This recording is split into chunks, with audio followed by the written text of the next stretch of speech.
Mic check, mic check. Always gotta check the microphone. It's working. Microphone. All microphones are working. So with that in order, let's figure out a couple of stuff. Put the phones on silent so that people don't call and disturb. The topic of today is what I call the spectrum of excuses. It is one that has been brewing for the longest, and I think it's about time we speak on the excuses that we make to justify the actions that we take. So, the spectrum of excuses, because I call it as a spectrum. There are some that are better than the others in terms of what excuses we make to justify our colonial satisfaction, to feed into our colonial satisfaction. But also, there are excuses that we make that are actually genuine. But then once you ask yourself, is there a thing called genuine colonial excuse? Hello to everyone joining. Let me see. Let me put in the YouTube so that I can view the comments on the side and be able to comment and participate. Perfect with the people. Let's see. Let's share the lives with a few friends. And let me see people who usually come on the live. Let's see.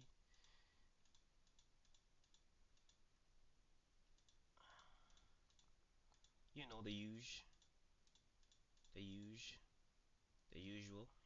They need to know what the live is about. Uh, so they can join, so we can talk and have the conversation at hand. How is YouTube going? You know, will I be able to even to see the YouTube comments? I have to find a way to read the YouTube comments from here. It's so embarrassing to not be able to see the YouTube comments. Let me see. I should always, and I struggle to actually get the YouTube going. It should be the first thing I usually do. Um, the YouTube first, so I can have the comments because there are some comments on the YouTube and people do comment. But then, hello, hello, you see, on the YouTube before I actually go live on the TikTok, so we can then speak because now I can see there is a different actually how will I say window for the YouTube that I can open to see the comments, but then um, I always forget the place where I find it. You know what? I'm gonna do it this way. I'm gonna go back to this one. Uh, I'm gonna open it from here. Perfect. I figured it out. I figured it out. Hello to everyone joining. Hello Scott. I see you. Hello Monty. I don't know. Tina is also here. I don't know who these people are, or some of them I do know, some of them I don't. But good morning, good afternoon, to good evening to you. Now we can begin. And yeah, as the topic at hand is about, the spectrum of excuses. And it is one that is necessary that we do talk about. The reason it is necessary to talk about that is that I find that we are in a spectrum, an era where people make excuses to their behaviors, and usually we can't explain why do we make those excuses. Okay, and it's excuses that drives around, let's say, inferiority complex, where people who have been colonized before have an inferiority complex. And this is something that without you being a trained person, you can see that to be true. That people, let's say, of African descent, of that means Africans in Africa, Africans in Europe, and in the Caribbean, you can see they would rather want to be assimilated to whiteness. They want to be close to whiteness because then they feel that they are what better. It's the same way with when it comes to language. They want to usually be seen to speak a former colonial language, either being French, Arabic, English.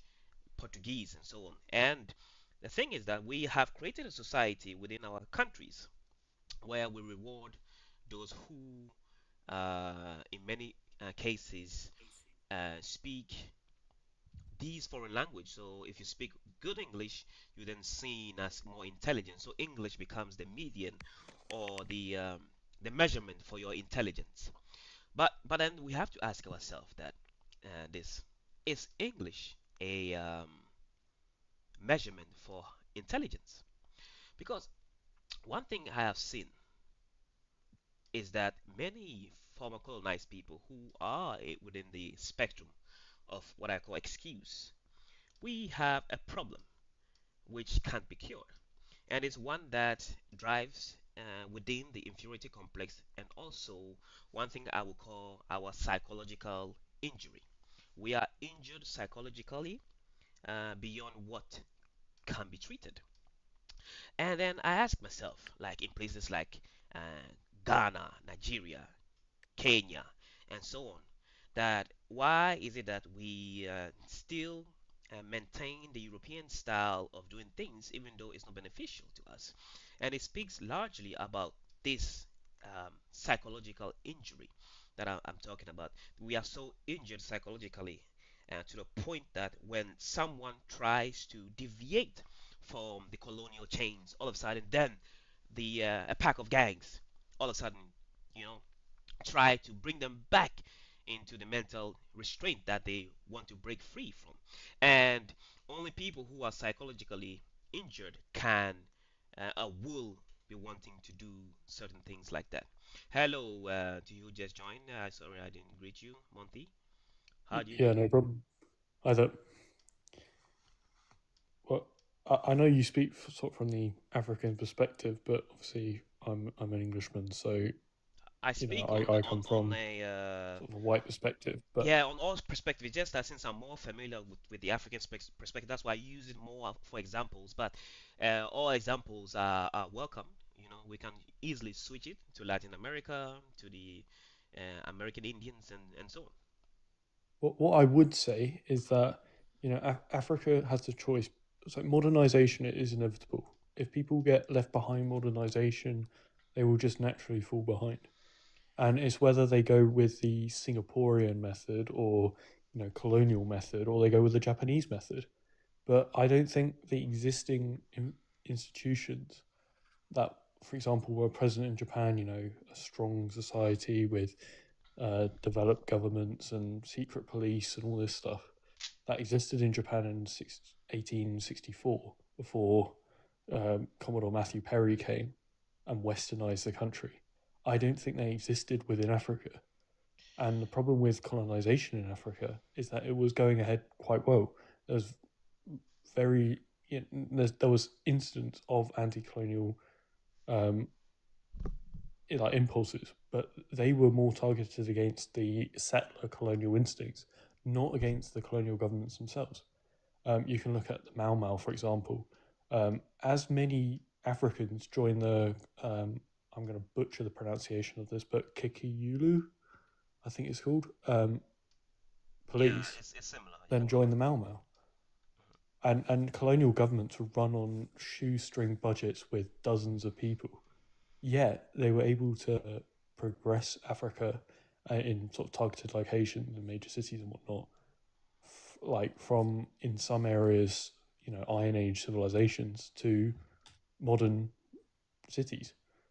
And the problem is, instead of embracing uh, the colonial inheritance like places like Singapore or Japan did, and then superseding that sort of embrace by pushing ahead and modernizing and doing it yourself. I think Africa's retreated from that and said we need to reject it, and that was funded by the Soviet Union and China at the time to reject Western influences. But that's come at the expense You of know, Africa.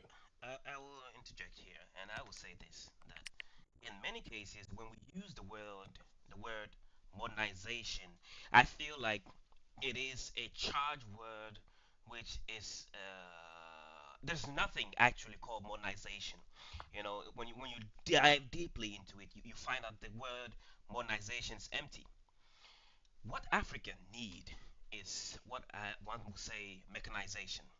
That's what we are actually more in need of, because modernization in many regard is one thing that doesn't hold form, because if things work you can maintain the same thing and then call it modern, even just change a little bit for it to be how would I say fit in modern times, or bring it back a few years for it to fit in to the times if times should change. But I say that Africa is in desperate need of modern mechanization rather than modernization, because the things that we do are fairly modern, or we did were fairly modern. Then came Christians. For example, in many tribes, it was allowed, or many people could practice some form of other sexualities, and people were more nude. In many regards, you've seen those stereotypes of Africa where women could wear to walk around without shirts or clothes, right? People were nude. Then I, fast forward Christians coming to Africa, then they claim that nudity is primitive, so it needs to be changed. And they did the same to the Indians too, in many regards. The Red Indians, Americans, in the Americas, of course. Um, they did the same thing. Now you see Europeans pushing the same agenda now that Africans you should what have less clothing, because then you are what modern. So I, for one, think that the word modern is a colonial word that holds no form. It's just used when it's relevant to push a colonial narrative. I'd agree with that. There's no modernization is something that is this new sort of late 20th, early 21st century notion, but like the term before modernization was westernization. That doesn't mean necessarily like Europeans themselves colonizing areas. There's plenty of examples of other cultures westernizing, aka adopting Western institutions. You know, you look at Thailand, Japan, um, No nation that parts of China. adopted Western systems did it willingly. Sorry, were you saying about African nations or other nations? All other nations that adopted Western nation didn't do it willingly. I mean, yeah, there was always a threat of colonization, but the Western system was just way more efficient than feudal systems that they It's not. encountered across the world. Let me tell you. Let's talk about democracy, for example. Do you think democracy is an efficient and a modern ideology? It depends on what kind of democracy you're talking about. When the West was prevalent across the world, for example, in Britain, most people didn't have the right to vote. Only like 20% of the people could vote at the time because there was wealth requirements and whatnot. So when we talk about democracy being this modern, that's what I'm saying. Like we left a legacy of institutions like democracy, but without the actual foundations and economic structures to support them. So whereas a democracy in 1918 in Britain would be successful, imposing a democracy on what was tribal societies doesn't make sense because those tribal societies view themselves within tribal constructs, not within the individual constructs that exist in the West because of the history and our economic, socio-economic position.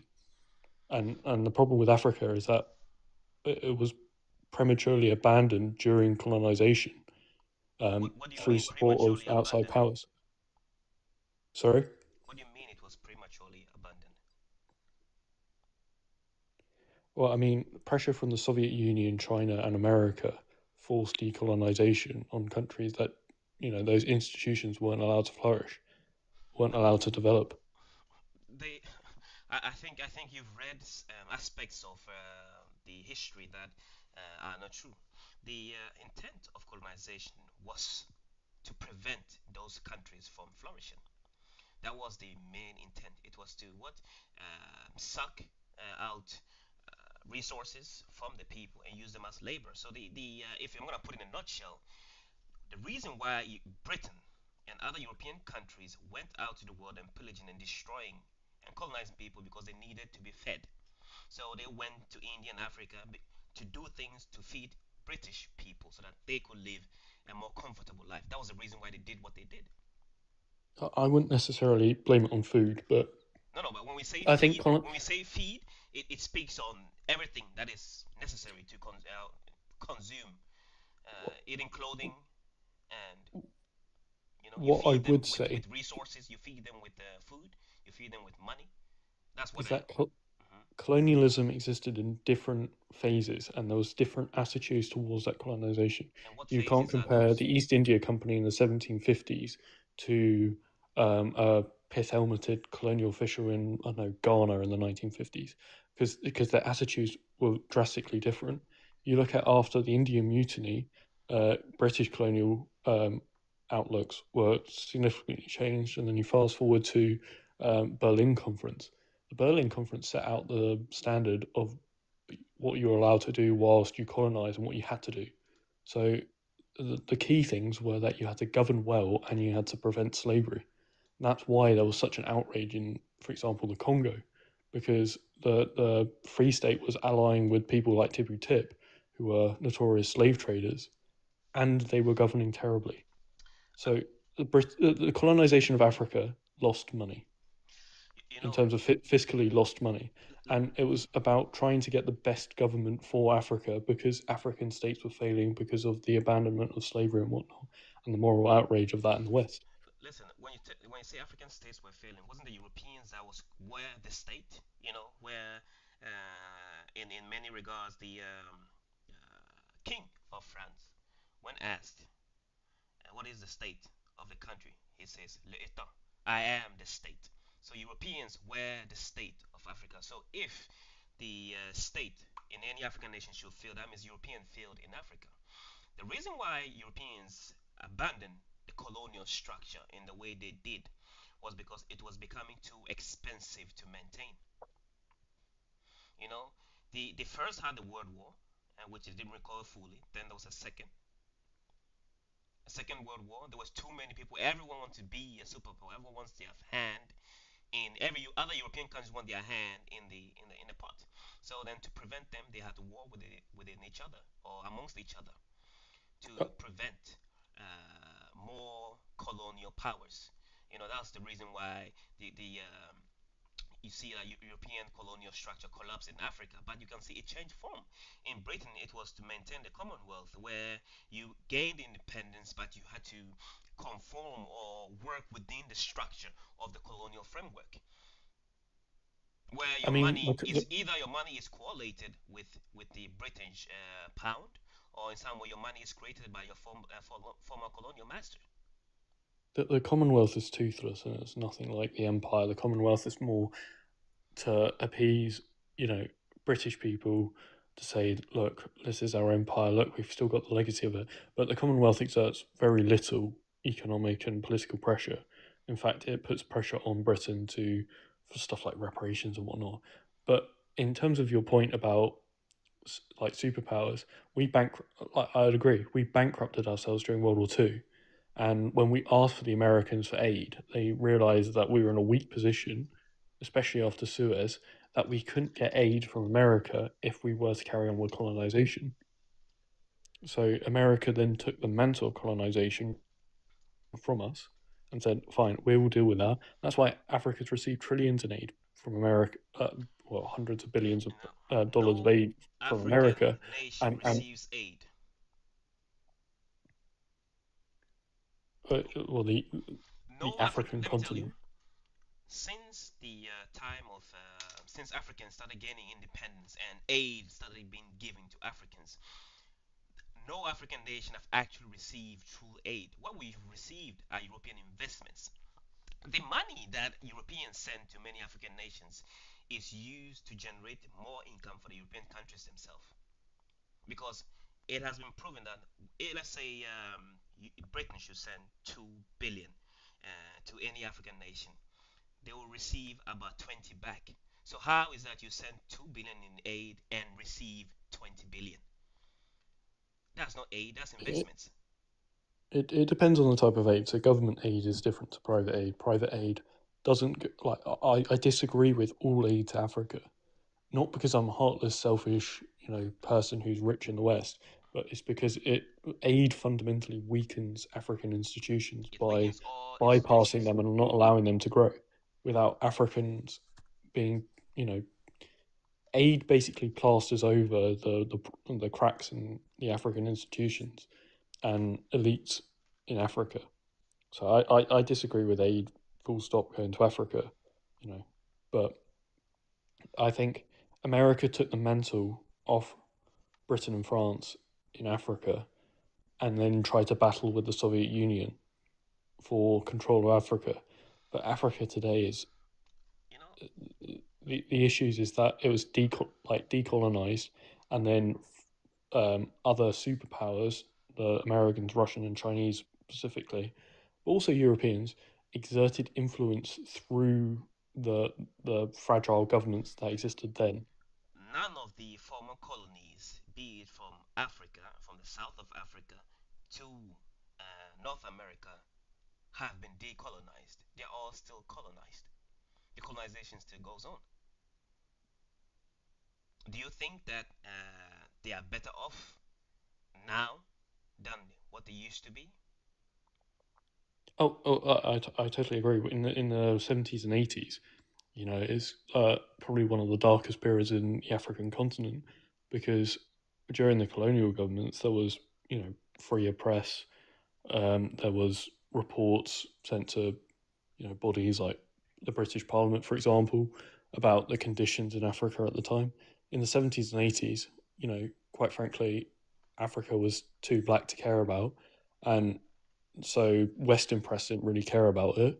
There was that after colonization ended, free press collapsed in Africa because the rise of dictators there, and you know the continent descended into genocide and poverty. Let's that's a great remark you made.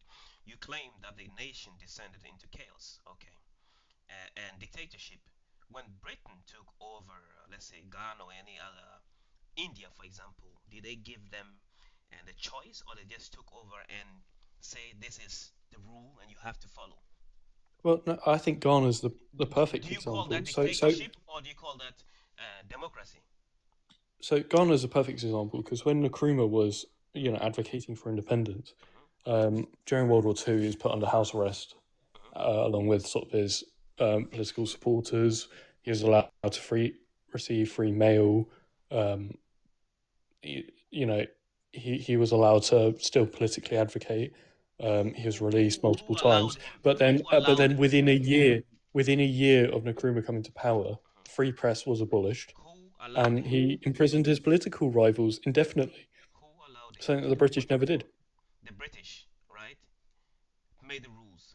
You see, Africa have constantly been under democracy, the ideology of democracy, whether it's been pushed by the Brits or been pushed by any other African leader. You know, Nkrumah inherited a dictatorship style of governance, and with that, when he decided to continue that, then all of a sudden he's seen as a bad man. But when the British were doing it, all of a sudden it was good, it was modern, and so on. And these are the problems that. Nkrumah was allowed. Nkrumah was allowed to By whom? freedom of the press By whom? when he was advocating By for whom?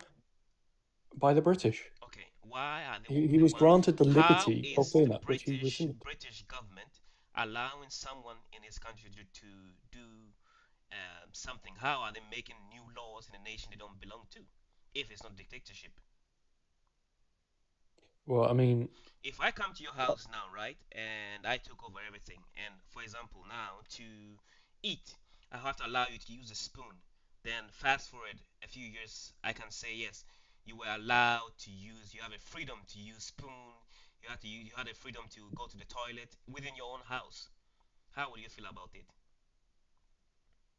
well, so for example, printing press didn't exist in Africa till the Europeans came.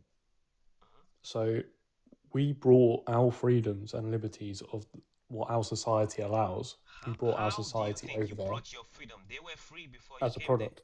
No, it was not freedom. So you should stop calling it freedom. Well, I mean, If I come to your what I'm house trying to now, argue. listen, if I come to your house now and I say, I am bringing what I hold to be true to your house, and I claim that to be my freedom, my liberties, per my own view. How do you think that will fare in your mind? I think it's more complicated than that because, I don't think it's by and large, complicated. most Africans agreed with colonization at the time What do you mean because it most did improve their Africans? material What do you mean conditions. most Africans agreed with colonization? Because the the amount of people that were required to accomplish colonization of Africa was incredibly small. We're talking about, like, for example, Tanzania Uh-huh. was created, uh, German Tanganyika, by, oh, I forgot this German guy's name, but on the foothills of the Kilimanjaro, he was carried around on a stretcher basically Uh-huh. because he had such bad malaria. But he united the tribes around the region. He was a diplomat, and he created Tanganyika, and as a sort of a mutual, because Africans African tribes viewed it as a benefit to have European America to as sort of a mutual defense alliance between tribes. So if any tribe attacked another tribe, the Europeans would get involved and to be the judge. And that's how European colonization occurred. That's how it's done with such small numbers. That You know, that you was not look at how German European Togo, colonization. for Listen, example. listen, listen. European colonization never happened in that way, and I don't know where you're reading those facts from, but they are false. And it's one thing that I think you need to. I think that's what they teach you in school, so that you can digest the fact that your forefathers or ancestors were involved in colonization. I mean, I think that is British the reason. education never Listen, touches on this, but let me tell you one thing. Can I comment something? Hello, Mystic. How do you do? Good morning, good afternoon, good evening to you, of course. You can. Sorry, you've been quiet for a long Thank. time. Let him No, no, no, say something, Mystic. Go on. no problem. I was just I'm listening. Uh, Look, I can see some aspect of his statement that I believe is true. Regarding of within the Africans, some tribes and elites, even what I call them like sectarian, they have embraced the colony of European. They did not see them like enemy. They did not like fight them. They just welcome them. In that case, I see them within the Ethiopian spectrum. I understand what you mean. You know, for many years, many African societies, says Africans were brainwashed. They had their own system that got, yeah. So that's true. You are right in that Africans, and I think the word you're looking for, are more welcoming. And it wasn't only the Africans. The American Indians were the same. You know, many tribes of people who lived one with nature saw humans as one, and the idea that you can own land wasn't prominent within people's their ideologies and their tribes. But Europeans were the only people who had the concept that one can own a land, but everyone else thought that the land is something that belonged to everybody. You know, you use this side, when you're done with it, you move on to the next, and that's how the world evolved until It may Europeans it came. may it may be related to survival issue. Maybe it may relate to food insecurity and so on. But when the Italian and the British invaded Ethiopia, like more than 70 million of the central Ethiopian elite embraced them. But the other side was fighting them like to a deadly battle. But the other side they were like glorifying them. It was a mixed reaction to the colony of those European in the Horn of Africa. In this and I mean, case, I can see that not only just elite, but some societies, like a lot of million people, was embracing them. That is And I true. mean, the Italian invasion of Ethiopia is interesting because colonization, I think, is closest equivalent to the type of people that were involved in colonization in the West today are woke people. It was colonization was the woke thing to do, and I sort of dispel the narrative of the noble savage that existed in America and Africa at the time. You know, I'm not going to go to they were savage. I'm just going to say there were people of that region they were good people. Africa has good traits in the society, but also there are some groups in Africa that are to Western morality and to everyone's morality now in this globalized world unacceptable. Africa had a thriving slave trade. Plenty of tribes like the Kuba in the Congo would do mass human sacrifice at the death of their chieftains. Um, and you can poo poo it and say, oh, colonial propaganda, whatnot. But really, like multiple reports and Those are colonial propaganda. well, it's the only thing written about them Who wrote it? because they didn't have their Who own wrote writing it? systems. Who wrote it? European missionaries Exactly. You and see, and, and you have to European understand. officials, but that's what my content like that's what my argument for colonialism really boils down to is that colonial officials were accountable. They wrote everything down. They had endless reviews and committees Let from me their tell you. host countries that kept them accountable. If Let, colonial officials stepped out of line or didn't impose, moral standards or whatnot, they were kicked out. They were booted out. listen, listen. Let me tell you one thing. There is no. One thing is funny. Is that you can sit here and claim that there was some kind of morality involved in colonization. You know, which is actually funny to me, Moti, to think that the atrocity of owning a human being, which is damaging beyond measure, right? And then you can claim that just because some people were fired, just because they didn't push the colonial agenda, all of a sudden there was some kind of morality. And I think it speaks loudly about your thinking and how you view colonization to be something. I would say that it's a good thing, that you view colonization to be a good thing, that you Yes, think I agree. it helped I, I, Africa in some I'd regard. even go further to say that it was a heroic thing. You Uh-huh. have In what way? Europeans obviously didn't last long in Africa. The average turnover was like 25% due to diseases. So these people would, you know, go to Africa, risk death by disease or hostile locals, or you know, any number of factors. Mortality was incredibly high in order to try and improve the conditions of that location. No, Colonial let me officials tell you. Let me tell you were something. Okay, let me stop you right there. Now, when Christopher Columbus, discovered America, were there people living there or not? you can't compare the Listen, colonization hold of on, hold on, America hold, hold on, to the hold on, hold on. colonization No, of no, no. Africa. Wait, wait, wait. Were there people living there? Yes or no? Yeah, the Okay, Taino good. or the Okay, cannibals. where are those people now? Well, they're mixed into Okay, so various will you say Caribbean that populations the today. colonization of the people who live there, hello Scott, are they better off now, or they were better off then? If so, what improvement has happened since they were colonized?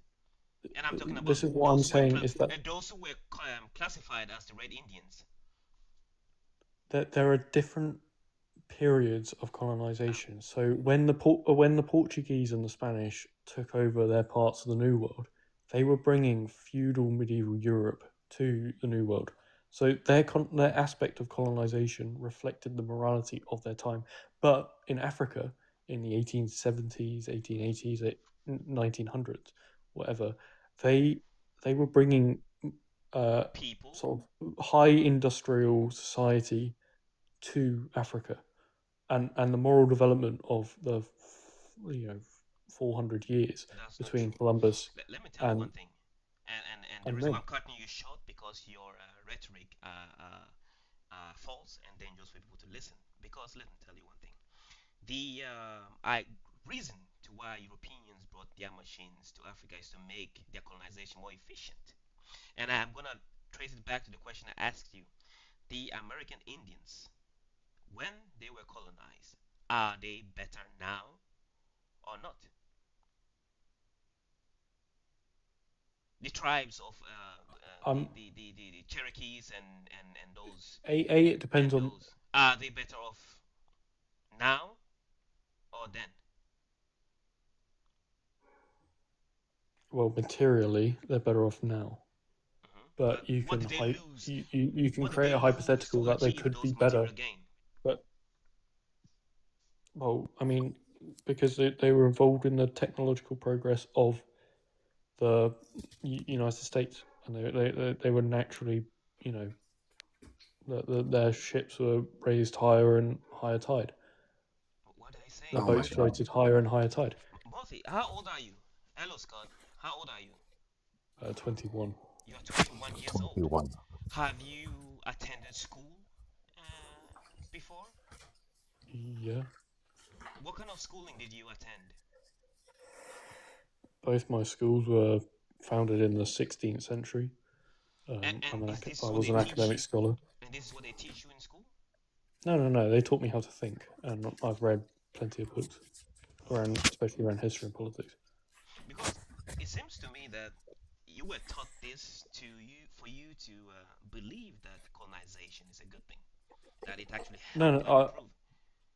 if anything, the British education system's designed around the opposite. It's designed to, you know, like teach us around our colonial narratives and. British excellence. No, it's not. It's not about British excellence. We It learn kind of is the way through you're both talking. Caribbean and a British aspect. Listen, I'm First Nations from Canada. I can tell you flat out that your history that you've learned is very one-sided. Very. No one wants to believe they're the villain, especially if you're British. And nowadays, when you're British, you want to complain about how immigration is affecting how Britain is like, it's just karma. That's all that is. You guys went around colonizing the world, and now you're being colonized by brown people that you brought there with your tactics and your But policies over the last 400 years. if And colonization is now bad and the cause of that, all of a then surely sudden, we can have the right to evict them. this is a problem, right? It's very hypocritical and one-sided. You guys came here with the French. You colonized us. You destroyed my people's culture, language, way of life, our freedoms, and then installed your own ideas of those things and forced it upon us. Well, it's either That's that or history. segregation. That was the choices in the 19th century. When it came to But other who did groups, it benefit? because who did it? Well, it was nation building. Yeah, it was nation building for British people or the French people, not for anybody else. You know, we are speaking of the spectrum of excuses, and since you joined this live, Morty, it's been a hell of excuses. You've given It, fancy excuses for how do you call it, colonization. But also, I want to ask you more personal question. Okay, and do you find, let's say, what are your views on darker skinned people? And you no, can be brutally honest. You know, no one is gonna judge you for anything. You know, this is a even though our how do you call it, our ideology is not aligned. Your opinion is welcomed. What are your thoughts on darker skinned people? you know, I rub shoulders with them every day in my life. You know, I'm an English nationalist. Let's say, I don't have that favourable views to immigration, but I'd never be hostile to a black person or an African or a Caribbean person or an Indian day to day. You know, it's all about treating them with dignity and respect, but it doesn't mean that that should translate into into politics. But necessarily, you know, you have to look at a broader picture for that. Um, yeah, I treat everyone with dignity and respect. Okay, but what are your opinion? It's like, do you think, let's say, an African and a British person to intermarry and mingle? I mean, it's the choice of that person, and I believe that their offspring, let's say, or their kids, I want to know are an equal inheritor to both legacies, your to personal both groups. view take on it, whether you like it or not. Because I can tell I'm you I'm mine. I'm a libertarian in that respect. It's not my place You know, to. you're trying to be fancy here. Everyone have an opinion on mixed interracial marriages. You know, I can tell you my own. Listen, and since maybe if I say it, it's gonna make it easy. I believe in the preservation of culture and so on. And a group of people must try as hard as they can to preserve their culture and identity and everything. Okay, because when you lose that, you've lost what makes you you. And with that said, one must also find ways to do that in ways where it doesn't what hurt others. For example, if someone wants to, marry you or your daughter, Morthy, you say, "Oh, we are British. Our culture do not align. Therefore, we oppose this marriage." That's what happens, and that's what it is. You know. But I find that the reason why I know where you stand on these issues, but you don't want to say it because you're feeling that you're gonna be judged in many. I believe that I don't believe there's anything like an Indian British person or like a black British person. The British are like a ethnic group derived from lineage. They are a nation, aka from the Greek and Latin word ethnicity and nation. They mean the same thing. The British derive from that. What I would say is that white people, on the whole, are probably the least ethnocentric people on earth. Okay, we view ourselves less as a group than any other group on earth. What? I mean, there's plenty of examples Hey, hey, hey, hey, I can hey, provide, but Scott and what Monty, help me here. Is it true what you're No. saying? Is there a point in time where that could be possibly historically true? White people view themselves less? No, less I'm asking the less as a group, and they're more altruistic to other groups No, than I other don't. listen, groups are altruistic not to other not in groups. this country, not in Canada, not North America, Not definitely even not North Britain. America. North America's built an entire culture on uh, the very opposite of that. It is a racist nation that has written into its constitution that if you're not a white landowning man, you're less than. Israel did the same thing. They're ethnocentric superiority values that That's place them above others. Like these, it's the well, same thing, and it's Jews historic. are Your the your perfect opinion example of is this. They're historically very inaccurate. ethnocentric, mainly because yeah, but Jews are very ethnocentric. They view themselves as different to other groups, and they have self-preference. You can even see that in their genetics. Jews have higher IQs than other groups because they have been ethnocentric and been able to foster that. Whereas, That's not true. like for example, It's not true at if all. white That's if not Like white true. people if white people were ethnocentric, they would be they wouldn't have voted for the Civil Rights Act. They wouldn't have passed all this legislation to can improve I ask a equality. quick And question? I think you know, Mr. Victor G.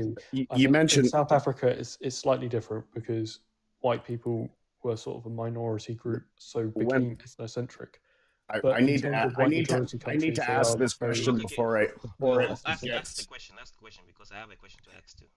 Yeah, okay. So you mentioned genetics. If I were to take a genetic profile, let's say of, oh, I don't know, Benjamin Netanyahu, would that genetic profile come back as Jewish or would it come back as Polish? Polish. Well, Right. it depends. It depends See, so now because here's no, like no, no, I'm not done. I'm not done. If I were to take a DNA profile, a genetic profile of a Afrikaners in South Africa, would it come back as Afrikaners or would it come back as Dutch?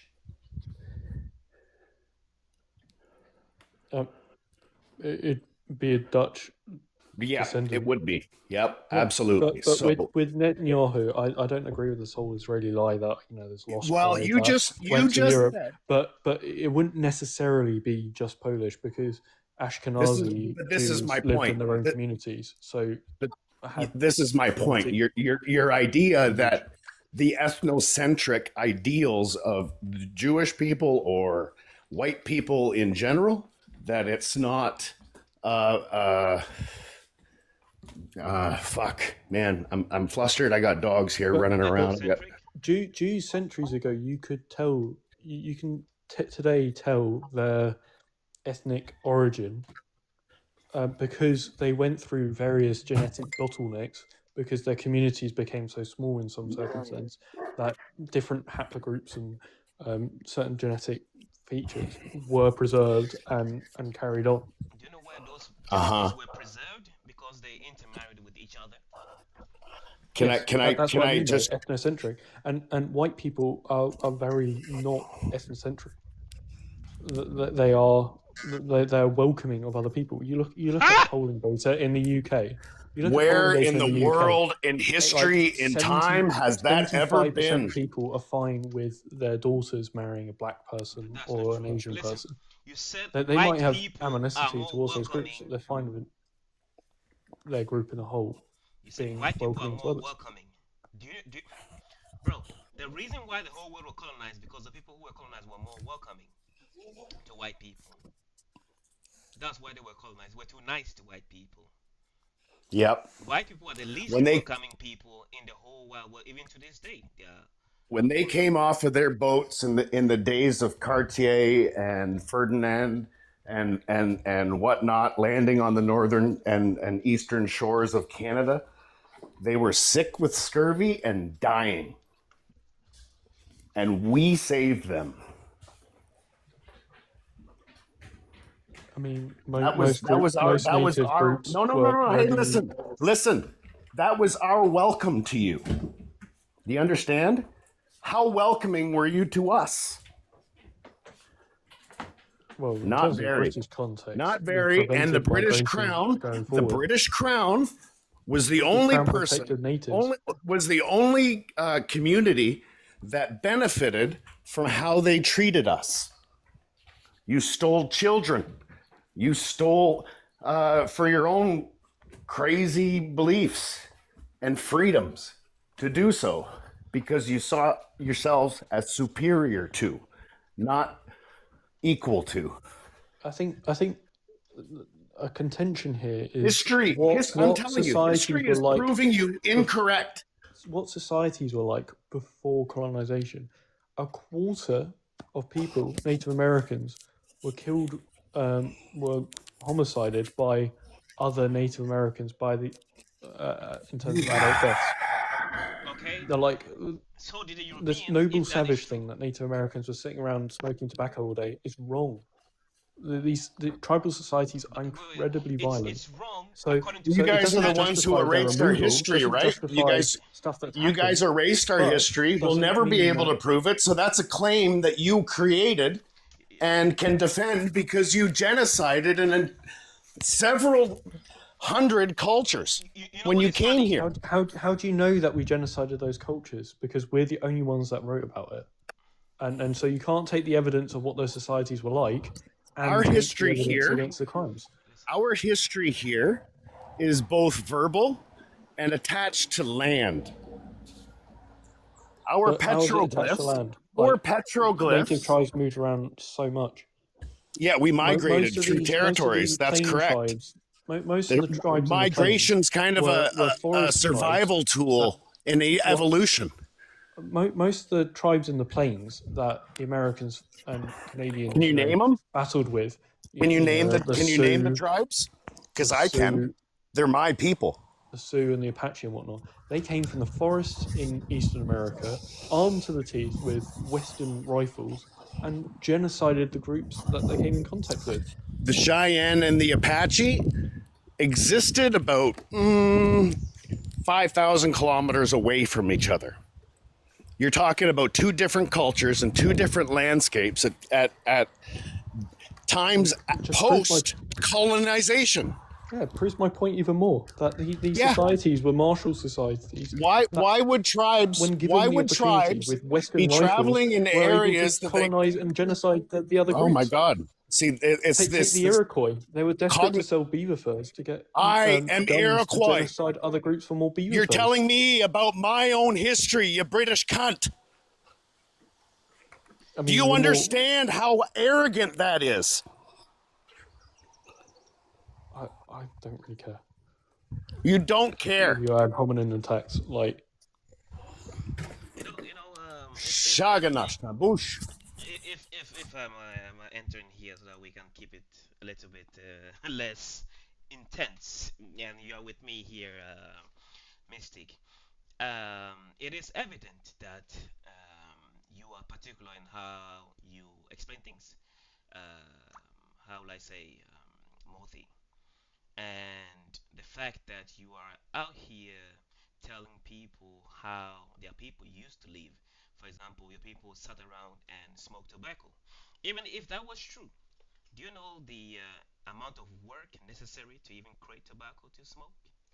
You know, and sorry, my point isn't that it's undeniable that they were smoking tobacco and that, part of their culture. What my argument was is that these people weren't noble savages, that were peaceful people that, were running around the prairies, skipping along.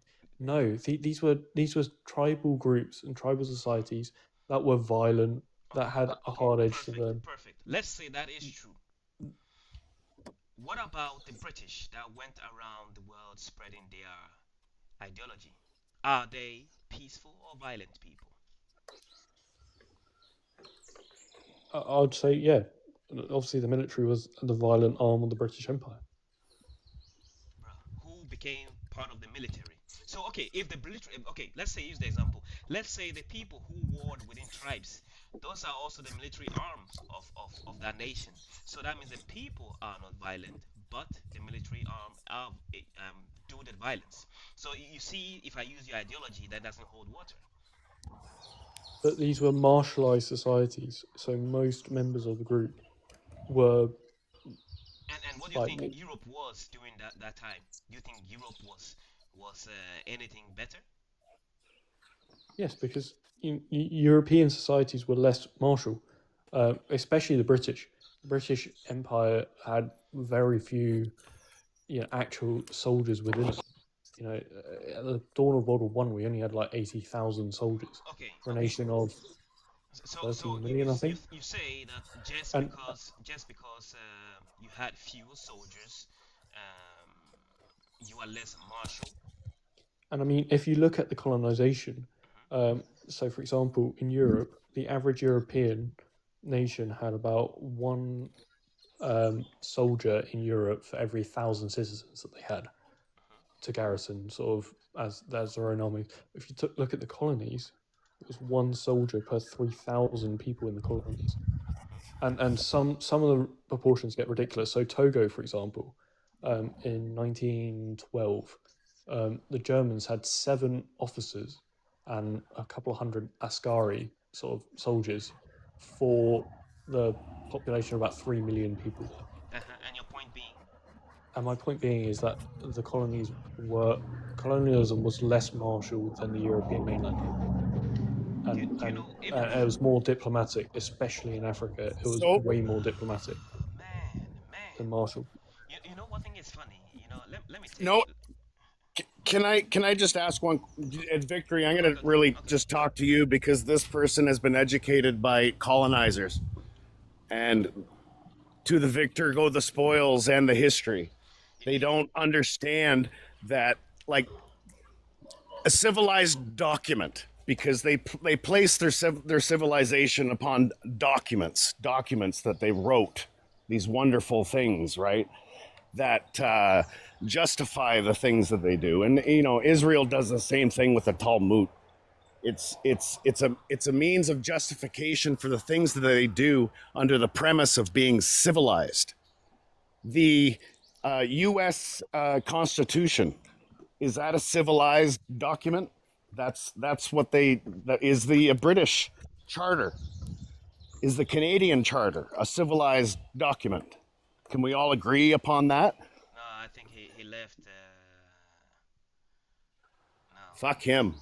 But it was like let's greet let me greet before we continue the guy that just joined or the girl I don't know lover boy Sankofa or H Rap Brown. How are you? Good morning, good afternoon, good evening to you. Good morning to you, brother. I'm 23 years old. Great. How do you want to participate in the live today? I I can't answer the questions, most particularly the third one, but for the first, but I can answer all of them. Our people taught how to think or what to think. Uh, Mostly both, and it's mostly due to colonial indoctrination of people. So, colonial indoctrination forces people to think a type of way and how to think in a certain type of way, especially when you see these staunch American nationalists here in America who try to say that it's not white supremacy, it's just American supremacy, and it's like no, it don't work like that. Uh, can modernization happen No, no, without? let's do one question at a time Oh, because okay. it's not like a so I do I agree with you and I think if anyone do disagree you should voice your opinion on the fact that yes people are taught how to think and what to think but in I just because of the way you speak I reckon you are from America or you live in America Yeah, I'm from the and South. yeah and I would say within the Black American how will I say it community, do you think the Africans promote colonial thoughts more than white people? Uh, to be quite frank with you, I can't.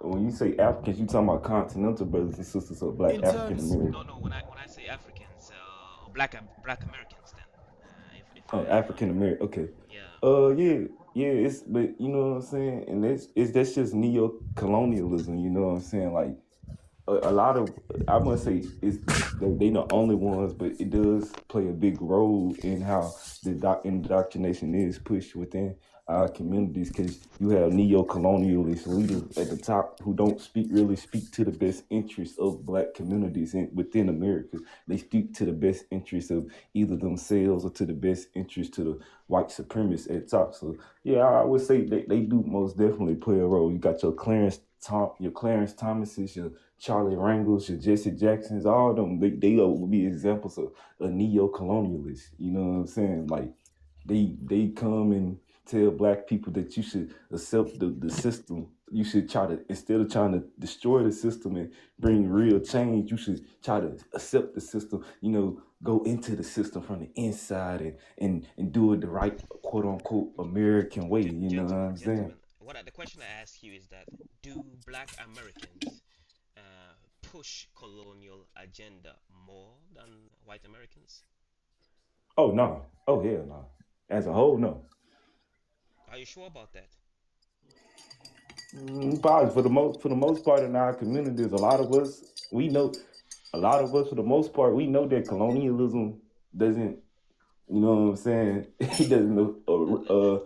It doesn't benefit nobody. You know what I'm saying? We know that it's a white ideology. That's why I say it's some of us that are compromised and push those ideologies. I'm not gonna disagree with that. But for the most part, no black people and black Americans or African American. I prefer African Americans, Okay. but African Americans for the most part, we don't push colonial ideology. Shit, we Okay, still victims of. so let's talk about one thing, okay? And we are talking within the spectrum of excuses.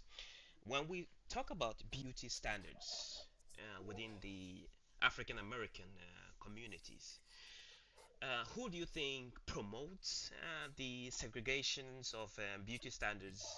The Europeans or the African Americans themselves? Who makes those categories? Because in America you have light skin, you have red bone, you have You mean uh, colorism? whatever ideology it may be, and then so on. You have dark skin, you have those things. Then you have the beauty standards of hair. And then the question is, who promotes those ideologies more? Whitey people or black Americans or African Americans? Okay, yeah, from that point, yeah, okay, yeah, African Americans are do push colorism. That is an intercommunal thing. I won't sit here and deny that. The yeah, yeah, no, it's a deeper context to it, but we do push colorism onto one another. I get what you're saying. Because Asking. you have to understand, I think Scott can also confirm that, when it comes to colonial ideology, colonial thinking, the Europeans, what they did is they built the foundation and they made sure the foundation of any ideology is solid. But when it comes to the building itself, it is we, the colonized, that actually decide how the building will take shape or take form after the foundation has been built. I And think, you want to say something, Scott? yeah, if I could, yeah. H rapper, how you doing, man? Um, I'm First Nations from Canada. Um, I think what Victory's asking you is like obviously we're both victims of colonization, but what he's asking is, do you think that the fight against colonization within the black community is it being fought properly or is it being contributed to? Because in as victims, we fall victim to all kinds of things. The cocaine epidemic of the 1980s, 1990s fought upon the black community was meant to suppress, and they did the same with my people with booze. So, is there an active fight against those types of things, or are we partaking in it? Yeah, Is I think how Victory was trying to form that question. yeah, that's what I no, I got what he was saying. That's why I said it's very nuanced to it. Cause what I'm saying is you have those who do push that, and at the same time you have people who um are actively trying to combat against those things. It's just that those who tend to push it have higher backing by these institutions within America to keep those things present within our communities. You know what I'm saying? But Yeah. there Can, is the fight. There is a fight going on to combat those things within the black community. You know what I'm saying? It just doesn't get highlighted as much as those things that can get I pushed. If can I that makes ask I, you a sense. personal question, and H? Okay. so Uh, go ahead, Victor. and the question I wanted to ask, and it speaks on beauty standards. When we speak on, let's say, African American women, right? If you are willing, which type of these women do you find to be your type, or as many would put it, attractive, and why? Oh, my type. Yeah. Uh, I'm a Pan African. I don't. I I just love black women. It don't matter what shade or size or hair texture they got. I just love black What women. is your I'm a type? sucker. What is your type? Everyone have a type. What is your I preference? promise you, bro. What I don't is really have. what is your He, preference? he sound like he like that junk in the trunk. I like that too. It's okay. It's all good. I'm being honest, but I really never sat down and thought about having a tie. I just love black women. You Okay, know what I'm saying? because people claim that they don't, but we all do. We do have preferences. Uh, within something. Probably you want someone to be a certain age, you want someone to be at a certain height, you want someone to be something. So those are preferences. So when people say they don't have preferences, I think it's false. Redheads. You know, yeah. And the reason why I ask this question is this: it speaks on beauty standards. And within the African community, and I think I don't know about the Indians when it comes to the topic of hair. It's one thing that's most sensitive. No, we are at a crossroads where, for example, if a man should say, as a black man should say, I prefer your natural hair, all of a sudden, and it's almost guaranteed, the answer you receive is, It is because you don't want to pay for the synthetic hair, you know. And it speaks on colonial excuses that, oh, I prefer one thing, but then the answer to what my preference is that it's because I don't want to pay for it. And one thing I find to be painful about this rhetoric and is this that when it comes to synthetic hair, black people do not own even the factories that produce that hair, and that's what is painful about it to me, you know. And what are your standing on hair? And let's start with you, Hrap. Say that last part again, brother. I said, what are your standings on your standing on hair? Like, and do you prefer the synthetic, the wigs, over the natural? I mean, I personally prefer natural hair because black natural hair has been demonized for Hmm. so long. So when I see black people rocking their natural hair, it makes me happy. So I prefer natural hair, but I'm not one of them. I ain't mad at nobody if they have synthetic hair. I mean, the individual's been using synthetic hair for thousands of years prior No, to that's not true. colonization. That people have not used synthetic hair for thousands of years. Yeah, like the case, like wigs and joint wig, that's not really a new concept. Listen, you know, one thing is funny about wigs, you know, and I think what and it speaks on the colonial excuse.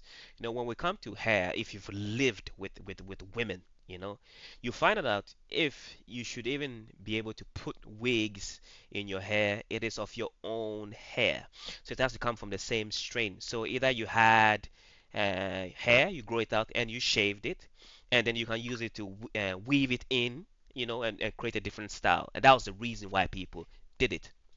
Okay, if there were any, it was of your own strain. But we don't see people practicing it. We see people practicing the European style of hair. You know, where you have the straight hair and they put it on their hair and they claim it to be protective styling. Okay, and and I always say this: if you use it to protect your hair during the winter and the summer comes, and then there is no reason for you to protect your hair from the cold anymore. Why are you still using the wigs then? So then it goes beyond protective and becomes a norm. Because one thing that is true is beauty standards across the board were imposed on colonized people, red Indians, to participate in a certain sports or to be a certain place. You had to dress and look a certain way and came with the straight hair. And I think it was the same with the Red Indian. If Scott can confirm or deny the allegations that you had to look a certain way to fit within places, and there came those synthetic hair because it was easier, as many people claim, to do it than straighten your hair or you would damage it. Yeah, I think this wing and so on is mostly about colorism, about uh, um Western style. That's all I think. How I see it, and to be honest, I don't really like black women having like a very straight hair. Or like you can see it. I mean, it's not fitable also, and it looks so strange. But they think it's very good, and like they want to see like they want to be like a westernized white, something like that. That's very full. I mean, in my society, like there is a lot of colorism within my culture. That is true. If like if there is a lighter skin and there is a darker skin, people react even when they give their daughter to marry. They will see like which client he's came from. Is it he black skin or is it he light skin? And it's like bullshit, you know. I mean, I do saw in within the Africans of colorism, and it's like even from the woman, does she have long hair? Does she have not? Does she have like crueler hair? It's like I think it's connected to colonialism. Uh, also about the colorism base. Yeah, I understand what you're saying, and I do uh, somewhat agree with it, but and before I continue, I wanted to ask Scott if they had something similar to colorism and the topic of hair within the American or in your within your tribes and your people. A lot of different shades.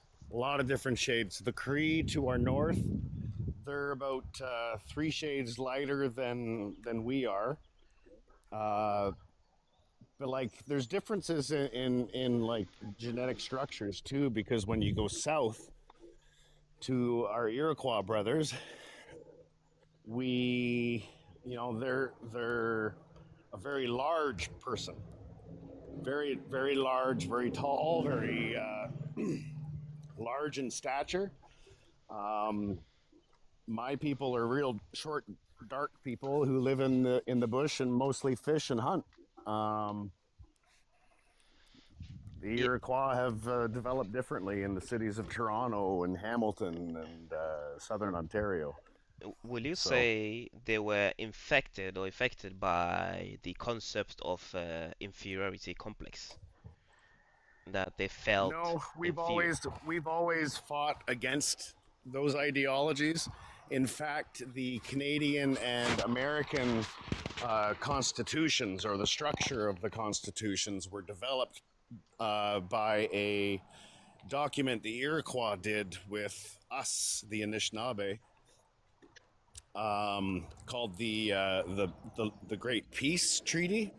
Uh, that's where our history kind of starts with the colonizers, because they came around the same time or just shortly after. So Ah. we're talking like 13, 14, 1200, somewhere around there. Uh, I see. To age rap and mystic. When it comes to skin bleaching, the concept which people want to have lighter skin.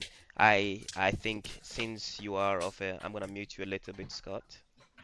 Uh, since you are of a lighter like the complexion, I think you might not suffer from that complex. But when it comes to Ethiopian people and other Black Americans, African Americans, when it comes to bleaching, how is the case of bleaching there? What do you mean bleaching? I don't know Skin what you mean. bleaching, when people bleach their skin, you make it lighter.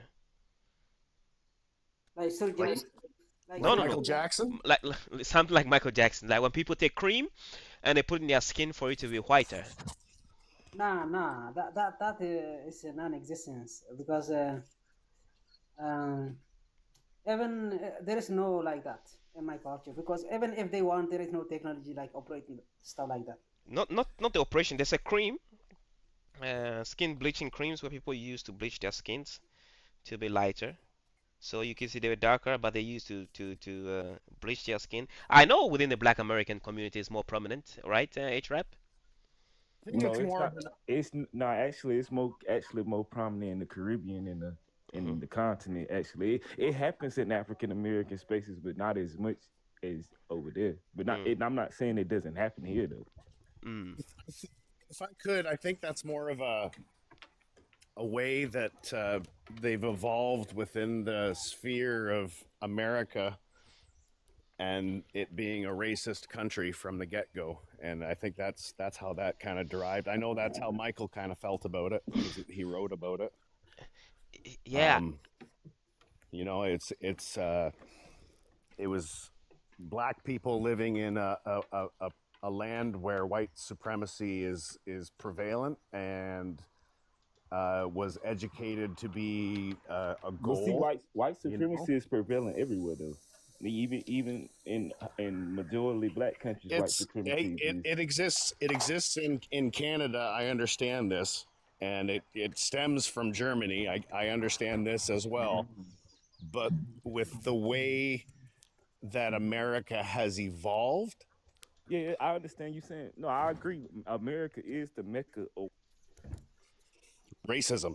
yeah, Yeah, it's the mecca of racism and white supremacy. I'm agreeing with that. But this I would say white supremacy, you know what I'm saying, it exists globally, even if it's a country that doesn't necessarily have like a high white population. You know what I'm saying, white supremacy has been indoctrinated in everybody's mindset, you know what I'm saying, so everybody Yeah. is affected by white supremacy, you Uh, know what I'm saying, even when you have We can. neo-colonialist governments, these crooked puppet governments, they're nothing no more than tools of white supremacy, you know what I'm saying.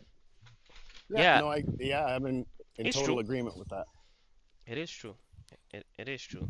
The case of bleaching, where it affects these darker skin, like India, for example. I mean, the real India in Asia, and and South Africa, Ghana, the Caribbeans, and so on. It is a problem that speaks volume, And I think the reason why it's not prominent within the Black American society as much is because it doesn't matter what shade of black you are, you're still black, and that's why it doesn't matter whether you are lighter or darker, you're still black, you're still a Negro. But then in the Caribbeans, for example, where people are treated differently and better with lighter skin, you know. And for me, my problem is that the government does nothing to prevent it. The people in government do nothing to prevent these, how call them, problems. So then it creates, an inferiority complex where people feel Yep. inferior within the skins that they are born with. And the government's not going to do nothing about it because we live in a society, we live in a capitalist society. You know what I'm saying? Why would they want to throw away? They gonna push skin bleaching and these products even more because they make the capital from these things. You know what I'm saying? But at the same time, that intertwines with the white supremacy and racism because they need those two things to uphold they No, capitalist society. for a person to bleach their It's skin, a structure of benefit. yeah, but I don't think it's only that.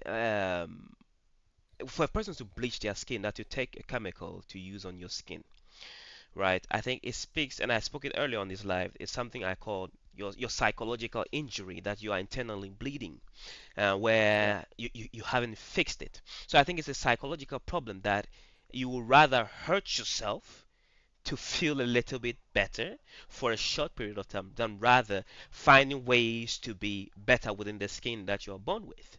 Okay, it's like you being born with, Generational trauma. yeah, it's you being born with a certain height as a man.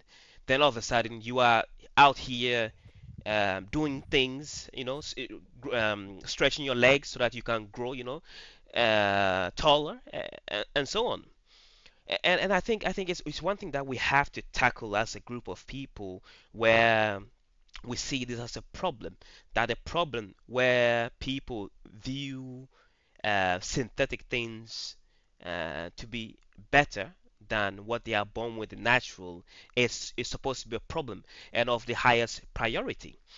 Okay, and skin bleaching and so on should be banned. I know a woman who died from skin cancer just because she bleached herself to death, literally, if one can put it that way. That's what she did, and it's a problem that people are not prioritizing.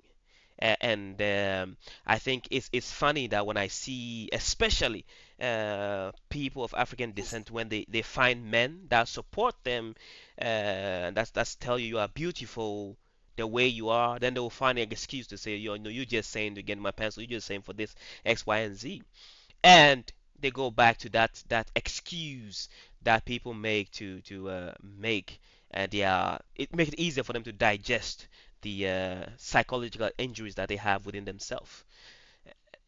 And The sorry, go ahead. I was gonna say that, how do you guys think we can fix this psychological injury where people have this inferiority complex? Um, this skin bleaching, Hmm. even if, when you're black, when you do this, you can't be white. Also, it's impossible to be white though. That Even is if true. you um, there is Scott, can you meet because it's a Uh, lot of noise. I don't know why. yeah, thank you very much. Yeah, it's this when they try, there is no way. There's no possible to be white. because your skin is not just um, even if you try to skin bleaching, you will be like look like blood, you know. Mm. Because you see from your own, it's not just on the out, on your like skin. It's like deeply inside your whole body. You cannot change it. It's impossible. uh, I don't know how Michael Jackson he become like white. I don't know really how that was even possible. But uh, this is should be like it should be forbidden in any society. Even if people try to do it, they should be like put to jail, because it's like committing suicide. That is true, and I think they should be pretending in a psychological home rather, because it is a psychological problem. That's how I view it. That skin bleaching is a psychological problem, because it's the same equivalence to Scott, for example. You are doing something to be as dark as me, you know, to your skin, then so that you can get the idea of how problematic it will be for you to try to be as dark as I am, an African black. It's gonna take a lot of moonlight, to achieve that. but yeah, and I agree with you. It should be something that should be yeah, something that should be an offense. Yeah, because you're harming your body, you're harming it, you're not changing Yeah, you are harming your body, and it's one thing that should be it. and, Illegal. and the same way with I think with hair too, and I think I speak more upon that because I think that your hair is your identity and it's your skin, because that's what people see first when they see you. And all of a sudden, me for example, when I see a woman of, let's say, African or any descent, Indian or something, and I see that they are bleaching their skin, all of a sudden this is a damaged person. All of a sudden automatically I view you as a damaged person. That's like I don't want to have nothing to do with you because you are injured, you are psychologically injured, and it's hard to try to help someone who is psychologically injured, because trust you, sometimes these wounds go way back, you know. I see you, Scott. Yeah, it's me. This I'm two-toned. So in the winter time when my skin is covered and I'm not allowed to expose it to the sun, I can grow my white man camouflage because Hmm. my shades go so light that I can fit into those crowds. But in the summertime, I'm like this, I'm dark, and I see all the racism at that point in time. it's it sticks out like a sore thumb because all of a sudden I'm exposed to it. I see. I Anyways, see. I've heard a lot of people who say they change skin tones, but I never knew it was true until I saw it for my own eyes. So yeah, it is true, and it's nice to see people changing tone. Actually, people that I know that will change skin tone based on the seasons.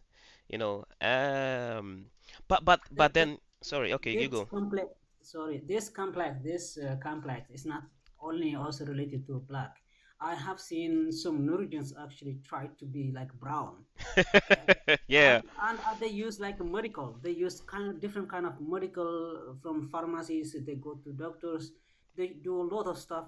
I asked one lady, why are you trying this, are you making your body bad, this is harmful. She said, I want to be brown, so there is no sun, I cannot be brown, so I have to use some medical to be brown. Mm, Jesus. mm. But yes, it's becoming more of a thing within the white society where being, let's say, even toned or mid tone is more preferable than being fully white. Because now is something that is stylish and so on. And it's true. It goes both way because colonization don't only affect the people who are colonized, but also affects the colonizer themselves. But usually in less dosage than the people who have been colonized. So when we're moving on from this, and let's talk more of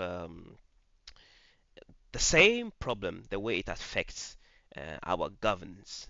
So, let's say post-colonial nations, let's say Africa, Black Americans, and so on, are we incapable of governing our ourselves and pioneering ideas that is beneficial to us. I don't know if anyone wanna start. No, no, not at all. Not at all. Because we seen successes of black people governing themselves, and the West seen as a threat. The most notable example is Burkina Faso under Thomas Sankara, where he was able to achieve under just four years of presidency. You know what I'm saying? He achieved mass literacy rates rising, vaccination rates going up. He combated deforestation.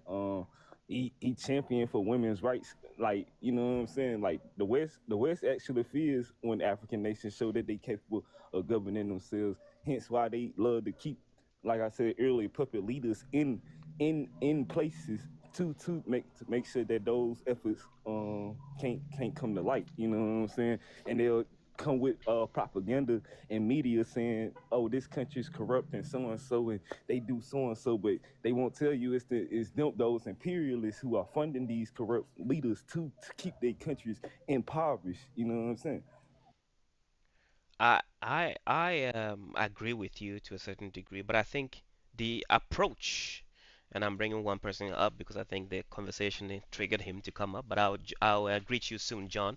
The approach to how Africans do these things for me, I think is wrong because I think we have to have a colonial style of call it governing ourselves. That means we have to do the research to the problem that plagues our people. Why is it that when black people all of a sudden are doing trying to move forward, all of a sudden we are brought back? You know, in many cases, 10 steps back. We take one step forward, 10 steps back. We have to look into it. And in many cases, you know, the problem are small. Because in Ghana, for example, right now, recently there have been a flooding problem, and when it rains, you know, when it floods, and sometimes they can exceed 2 meters of water where it's stagnant water because people have built road houses in ways that prevents water flow. And then I ask myself that why and how is this a problem? That if it happens once, it's not enough to make the people change their ways. They need to see it several times. And I've come to realization that the idea that many black people sits and think that they are waiting for a messiah to come and help them out of their problems. And I don't know how that ideology was baked into the minds of African people and colonized people that when you are suffering, you should wait for the messiah to come and help you. So that means when the government is there and your place is flooding, yes, just wait for the government to come and, you know, poke holes in our walls so that the water can flow out. I remember growing up when it was raining. My grandfather and I would tell us, well, you have to go out to see how the water is flowing. Is it flowing well? Are there any blockages?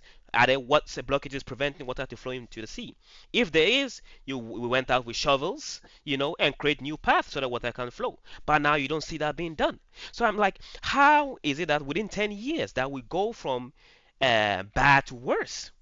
And then we sit here waiting for a messiah to come and do things for us. So why is that many African nations are not actually going out there being missionaries and indoctrinating people to do things differently? I don't know if anyone want to No, speak on it. this kind of reaction, the society especially are uneducated to begin with. They are very, very less educated, and they are like brainwashed by colonials, by religious infiltrators, by many, many way. And this society is very, very hard to change. Like it's like almost impossible the way I see it. And here's the thing: there is many like groups that justifies their problem to religion, and they will find they want to like embrace even the problem rather than solving it. Um, look, I see many like movements fighters that they carry like their religion part of it and justify, and it's a confusion. And and I saw I'm very proud of my client ethnic group that they even though they're Christian, they never like justify about religion stuff when they fight. They fight for nationalism, for a nation, for a country, for their own survival. But others I see that like says a lot of about their religion. They bring their religion into the table and they mix with the politics and they make a lot of problematic and unresolved issues that carries for too long to even define a problem to resolution. But I think such people, such a shot that they do is they are immature. They are very very uneducated, and they don't know. Like they are full of like dilemma. There is no moral ground to begin with. They don't know clearly what their enemy, and they don't know what's clearly their problem. I agree with you what you're saying. But before you continue, let me greet John to the. Is it John? How are you, boss? Hello, John. Fine, and you? I'm working on it. How do you want to participate in live today? Hmm. I don't know. What do you? I don't know that it's that people are uneducated or whatnot. I think you need to have the drive to build weapons. If you're not going to build weapons, then you're just collecting supplies for the biggest person on the block.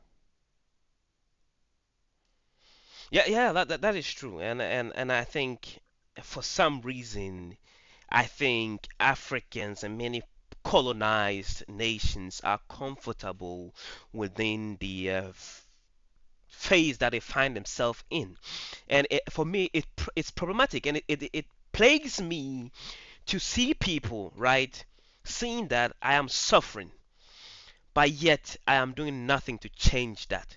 You know, and that for me it speaks volume to mental state that a group of people within a community are seeing a problem, whether it be it mosquitoes, malaria, whether it be it food, you know, or anything else. The problem is consistent, but yet does nothing to prevent it in the long term. And I'm like, I've come to a point where I'm fed up, and I'm thinking, or I'm starting to believe whether black Africans are either adopting their colonial stereotypes or they actually are the colonial stereotypes.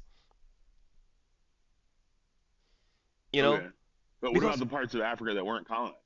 Why isn't Wakanda over there and introducing us to all sorts of new metals? and that is the thing. You have to understand that colonization happened in many forms. In places where it couldn't happen physically, it happened spiritually or mentally, if one should put it so psychologically in more fancy words. And that's how it So went on. why aren't the Africans colonizing the whites? And What's that's the their thing. thought? Eh, Why do the whites colonize the blacks? Okay, let me tell you one thing. And we spoke about it on last week's live that the reason to why people do colonization. Okay, what do you think the reason to why people colonizing the world? What is the Because reason? they live in closed groups and they have hard social pressures. Those force tool development. That tool development outpaces the places tool development in other nations like African nations where they don't have sociological pressures that are that severe, i.e., they're not on top of each other. Though that is true, but it's more simplistic. Let me What's that? explain to you. There are a series of things that allow um, or led to white people going out to um, pillaging the world and colonizing the world. First thing Okay. is spiritualness, is religion, right? One thing that we see to be true is that people that hold monotheistic ideologies, meaning their Mm-hmm. God is one, are usually more colonial in nature. That means the idea for them to impose their view on others are more prominent within those people. Many African societies and Indian societies didn't have said ideology that the god is either plural or of many or sub human or whatever it may be, or closer to the human rather than a all knowing, all seeing God. Okay, which Okay. creates a superiority complex. Okay, so now you have created a superiority complex, you have conquered people around you, so there's no one else to conquer. So what do? You go find new places to conquer to prove to yourself that yes, you are superior. Okay, so the necessity for many African nations, it wasn't there. They didn't have a necessity to conquer the world like white people did, and Europe was struggling in terms of many ways, food and so on, and the lands and so on. So they needed new places to diversify. So then they sent people out there because they didn't agree. That's how America was created, because people didn't fucking agree. Yeah, British people Well, didn't right, agree. man. But what about the strips, the ships, and the square rigging, and the machining equipment, and the medical equipment, the glass manufacturing? Like Africa really doesn't have any good examples of these things. Okay, let me tell you one There's no thing. good Okay, metallurgy in Africa, in other words. let me tell you one thing. Prior to Sure. Europeans conquering the world, Europeans created wooden ships, right? So, Okay. so when they went to new places, they learned something. Because one thing that is evident, you cannot invade a country without local help. Okay. You can't. It's almost impossible.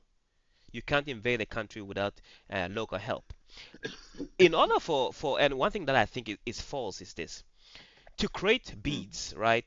Jewelry, you, Sure. you need some kind of Hmm. machinery in order to create it to because Africans have been wearing beads for a long time. Those are made out of sand, so that's glass. Okay, in Hmm. places like Benin and so on, and Nigeria, and in shores of the Are Fulani you tribes. familiar with borosilicate? No, Do you know the process, like putting it in a crucible, melting it down, moving impurities away from it? yeah, in smelting, how smelting works, you mean? Yeah, yeah. I mean, well, smelting of metal, but building a crucible. Like I've never seen examples of ancient crucibles in Africa, but I have seen them in France, where we have material science. What? You Let do me see see. them in England. Give me examples of crucibles. Let me see crucibles. Yeah. Go look up what a crucible is. It's I'm like the seeing like things like ceramics. ceramics. You saying Yeah. you haven't seen examples of ceramics in Africa? No, you see examples of ceramics in Africa, but you don't see crucibles that can hold high temperatures. Like you see examples of metalworking, Uh-huh. but they're really primitive, like Bronze Age examples of working. Have you They're not used modern, have like you even to the hold on. 1500s. When you speak of high temperature, what do you mean? 1,000 degrees or more? 2600 degrees, Hmm. And do you think the melting point of borosilicate. glasses? I think you have to understand this. Uh, Hmm. Europeans didn't invent everything, and in many cases they borrow ideas from other societies in order to what to advance themselves and claim to be the pioneers of such ideologies, but one thing I know is that to maintain civilization, there are some things that you have to be able to achieve in order to what have it to maintain Hmm. that societies. And I know Africans were masters of clay structure. Okay, it's either clay pots and so on, and smelting or burning clay to harden it and so on. So they were able to achieve or doing things with metal and so on. But when it comes to to the degree of how Europeans have erased um, culture and history, I can definitely prove that whether they were or they weren't, because Europeans didn't want the world to know that these people were even capable of advancing or evolving in the sphere of technology. Either medicine or writing or architecture. It was now because they couldn't. They didn't want the people to prove that to be to. I don't. They want people to know about those things, so they destroyed those Man, things. listen, I'm a fairly normal guy, Hmm. right? And Hmm. I can tell you about smelting clay, building planes. Hmm. And when I meet people from Africa who have roughly the same education, they're engineers, they can't tell you about these things.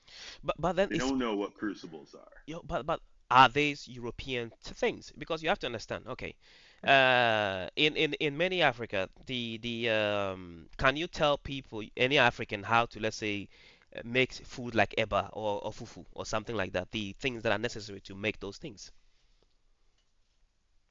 Can I tell them how to make fufu? Yeah, can you explain to Sure. them how you can make those things? I suppose if I went and looked it up. No, no, but if you didn't look it up, how will you be able to explain to someone how to make it or how it's made? Because you have to understand when things are European technologies or European artifacts or objects, it is common to the Hmm. Europeans, and it speaks more of the colonial aspect that you as an African you should know about our ceramics, but Africans don't need. You have to understand it speaks on need. Maybe they don't need ceramics in the same way. The same way when Indians rather choose to use leather for how would I say it, for clothing rather than using cotton. Okay, or people use cow skin for drums rather than plastic. So that it speaks on need. So if one should reverse it, one can say I haven't seen Europeans creating drums the same way that we do. I don't know any Europeans who have the skill to create drums with cow skin and so on. You What see about the cymbals? what symbols? And like we have professional drum sets that are some of like the most renowned in the world that have some of the best sound. Professional Like there's drum sets. yeah, we make professional drums According you make in the professional drums, United. yeah. I mean, they're almost purely made in the United States and the West. And what kind of drums are they? Like different types of drums, tom drums, tam drums, tremolo drums. I mean, they're all different and Are trebled they differently. are They all they have are cowhide. they unique to America or they came from somewhere else?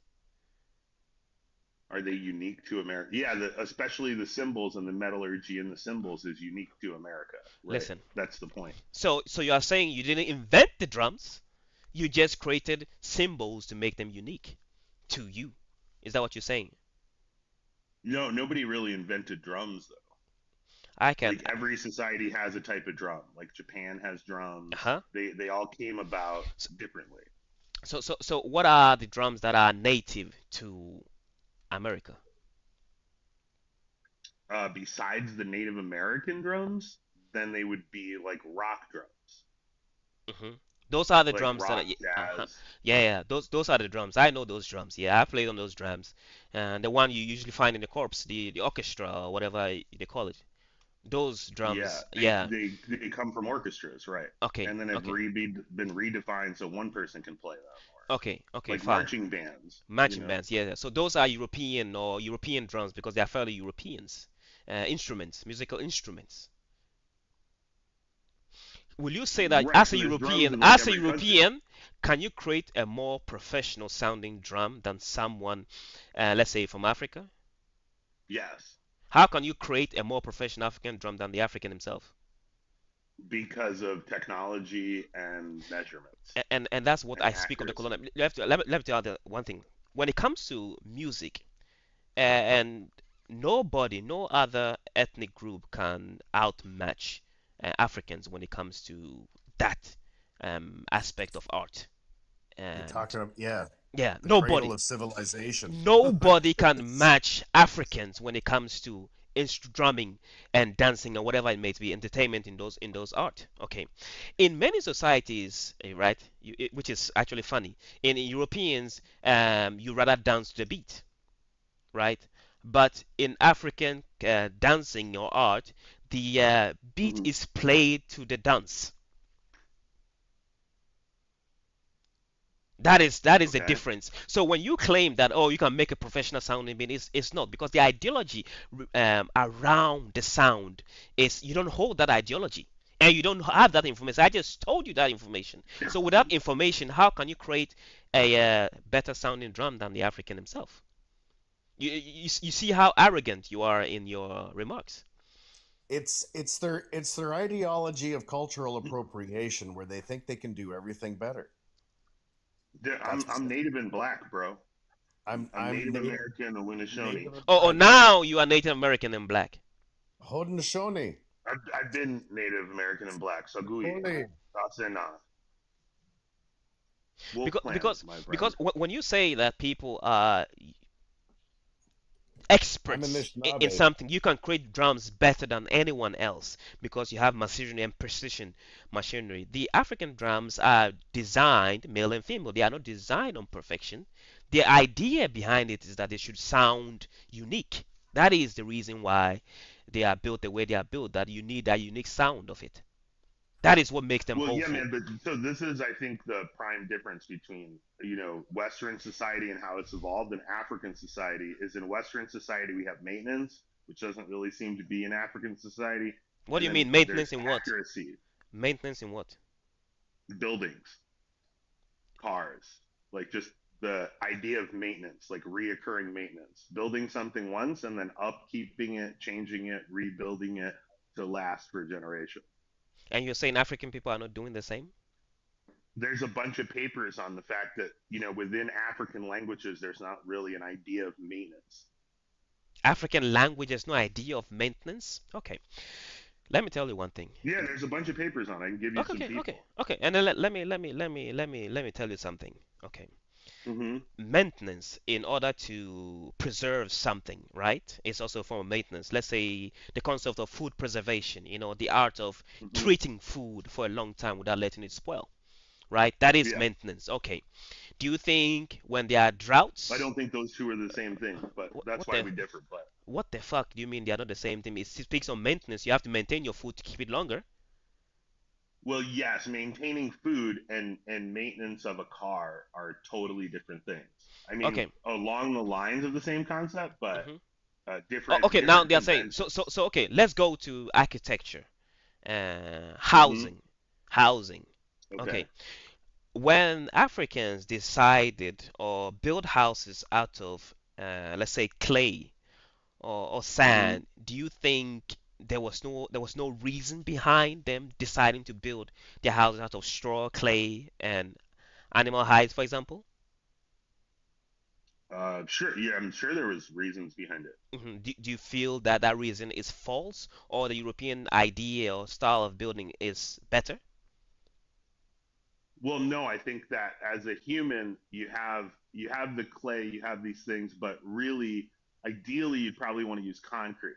But it's the lack of concrete that you use the clay and the horse hides and the other natural materials. Let me tell you one thing.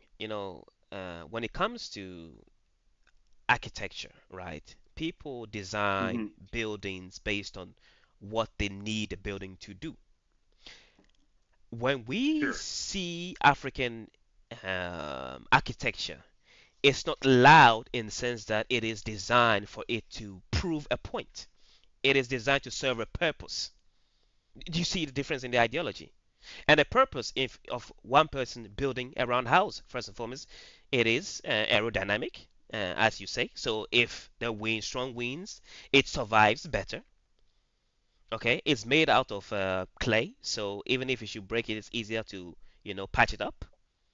Anyone can patch it up, and it's fairly mobile. You can just move, break it down and move somewhere else and put up civilization that way. Okay, and one thing which is most important, it is eco-friendly.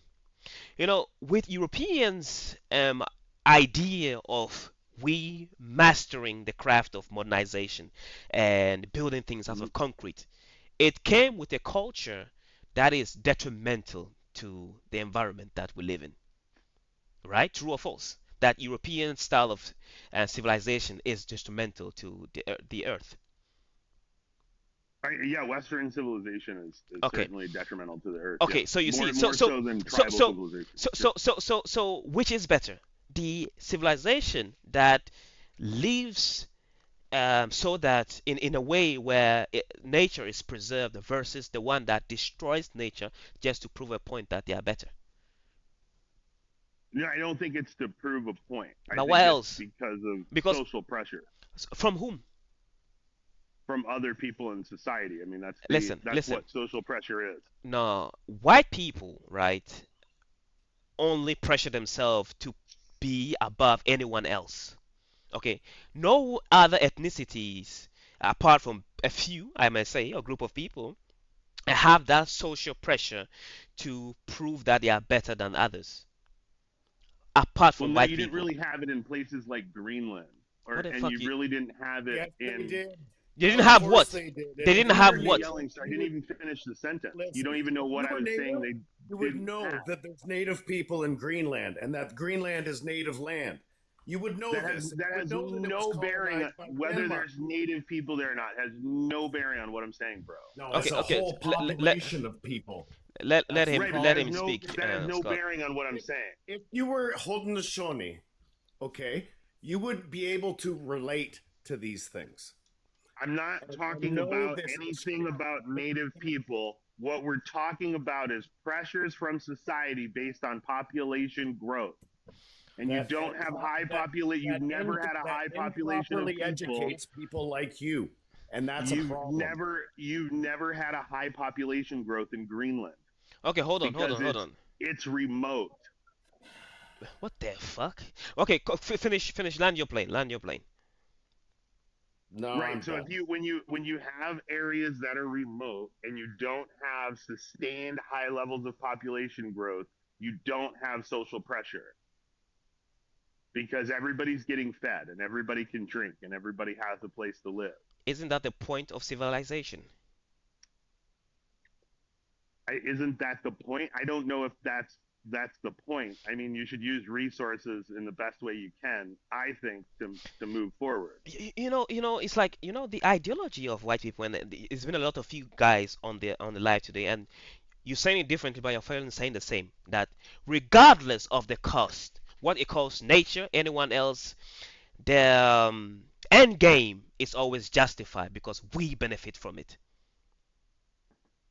The end game is always justified.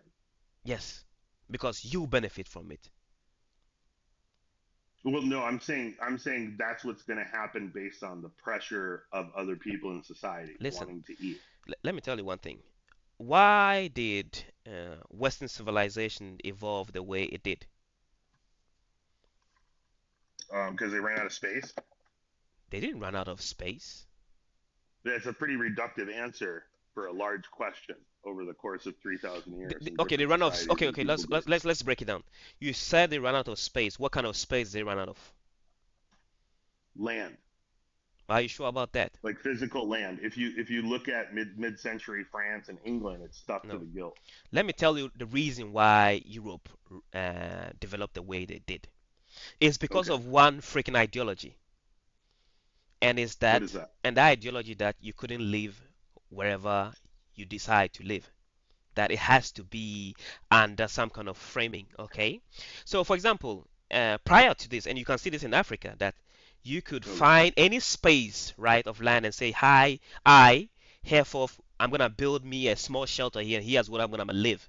So I have no Hmm. problem. I'm never homeless. I just have to find a land, and then I'm gonna live off that land, and just cultivate that land, and there you go. But then came an ideology where land can be owned.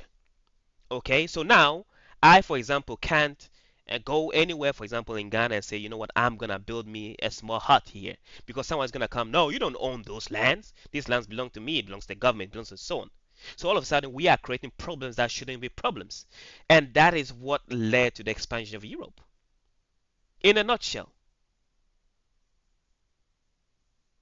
do you think do you think Africans will be poor if you could live wherever you wanted to live?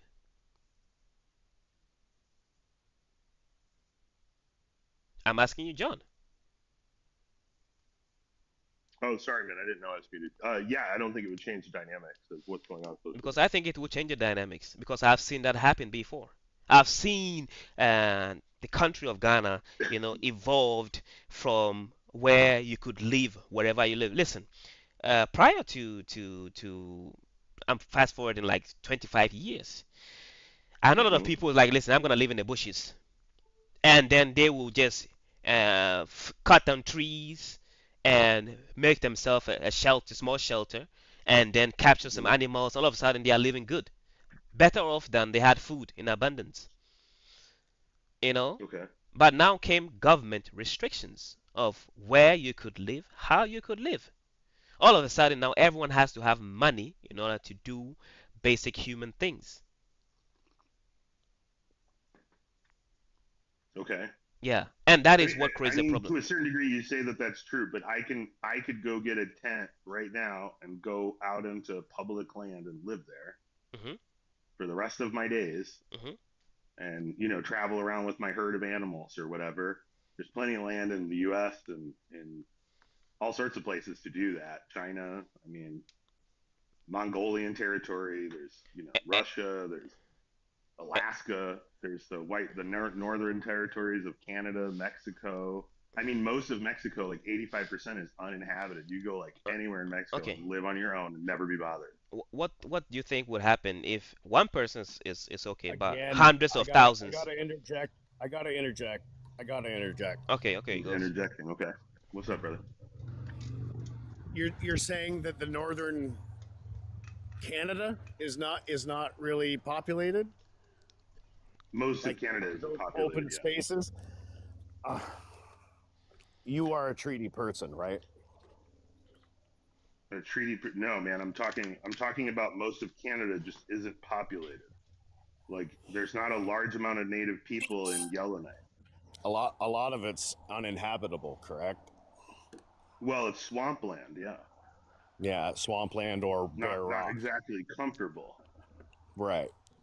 Not Right. really. So people, yeah, people Okay. like live I around see a what certain I see area. what you're saying, but there's a little speck of hypocrisy there, especially if it's coming from someone who's native or saying they're Why, native, bro?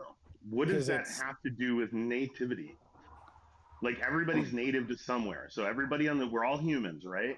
We're monogenesis. no. I'm So we talking all, about how the treaties are separating lands and who it belongs to and who lives there, who has right, always I'm, lived I'm there, an and the anarcho-capitalist, man. I don't believe in private land ownership within that structure. I'm right. very much in belief of Do you markets, but believe I in don't think people should own tribal land. do you believe in tribal land ownership? No, I don't think anyone should own land. Like, if I was running the world, nobody would be able to own a house or land forever and So transfer it forever. this so when you say that you're First Nations and Haudenosaunee, then you're not really being honest about that, are you? I am. That's who my mother is. I don't think he That is. doesn't that doesn't mean that's my ideology, man. I don't have to agree with everything natives say because I'm native. That's not Those two things aren't true. So I would so say probably you should stop calling yourself native, because if your your your ideology is that of the colonizer, and it's kind of hurtful to your mother's spirit, and I'm very sorry for her. I'm done here today. Thank you. Wild. yeah, I think the it's very funny the remarks that you make um in order to prove that what white people do is better. You know, I've never said that, man. You keep saying that. I am not saying what white people do, quote unquote, is better. all I the think examples. philosophy and computer science came from, quote unquote, native people, native Africans, sub-Saharan Africans, prior to Western civilization. I talk about it all the time. The book's called Raw in English and African Fractals, and it shows how black people in sub-Saharan Africa, way before Western civilization existed, developed all of the things that we use today, like understanding wind and understanding sine and cosine and calculus, and they've just been named differently and couched differently in the jargon because black folks didn't write that down. I That was understand. passed along through Verbal. allegory and Hmm. story and tribal knowledge. Hmm. And that gatekeeping hurt society in Africa. That's a conservative ideology. The tribalism, okay, we're going to keep this away from everybody. We're going to have this sectarian knowledge That was not and we're true. not going to share it. That was not true.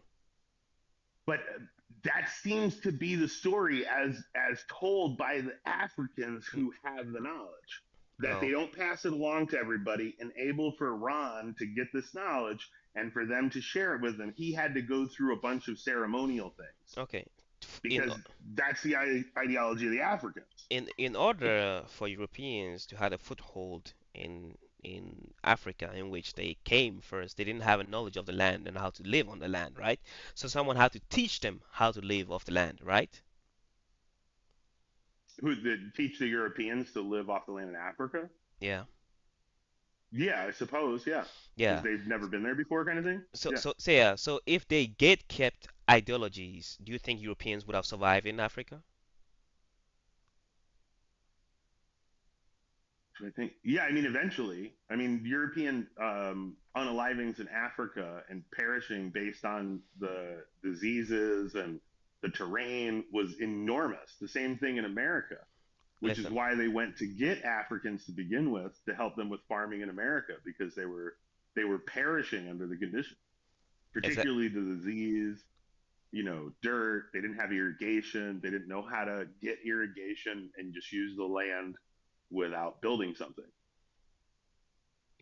So you mean the Europeans need to get Africans to help them build something? Is that what you're saying?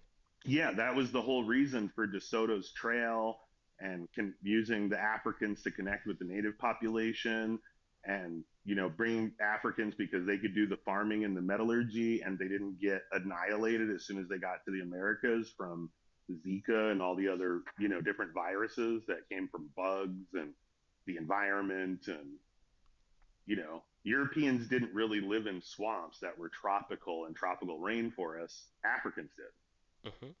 And right? So it's is the that a problem? no, it's just that the Europeans had like it would if you want to learn something quickly without doing the wrong thing, it's best to go get somebody who does that already Hmm. and take the good ideas and use them, Okay. isn't it? This is the first time you've been honest this whole life. No, I've been honest with you the whole time, man. We're talking about why something happens, and I'm telling you that social pressures happen in Europe that caused tool development that didn't happen in Africa. That tool development gives you an advantage. If you have a bigger hammer, that lets you do more hammering faster. That's just a fact. I'm not No, taking no, anybody's not side. I'm not saying it's right. I'm if not you saying have a it's bigger wrong. hammer, it lets you do more heavy hammering, but not faster because it's heavier. But that's besides the point. I've used heavy hammers and I know how. If you're using a heavy pickaxe, it allows you to go deeper, but not necessarily faster. Right. But there's a tool for the job, right? Hmm. You may, in a situation, the little pickaxe might be the best thing, Hmm. or the big pickaxe might be, but Yeah. it behooves you to choose the right one. And that depends on what your knowledge is of the environment and how much control you have to get And that done. Like if you come to America or if you mhm. go to like a place that doesn't have anybody there, there's no blacksmith shop. You've got to build all that stuff. So even though you can bring some things with you, you just can't bring everything with you. Okay, You need space for water, you need food, that you need that's true. people. That's true. I'm gonna. So I you got to understand build your it. point. I understand your point, but I want to ask you a question that's gonna lead us to further this question. Sure, brother. What do you think is the reason why African nations are not mechanizing the way they should? Sectarian disagreement, conservative, old school policies. Personally, like Hmm. social strata is based on ancient, long held beliefs Yeah. that aren't competitive. Okay. But one thing I can They don't have confirm anything that to do with world competition. Africans don't have old school, um, how do I call it, ideology because the current ideology many Africans hold is European. Really. Yeah, you see, when Europeans colonized the Africans, they made so the idea behind colonization is that you become like us. You become like us. That was the ideology behind colonization. So when you colonize people's land and their language, and so you become like us. So then, if Africans are not being able to govern themselves in the way they ought to be, that means the European taught them that. Because the style of governance was taught by the Europeans. The style of what about the Governance. laws of Hammurabi and all like the preceding governments of Africa, like Nigerian democracy, et cetera, et cetera. I think Nigerian democracy is the same as American democracy. Right. But Nigerian democracy precedes American democracy. So democracy was created in Nigeria, not in the West. Bro, The law systems were created democracy in in a Northern nutshell is a Africa, not in the European West. concept. Democracy is a European concept.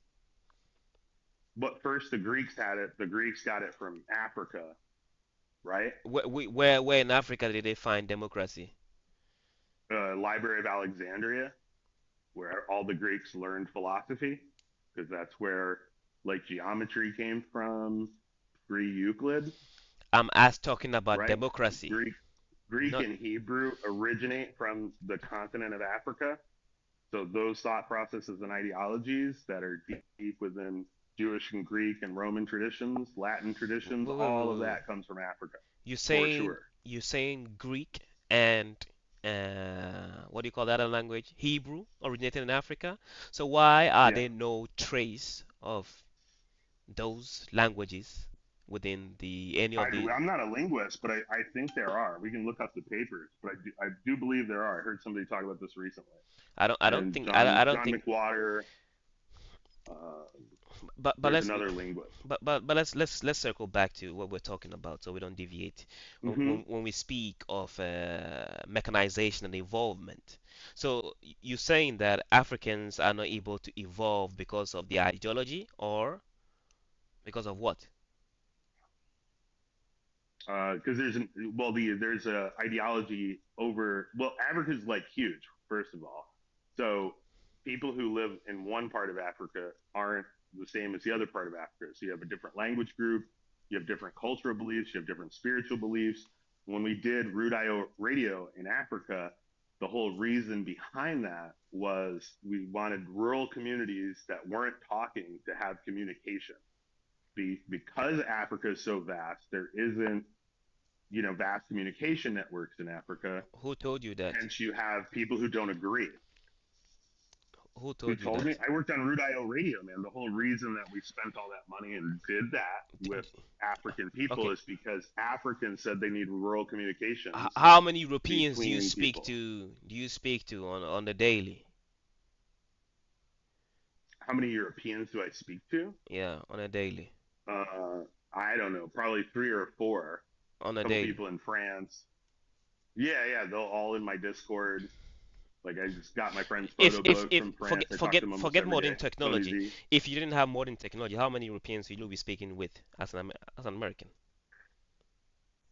I don't know whoever traveled to America or if I traveled to Europe, right? If Exactly. we didn't have communication, Exactly. right? You Right, see, and that's why we put the communication networks in because if you don't and talk to how are they somebody going to who's three communicate? thousand miles away from you, And what are they going to talk about? what do you mean? What are they going to talk What are they about? going to talk about? Why will I, as a Ghanaian, need to speak to a Nigerian? Water rights. Where they're storing water, energy. It might like work better for somebody to be making energy in Ghana and dealing with shipping than it makes sense for somebody in a different location, right? Like regionally, things are very different because you have different weather, you have different soil types, you have forests, you have no forests, you got desert lands, you got high desert, you got mountainous regions. I mean, Africa is enormous. It's four times the size of the United States. We don't agree. From a New Yorker to a Californian doesn't agree on most things.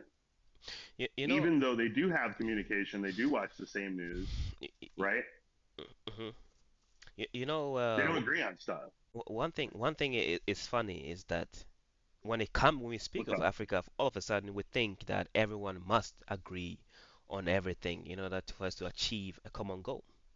But I think the problem with Africa and why Africa is not mechanized as it should be is because of ideologies like this, that everyone thinks that we need to agree in order to achieve a common goal. But the fact is that we only have to agree to one thing, what is true and what is universal truth. That is what we need to agree with within ourselves. And I spoke about these psychological injuries that we have within ourselves. That this, do all Africans agree that we need clean water? That's something simple. Yes or no? Do you believe you as an individual need clean water? And if the answer is yes, this is what you have to do to achieve clean water. If you don't do those things, then you won't have clean water. It's as simple as that. Those are the things that we have to agree upon. Not all those fancy smashy things. Right, but just to get that message out, man, you have to talk to somebody else. You know what I'm saying? And you start To get the within your message out about immediate clean listen, water. listen. if you can't mass the people around you to do something, let's say clean water, then the Hmm. likelihood of you being able to achieve it on a different to a different tribe or different nation is small. If you can achieve it Hmm. within your home, how can you achieve it in someone else's home? So How so can you achieve it in someone else's? Oh. yeah, because Well, right, bro. But do you see how you're constructing relationships here? You're like, if I can't do this, how can I do that? But none of that's what I didn't suggest any of that to you. no, but you're saying they should communicate, and I'm saying that let's say if Africans are not even communicating within the immediate area that they are in, how okay, prior to That's modern another okay okay problem. okay prior to modernization or European intervening, right? How did Okay. Africans spread loud messages?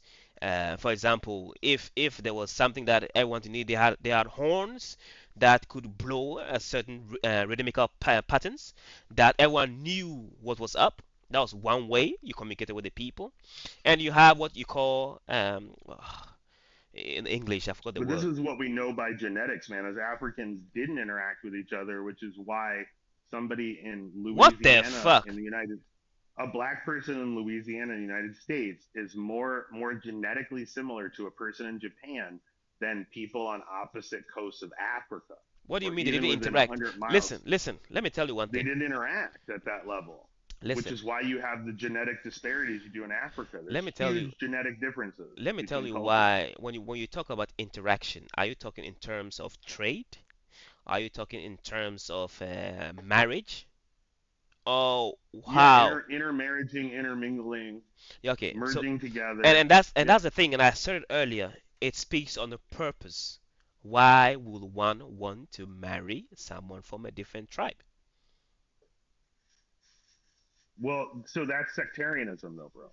No, no. I'm Like asking you. if you, why would I? Because you would get other knowledge that comes from a different way of thinking that would enhance your way of being.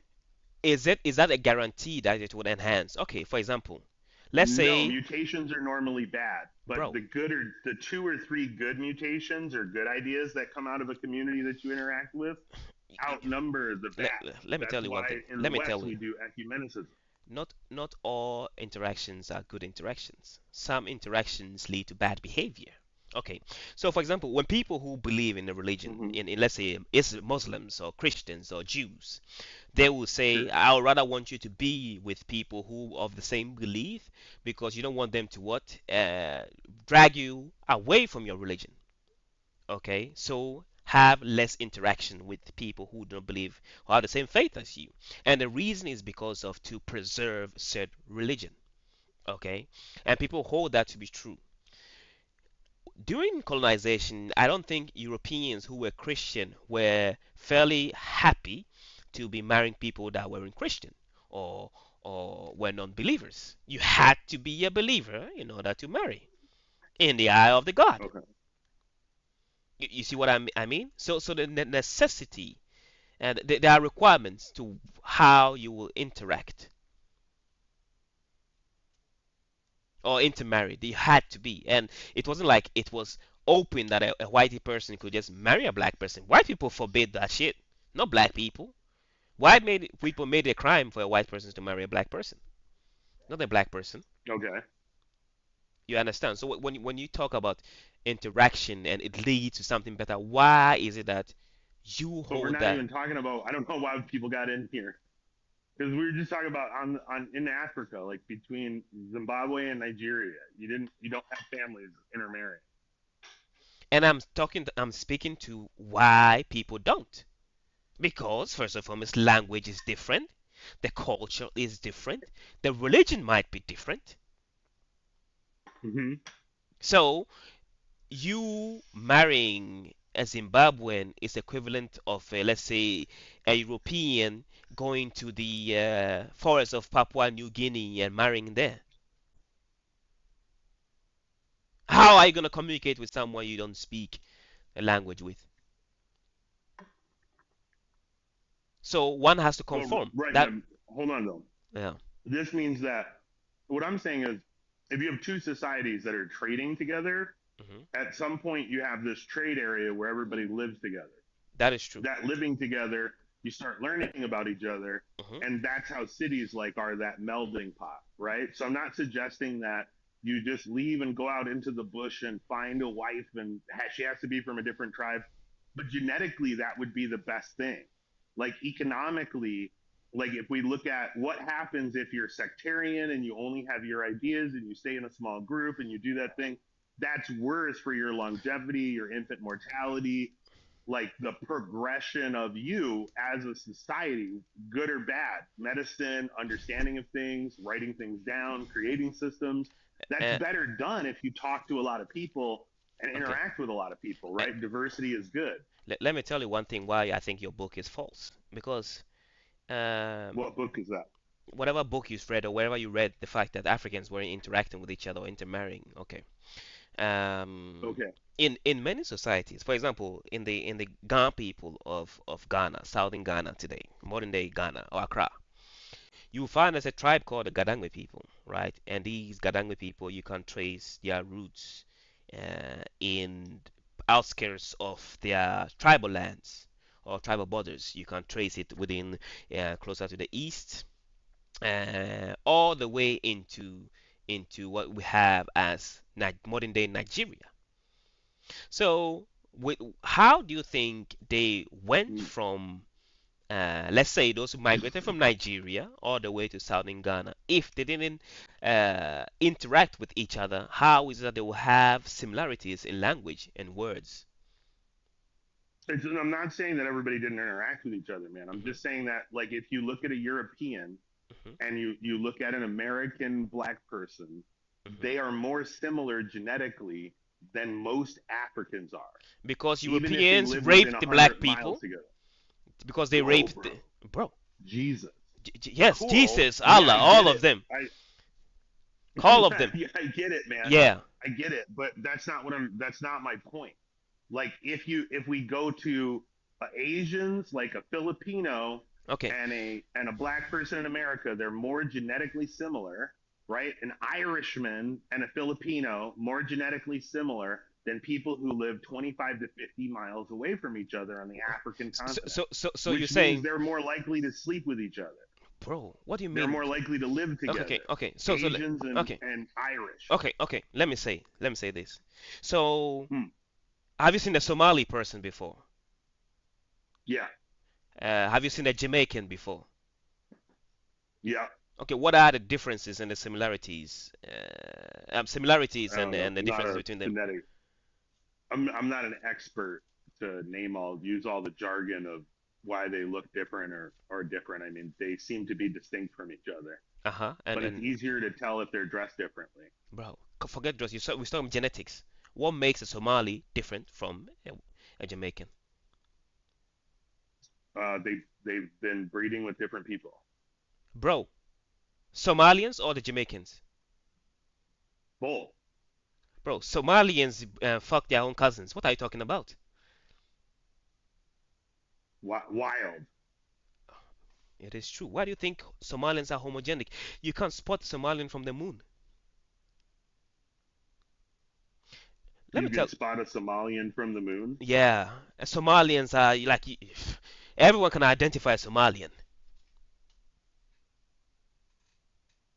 That is Okay. why Somalians are how do you call it? Unique in the way they look. You know, when we see West Africans, let's say people that look like me, right? There are some West Africans, and I can tell the difference between people who are purebred West Africans and people who are mixed. I can tell the difference between a pure West African and a mixed West African. That means, let's say you being in modern day Ghana mixed with something close to Nigerian or something like that. I can tell the difference, you know. And, Okay. What is that? What does that do? bro, because you are saying that people don't interact in ways, and I'm telling people do, and we know the No, no, difference no. because. I'm not saying they don't interact, man. Hmm. I'm just saying that on the continent of Africa, Hmm. you do not have large scale interbreeding living together and a homogeneous population. And In why the Africa, fuck? you have thousands of different ethnic, cultural, language groups, types of groups, Hmm. and that's very regional.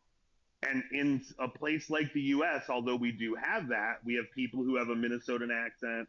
We have people who are, living in Louisiana and are black and Creole, and they look distinct from black people in New York City who are Cuban black, Hmm. or some other form of Boricua.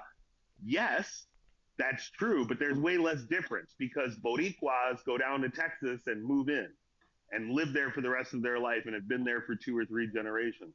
Irish people that lived in Minnesota live out in California now because it's very transitory Listen, in the let me tell you. U.S. and it's more so than it is in African nations. Let That's me just tell a you one fact. thing. Let me tell you one thing that I think is stupid. And then wherever you reading this is let me verify the live, so that we can put this argument to bed, because it's fairly stupid. The argument in which you are claiming What's up with something the you. derogatory statements? Yeah, I think it's stupid. Yes, it's stupid. It can be. You can take it how you like it, because the statement is stupid. I'm not saying you are stupid. And I'm gonna make an Okay. example, and I Okay. can disprove. The cocoa. The cocoa that you make chocolate, right? You find those trees in modern day Ghana, and Ghana is amongst the countries that produce cocoa seeds, cocoa beans, in the whole wide world. But do you know that cocoa trees are not homogenic, or how will I say it, from aboriginal to the lands of modern day Ghana? Right. They were transplanted there for growing, trying to get them out of Asia. And now No, they have a problem no, because they're all clones, no, right? no, no, no. The Hmm. cocoa beans came to Ghana because someone from that land, that is Ghana, went to live among those people and brought the seed and started planting it in Ghana. Okay. Yeah. So when you claim that there are no people Well, going didn't they out there, clone them? Aren't they all clones? They're all the same tree, right? They're all the same genetics. bro, listen. You are saying that someone will live from Minnesota and go and live in Texas, and live them for generations. I'm saying Africans do the same thing. Right, People bro. live. I've never said, listen, man, I agree with you. I'm not saying that that doesn't happen. I've said this 100 times. What I'm saying is that we do that in America. They do that in Europe. Europeans move to America. Europeans move to Japan. Europeans move to the Philippines. You don't see that in mass. You don't see 20,000, 100,000, 10,000 a year moving from Ghana to Nigeria. Okay, let That me tell just you one doesn't thing. happen. Le, Or let it me, hasn't traditionally happened in ancient Africa, which is why we have the genetic differences you have in Africa. and I'm telling you that it is false. It's just science. It is false. And I'm telling you it's false. Listen, you have to understand that Europeans moving and the concept of yeah. First and foremost, let's I want to kill this argument, so that let's I finish don't it know what the this way. argument is, bro. Okay, let's say this. Are you talking about in the last 100 years, or way back, so that we can scale it down? You can scale it down. We're essentially talking about like since 800, Since 800, okay. right? Since Yeah, yeah. 800. European, but even before then, that's Okay, why you hold on. have such genetic differences. Okay, hold on. In the 1800s, right? So you're saying that since then you don't see a mass scale of Ghanaians or Nigerians moving across to live with other people. Okay, I want you to. Okay, hold on. Let me bring in the AI here. Bro, Listen, no, listen. that's not what I'm saying, man. I'm saying traditionally over time, man. Oh, hold Saying on. traditionally over time. There, there Before is the West. there is a concept which is called Ghana must go, uh, and Well, I'm gonna. like, dude, before colonization, you just didn't have a large amount of Africans traveling outside of Africa and doing high levels of trade with other nations. Oh my God, Else, you wouldn't have had colonization. I'm speaking to an idiot at this point. Wild. Yeah, it is wild. It's because it's like when you speak in terms like, and this is Well, something then that. what is the evidence other than trust me, bro? Mhm. Okay, Like, the I'm giving you evidence, genetic evidence. and I'm giving you the Like, we have evidence. migration Listen, charts. okay, and I'm telling you the evidence is this. First and foremost, is language. One. Okay. Okay, What's the people language? people speak languages in the southern parts of Ghana, for example, uh, Okay. where or southern part of Africa, where you can find similarity of that language in the West or the East. How do you fuck do you think that is possible? What do you mean? How do I think it's possible? Yeah. Dude, I'm not, like I've said like 100 times, man. I'm not suggesting people don't travel within Africa and learn from other cultures. I'm not suggesting that. It's just not at the rate. There's not like a thought of ecumenicism within Africa. That And, doesn't. and that I I'm don't know telling any you that African what culture that is the has a purpose precept. why a Zulu person would leave their lands to go to Ghana? What would the purpose be?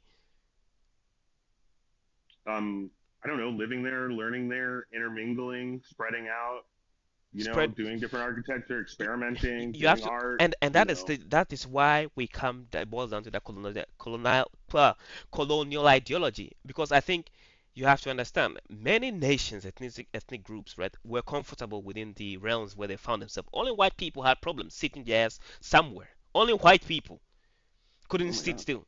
Yes, people were comfortable within the realm that they found themselves. If there was a necessity for someone to go from one end to the other, they did that.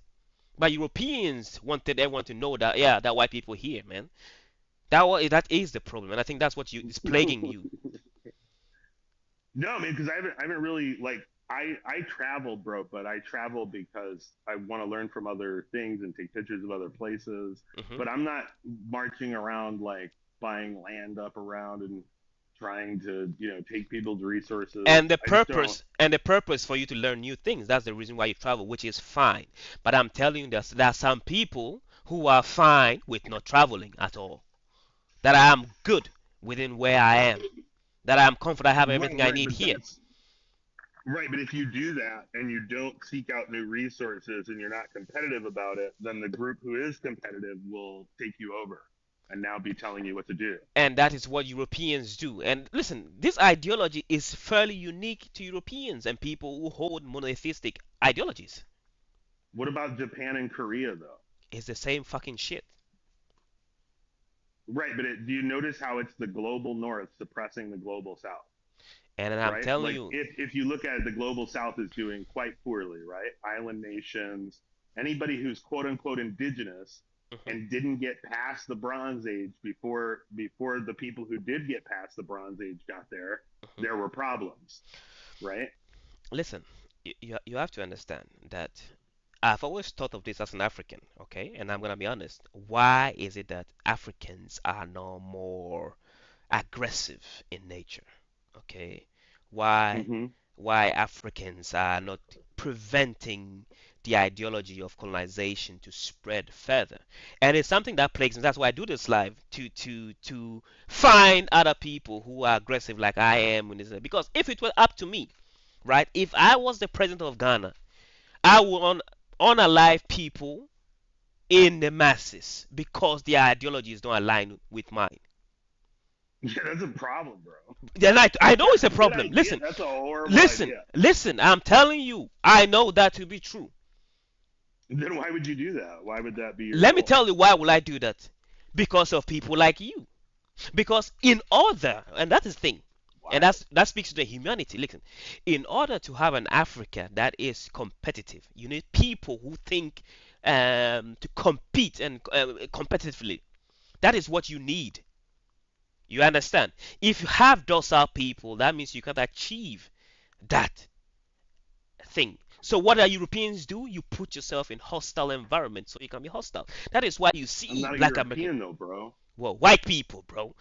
My dad's my dad's from Jamaica and my And mom's like I'm saying, originates in North I America. am saying, it seems like every 30 minutes your ethnicity But do change. you see how you're saying like you see like group membership differently than like I have no loyalty to group membership. So the fact that I'm black and the fact that I'm native has nothing to do with the way I think. Okay, And it has everything to do with where I was happened to be born. okay, and it's America, right? And you probably identify as white. I don't identify as white, man. Everybody socially identifies me as black. Are you I'm sure married to about a that? black woman. I have 8 black children. Let Yeah, I'm let sure about that, let, dude. let me see I, your I used to picture and teach. listen. Uh, I used to teach in the Men of Color Leadership Program. Okay, Like, I can't what are approve you I can't talking prove about? that. But let me tell you one thing. Yeah, Let me you let me ask can. you a You question. can just go. You can go Google my name online, and you can What's your see name? John Champagne speaking for the Men of Color Leadership John Program in Portland, Champagne. Oregon. hmm Damn. Fairly unique. That's I'm a a photographer who does almost totally black people in wait. my photography. John Champagne. I'm only seeing white people, man. John Well, Champagne. you're What? seeing Wait. John you're Champagne. not seeing me then. But then with John Champagne, what? Are you spelling it right? Champagne is champagne, bro. Champaign. That's not. That's champagne, bro. If you spelt it like the drink, you're spelling it wrong, and you're probably getting my college alum from Cornell Okay, and then not how do me. you spell your champagne then? I just said Champaign. CHMP or N or M? No, there's an M. Champaign. You can just click on my profile, dude, and go to my link. AI. I have a No, whole link tree. I John have a whole Champagne. link tree. Instagram. Yeah, Relax, I'm famous relax, on the internet. relax. I want to see whether you're a white person or a black person. Just hold on. Whether you are, that's hilarious. Because I know people do lie. Oh, John Oh, you need Champagne. one of this? Okay. Ugh. All right. All right. Go, Doc. Give me a second. John Champagne. I see a couple of black people and a couple of white people. Now I'm confused. Oh my God, dude! Just go to my fucking Instagram, guy. I Like, am what on an is? Instagram, man. John Champagne. I'm the top picture, the Okay, purple guy. There's like 12 more pictures of me in there, bro. let me You can see. go to my LinkedIn. There's a color picture of me on my LinkedIn. My Twitter page, where Bro. where the former president follows me. There's a picture there of me, man. I don't hide. Everybody knows me, bro. What are you wearing I'm on your not on Instagram? Are you wearing a red shirt? a red shirt. Bro, What did you forget look for, at? forget what you look like, man. It doesn't matter at this. I know. I don't. But It but but matters to but you. but the question is, let's go back. The question is about why do you think it is purposeful for people to migrate in masses as you claim? Dude, I'm not saying it's purposeful. You keep adding these things in. Okay? I said that in Africa, over the centuries, you Hmm. have not had mass migration and intermingling of tribes. You've had Okay. sectarianism. Okay, so hold it Like there. you Hold it. said Hold that it there. you can Hold it there. Hold it there. identify Hold as it there. Somalian. Hold it there. Okay. Wild, So bro. so so Why so are you so upset? so no, I'm not upset. I just want to cut it short so we can move on. So then, why do you think would it have changed anything if Africans were that way? Yes. What would have changed? There would have been more of a development of technology and sharing of information between groups. And then you'd had more industrial and political power when colonials show up. Okay, so you're saying if Africans were unified prior to colonization or Europeans showing up, then they would have been able to fight against the Europeans. Is that what you're saying? No, I'm saying that there's already systems in place. So when Europeans show up that are largely outnumbered by all the African nations, there's no coercion that's able to be done because there's already decisions being made. There's already structural groups in place. There isn't a void for people to create those groups. Listen, prior to Europeans, and this is proven, if Europeans were ever able to conquer Africa, they had to had help by other African tribes. Right. So they identified those who were, linear or those who they could have similar, how I call it, opinions with, and then use them hmm and each other to achieve their goals. That was what happened. Okay, Okay. but I will tell you this that regardless of Africans migrating or immigrating to whatever they might go or what you're claiming, it wouldn't have changed a damn thing No, why is that? How can you be because so sure of your prediction? let me tell you why it would not change them because it speaks on the ideology of the Okay. Africans, because listen, it plays me to a degree that why Africans are docile and friendly, and that was something that was across the board. Even to this day, Africans are being sold and so on. You don't see the anger where we need weapons. We need, you don't see it to this day. Even though today we have in color and we speak the same language, we speak English, French, and so on. I can say something and thousands of French speaking people will understand or English speaking people will understand. Still, we don't Hmm. see the anger, that outrage. You don't see it. When Trump said, "Hey, they stole our the vote." You see the rage of people marching to the Capitol, and seizing it. That is what I'm talking about because Africans don't have that within them. So in order for you to achieve what you're talking about, you have to brew that anger within them from infancy. That's what is necessary, not them migrating because across the board Africans are friendly and wherever you go they are welcoming to outside. They have understanding that you're an outsider, so you are given leniency. It's only the outcome that you are speaking of is only unique to Europeans. The outcome is only unique to European. Yes, the outcome is only unique to Europeans. So in order to achieve even modern day, listen, Mali, for example, is suffering. Look at this is a clear example. Ibrahim Touareg, for example, is now galvanizing his people to create a better Burkina Faso. But ask yourself, how many other African nations are building arms to support him in that way to prevent? Because listen, it is within our national interest as Ghanaians that Burkina Faso don't collapse. But still, you don't see Ghana bolting up Burkina Faso to make sure it doesn't collapse. Okay. Yeah. So so Why? so no, Why because is that? I'm telling the ideology that's what I'm saying that in order to achieve that you need people like me, you know. But Okay. people like me, in order for me to achieve my goal, I have to unalive a lot of people to That order doesn't to, make any sense. bro. That is the only sense that it makes. Listen, Well, no, to be a tyrant, I mean that's the opposite of what made the West successful. listen. Let me tell you one thing. Let Ecumenicism me let me makes tell the you one West thing. Let me tell successful. you one thing. And I have lived amongst Africans for a long time. If Okay. if I want to achieve uh, even sanitation, a clean street, let's say in Ghana within the next 5 years, do you know what I have to do to achieve it? What's that? I have to hurt people in order to achieve just common Right. You just keep sanitation. saying that, but you haven't said why. Let me tell you why. And I spoke this earlier because for some reason Africans, I don't know what is within them. The place is dirty. They keep blaming it. It's like you live around in an environment, right? And there's rubbish around you. But for some reason you are comfortable, having rubbish around you. And that is the problem. People are Okay. comfortable having garbage around them, and for me, it's a problem. That you don't see that it is bad to have plastic bags. People just eat and just drop it where they fucking stand.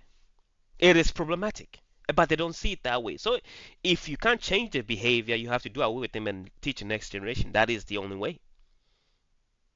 Right. That's why we started talking about maintenance, is because that's just not like if you don't have a language concept, then you probably don't have that concept. And Western society inherits concepts from other people. They Listen, take good things and leave the bad things. let me tell you, Africans have been inheriting concepts from other people. All of they have for Or generation. Yes, listen, okay. tribally we do things that are not unique to us. You know, in terms of the way we name our children, some names are inherited. In Ghana, you hear people are called Kofi and Kwame and so on. Most of that style of naming is not unique to the Ghana people, but they inherited it because it made it easier to identify children. You see what Hmm. I'm saying? Yeah. So the way people, how would I say it, name their children is named in a way that is like what is equivalent to your social security number. So if you say my name is John Smith, people can identify that John Smith is only a name used by people in Texas. So you are from Texas. You know what I mean? Something like that. That's Okay. how many African are names, especially tribes in Ghana. Okay, and most of these things were inherited. It came from other places. Okay. Okay, but I'm Came from telling other you, places. it boils down to the ideology, man. I'm telling you, people are not like I'm telling you, it pains me that the people are not strong and bold in ways where they can uh, and willing to achieve good But we things. haven't gotten down to your mechanical reason for that. Like why does like how do you understand that? Why does that happen? How under your policies does that Okay, suddenly let me not tell you. happen? Let me tell you under one and why it doesn't happen. First and foremost is Hmm. the reason or the introduction of religion, Christianity and Islam, is the reason why other Africans are not what they ought to be. It keeps them cemented to the ground. That's one of the biggest problem, you know, because it is very problematic in ways that it's unfathomable until you've actually been in the continent of Africa. You know, for example, in Ghana, where people spend more time in the churches instead of doing productive things. You know, people think that God will magically fix their problems, so people are praying from morning to evening. You know, Okay. religion. So first and foremost, you have to do away with the religion in which they subscribe to, because that is detrimental to the society. So you don't see any of this as being like the worst type of governments that we've seen over the years How is that that led to colonization, that led to annihilations of whole people groups. Like you don't see that in what you're saying? that the style of the way I govern? Right, but how can you say that I would govern this way, but then defame the West and say, well, what they're doing is wrong? Listen, my governing style is not based on defaming the world. My governing style is based on what is beneficial for the African. Okay? So, Right. Okay. yeah, isn't sanitation beneficial to the African? So we do everything purpose to keep things clean. Clean water, clean food. You know, you teach people how to, uh, uh, create clean water and clean food. Why sanitation is important, and you start from there. If people have understanding why sanitation is important, I think we will achieve greater things. But Why sanitation is important. bro, I'm telling you, I wish you one day would travel with me to Ghana, and I'm gonna take you to the beach, right? The Hmm. amount of garbage, you know, in the shores of the beach is unfathomable, and it's crazy. It's So cra- why is it not like that in Los Angeles, but it is like that in well, it is like that in Los Angeles. By the way, I'm doing a whole garbage project where I'm taking pictures of garbage and water. uh-huh. So I have been around to quite a few states in the U.S. and seen the garbage in all the water. Uh, We have 48% of our Native American people don't have running water or plumbing so in why is their a problem? homes. Why is it a problem in Ghana? It's because of understanding of an infrastructure problem. You know, many Africans don't understand how society works, and I say, let me say, But what you isn't do that saying, Western? no, no, stop enslaving your people. Africans are going to say, no, no, come to YouTube if you want to say something. I'm just reading the YouTube. I'm saying the list. Let me say this, tell you this. Oh, now I'm losing my words. I haven't drunk in much water. But society, right? Many Africans, and I think in terms of the population, don't understand the necessities, what are necessary in order to sustain a civilization or a group of people. You know, so the fact that the knowledge is lacking to what is necessary to sustain said civilization, you find that the people do not do things that promote the growth of their civilization. Okay. Okay, for example, and I said it multiple times today because we had flooding problems in Ghana because people would just uh, clog the sewage system with garbage, and now when it rains, the water have nowhere to go, so the water becomes stagnant. You know, if people understood that if it is clogged and eventually it rains, your home will be destroyed, I don't think we'll have that problem. Okay, so you're going to educate them out of it. Uh, If they were more educated, this wouldn't be a problem. that's one of the things, yes. One of the things, if they were educated, yes. So doesn't education like essentially come from reading codified material It, written down and laid out in no, the not standardized necessarily. language set? Not necessarily, because No. when we teach babies things, we don't usually don't read to them. We show them why it's wrong.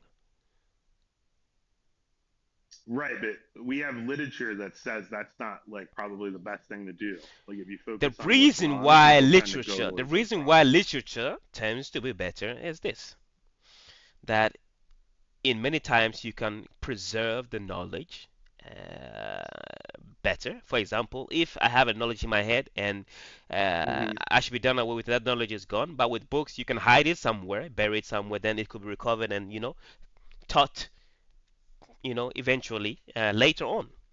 That is the benefits of writing things down or drawing things, okay, or noting things on books or staffs or trees or whatever. Okay, or using objects to record, rather using objects to record history rather than oral tradition and so on. Okay, oral Hmm. tradition works good when you are in peace times because you have abundance of time to drill it in the heads of people. You see people reciting the Quran and so on. They usually can recite it as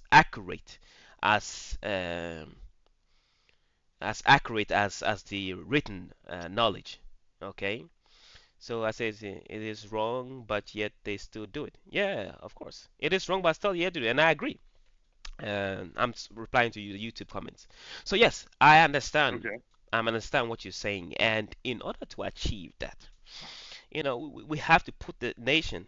Even our military is weak. Happy Sunday, Pauli. Uh, our military is weak, and it's weak to an extent that the military can't defend from outside attacks. Modern day African militaries, because of the way the militaries are structured. Okay, you find that many militaries uh, hold the standards and the bases that the colonizers left. You find that in many African military bases, it's always close to civilian airports. So when you are attacking the nations, it's fairly easy to bomb everyone together, and that's it, because the military was designed to hold the population in check. That is the reason why the military is placed where it was placed.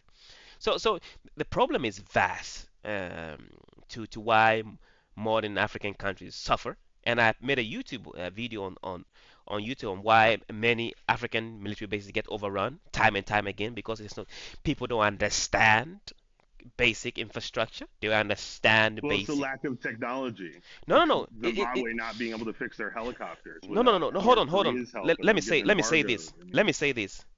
If let's say you have a rifle, right, hmm. and I had a bow and arrow, right, and I know the understanding of how your rifle works and how my bow and arrow works, I can, with that Okay. information, I can build in a way where your rifle can do me harm. Okay, for example, your rifle, I know your rifle can shoot straight forward, it can shoot in a straight line. Okay, but I know my bow and arrow can shoot in a curvature. So that means I can hide under sandbags or so on and shoot in the air, and eventually it will fall down and hit your head, and I will achieve my goal. Those are the things that I think people need to understand as soldiers and people who govern the state. So that when you are building military bases, you can create ditches so people can just fucking run on their feet and all of a sudden they are climbing your walls. Okay. You build in terrains that are difficult for people to approach. But people build military bases in places where people can just walk in. Basically, people can just walk in. There's no terrain challenges. Wild, bro. I'm just saying, like from a standpoint of somebody who wants to move something forward. Like, what about like you're saying getting rid of people of different ideologies when we know that you need lots of different ideas in order to create something new that works. Like the best ideas are normally ones that are not obvious. Okay, that is true. But I'm saying that there are some of them that is like you don't have to be intelligent to a high degree to understand that these things are not necessary or shouldn't happen. That you shouldn't have mass gathering of garbage around your house. You know, you shouldn't have it. You don't need to go to school to a certain degree to university level to understand that are bad around you or flooding is bad. You know what I mean? You shouldn't go to school to understand that these things are bad. And you have to go to school to understand that these things are bad. Your IQ and your EQ is too low.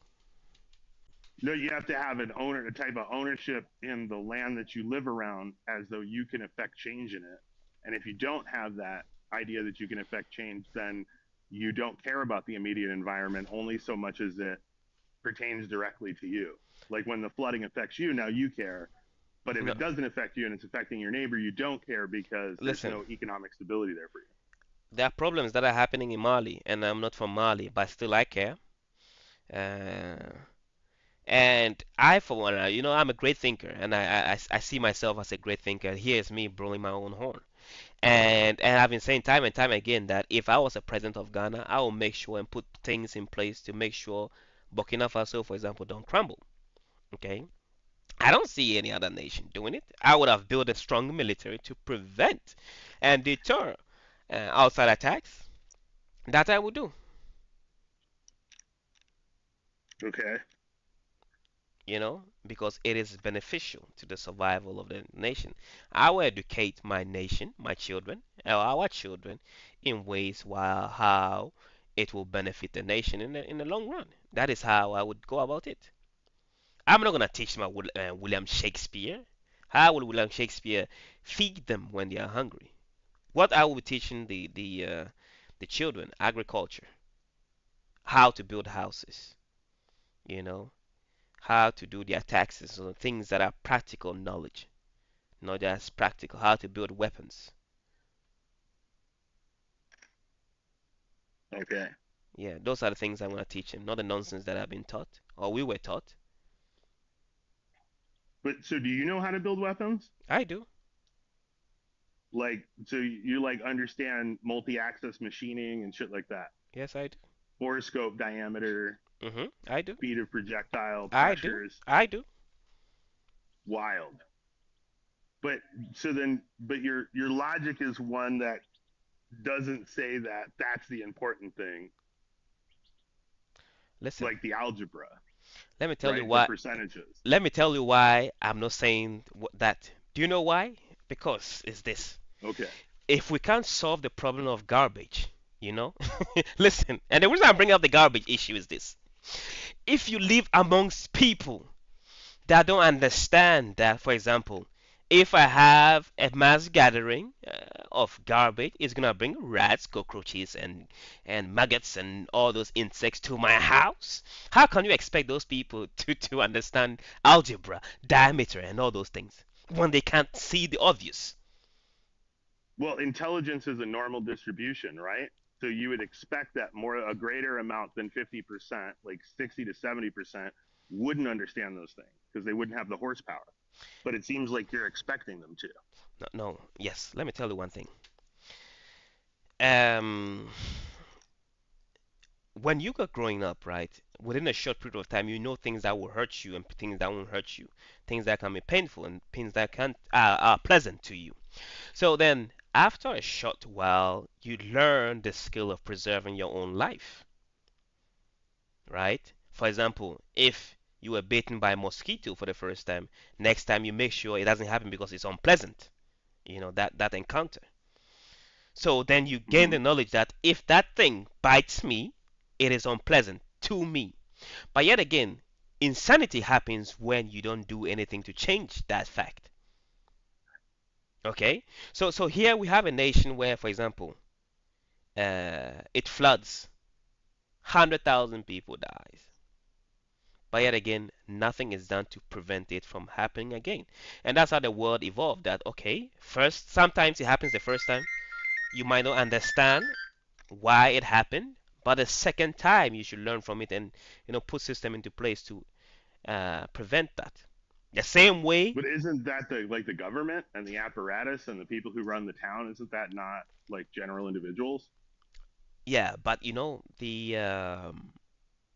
the problem is that it is the same people who eventually take holds places in government. The same people who don't understand why garbage is bad will grow up and become a president, will grow up and become a minister, and so on. We have a saying that even a fool can grow up and become an adult.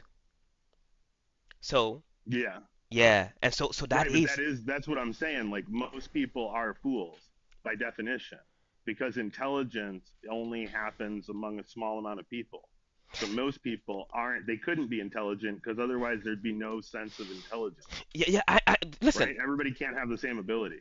Of course, but it's like some ability to preserve life is one thing that is innate to us, like it's in our innate instinct, where to preserve our own life beyond, uh, let's say, better than animals is one thing that, like, everyone understand that, I'm not gonna fight a pack of lions. Most people understand that's why we don't do those things, right? But when it comes to human life preservation in terms of things that we do to each other, to ourselves, then we are all of a sudden stupid and lacking that this thing is bad.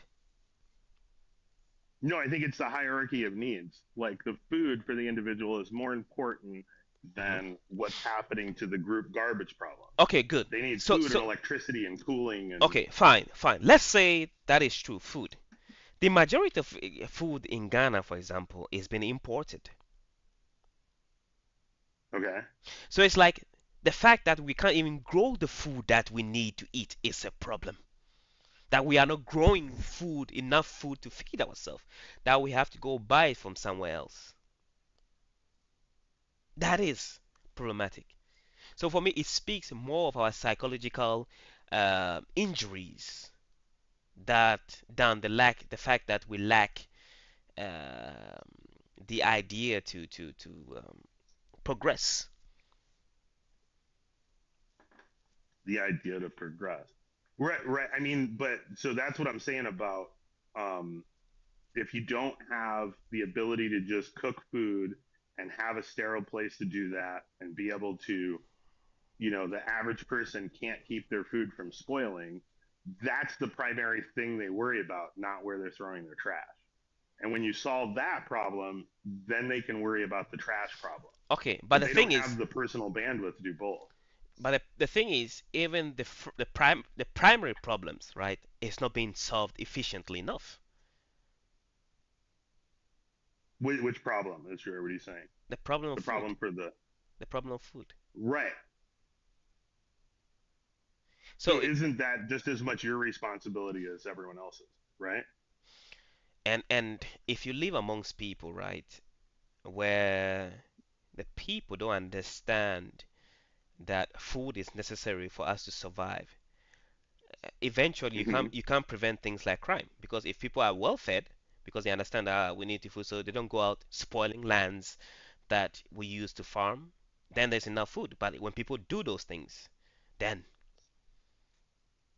uh, we have a problem. That's why Africa is stagnant, because the basic necessities are not even being achieved effectively enough. Many African nations stagnant because the basic Right. So necessities are that's not being the achieved. important part is that we communicate about how to solve those problems.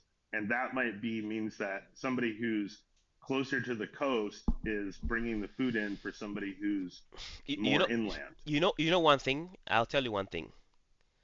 Prior to Africans being colonized to the degree that they are, I guarantee you they have solved the problem that I'm talking about way back then.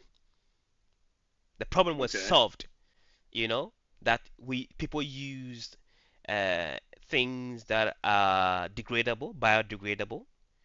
So then you didn't have the problem of garbage, for example. People grew enough food, you know.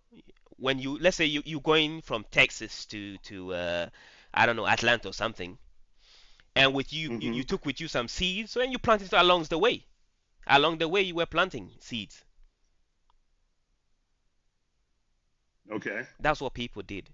to ensure. Well, man, in the way of gardening, I don't know if you've heard of JDAM gardening, but it suggested that when you plant a bunch of different varieties of things in the same place, you get a better yield than you do when you separate stuff, when you do like row gardening, like Western gardening, Hmm.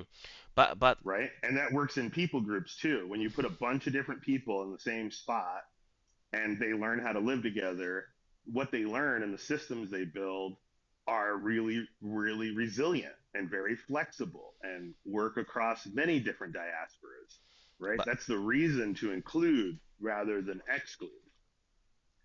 oh, And I that's why I'm saying is the problem with Africa. There's an exclusionary, we do things this way and we're not going to change.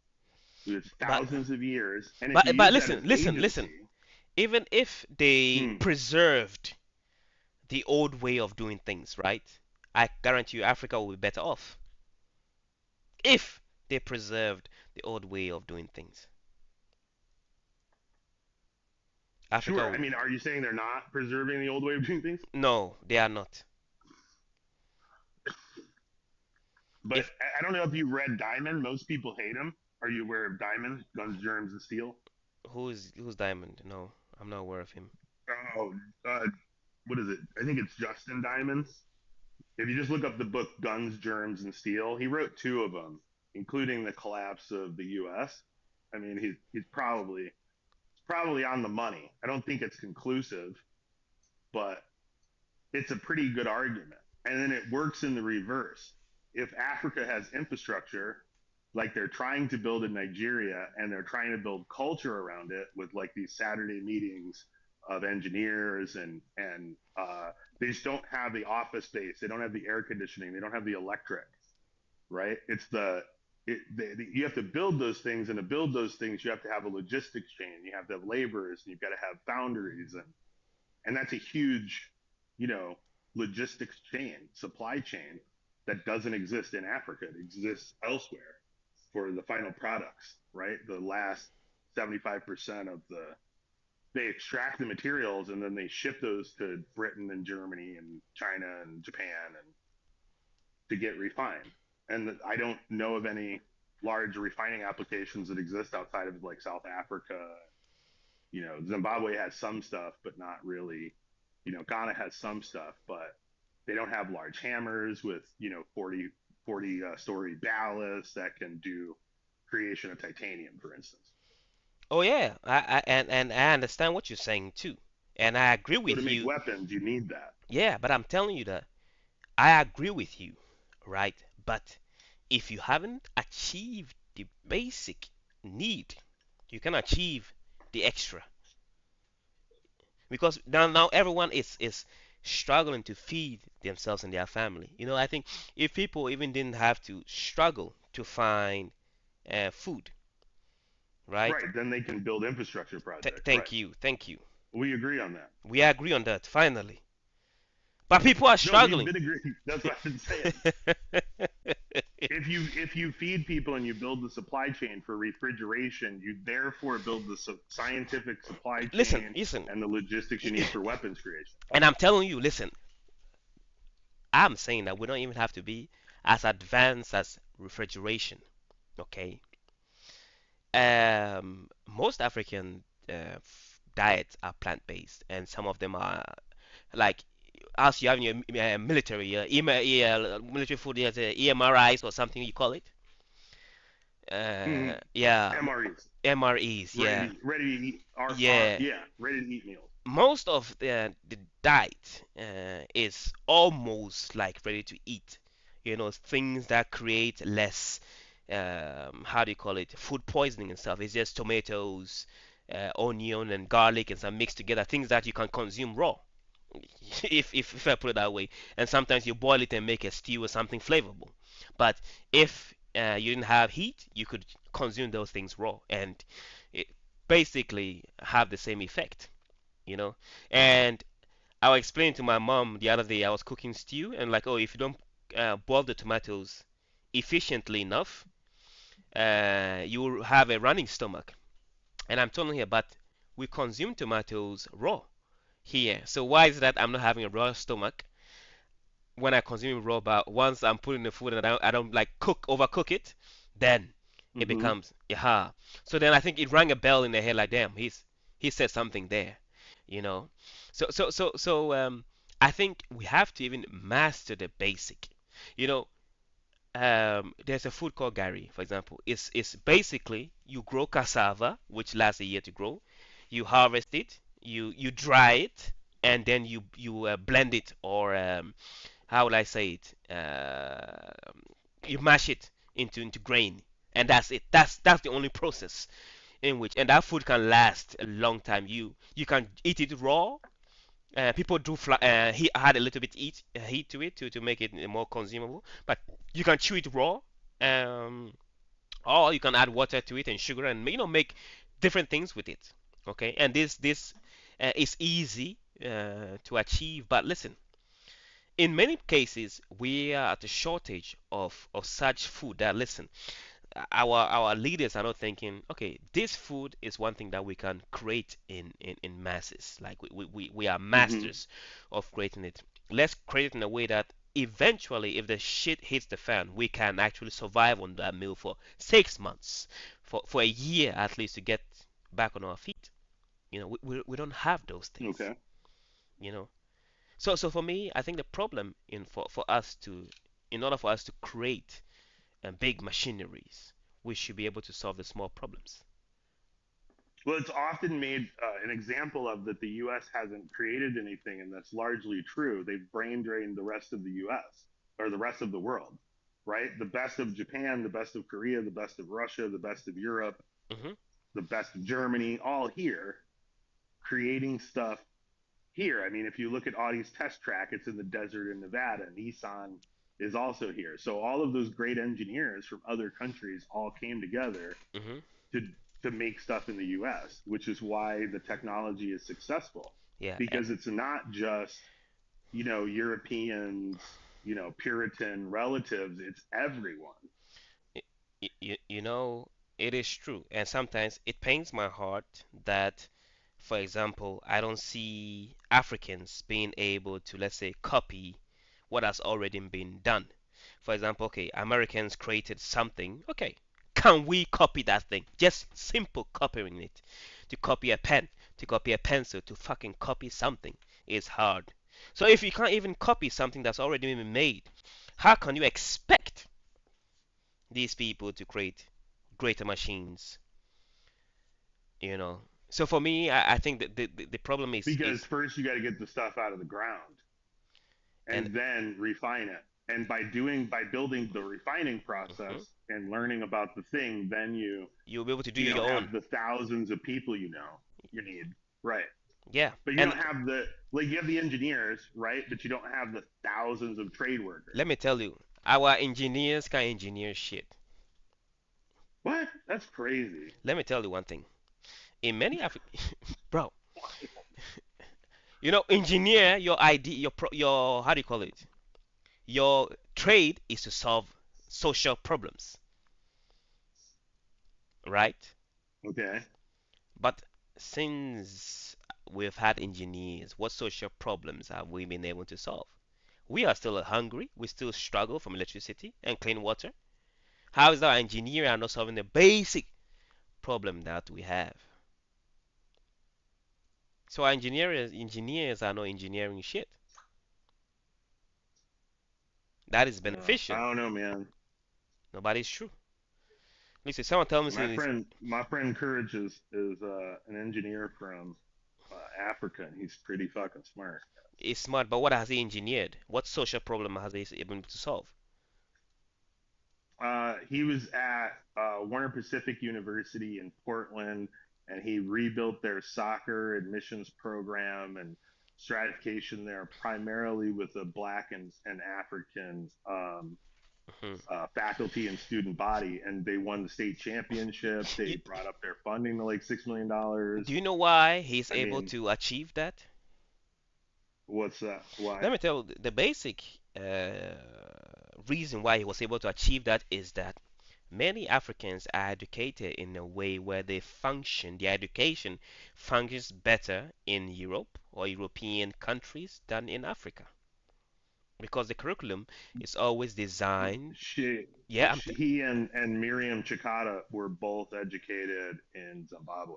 and I'm telling you, That's where yes, their degrees are from. yes, but you have to understand the way that they're educated is similar to how Western engineers are educated. So you are educated to build things that are not African, that are European. You know, we are never taught to build things that are African. For example, we've had clay pots for centuries. I don't see any engineer trying to make it a little bit smart clay pot. You see what I mean? But we find engineers What do you trying, mean by smart clay parts? Like like, different material science or something? no, no. For example, okay, fishing canoes that we have in Ghana, right, where people take it to the sea and fish. For generations, Hmm. it has been without roof, but people are in the rain like this. And I'm like, so for over 100 years, no one thought it was a smart idea to even take leaves and a few branches and put it and create a small hut above the canoe. No one thought that would serve a purpose. No one thought that Hmm. even putting solar panels on those canoes could give you electricity at night. You can charge your phones. You can have light to navigate. Like simple things, man. And it pains my heart that I'm not seeing it. It pains my heart. Right. So why don't is I'm not aware. Is there any kind of unified patent system in Africa? I'm not sure there is. Right. I think there is something in different countries, but not No, across yeah, African borders. we don't have a unified patent system. Yeah. So how do you like? I mean, if you did something and you made it open source, why don't you put these things in the ether, draw them up, start producing them, create the Yeah, but manufacturing, that's the scale thing. that? That's the thing. Even though those ideologies are there, it boils down to necessity. People can't think that, wow, this is something I could need. Let me tell you an example, and I'm gonna tell you a side project I was working on. The police of Ghana, right? We are sometimes they face a problem, because of money, and they transport money from banks and shops and so on. So then sometimes they get ambushed and people will shoot at them and take the money from them. So then I was like, what if there was a system that allowed the police to be more connected? Okay, a system that could detect, let's say, gunshots, a system that could collect data and help the nation grow. Okay, so then I'm working on a similar project here in Norway. Okay, but this is a pilot program, and I'm actually helping the company to actually make it more sound because they had the idea, but it wasn't developed. It didn't work in the field as they thought. So I'm helping them make it work. Okay. Hmm.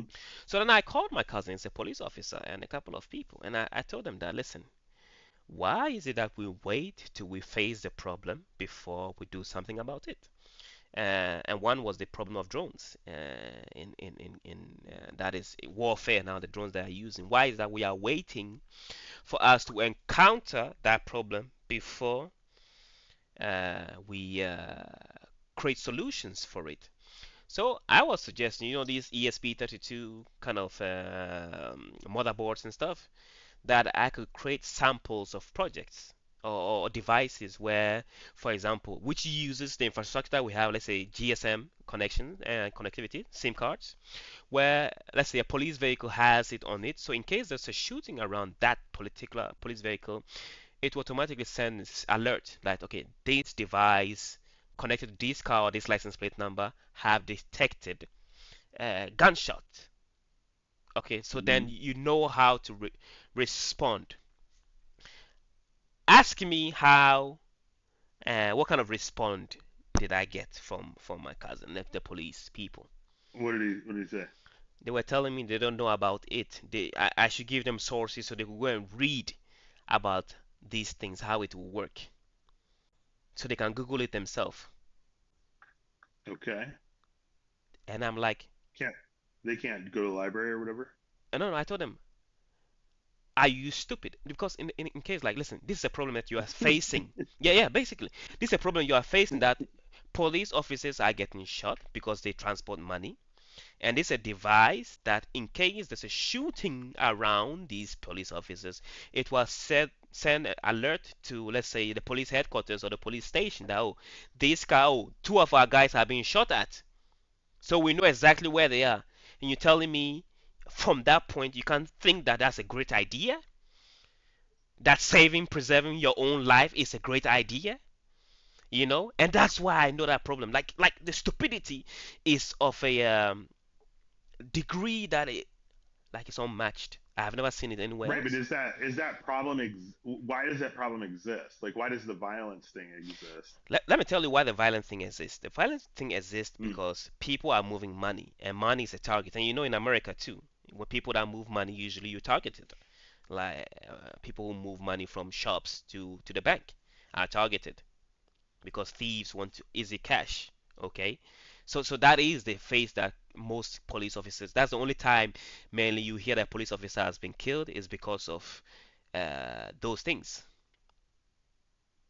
But yeah, I'm looking at Lambert's 2025, the virtually all illicit markets expanding since 2019 on the African continent for okay, global organized crime. yeah, but that's beside the point. But I that don't know is the numbers, so I'm just looking it up. yeah. So but that is the problem that people face, that when I present a good idea or someone present a good idea, people in positions can't fathom that this is a great idea. We just need to see how it works. That, oh, this is a great solution to the problem, Right. and that is the thing. And these are the people that lead the country. These are the leaders of the country,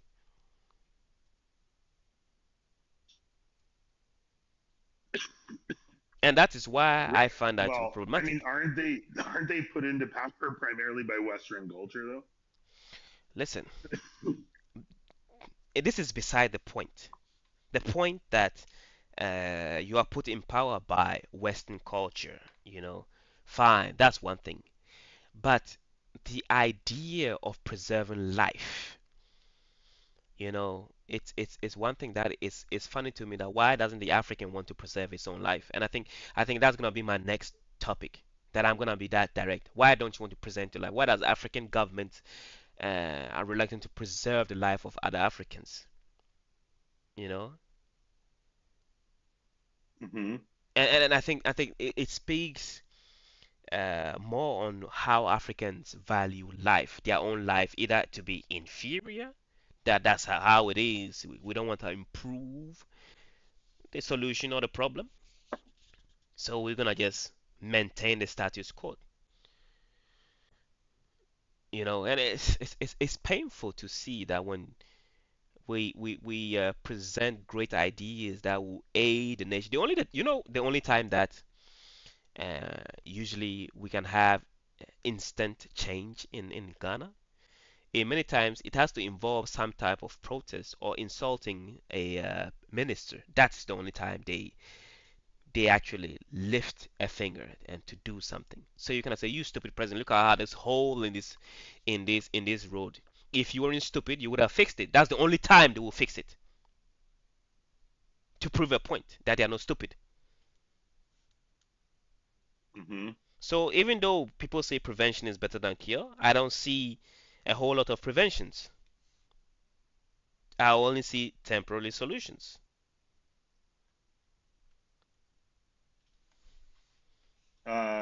Yeah, there's going to still be, Russian, Chinese, U.S. involvement in these markets. Look, Burkina Faso, since the military took power, right?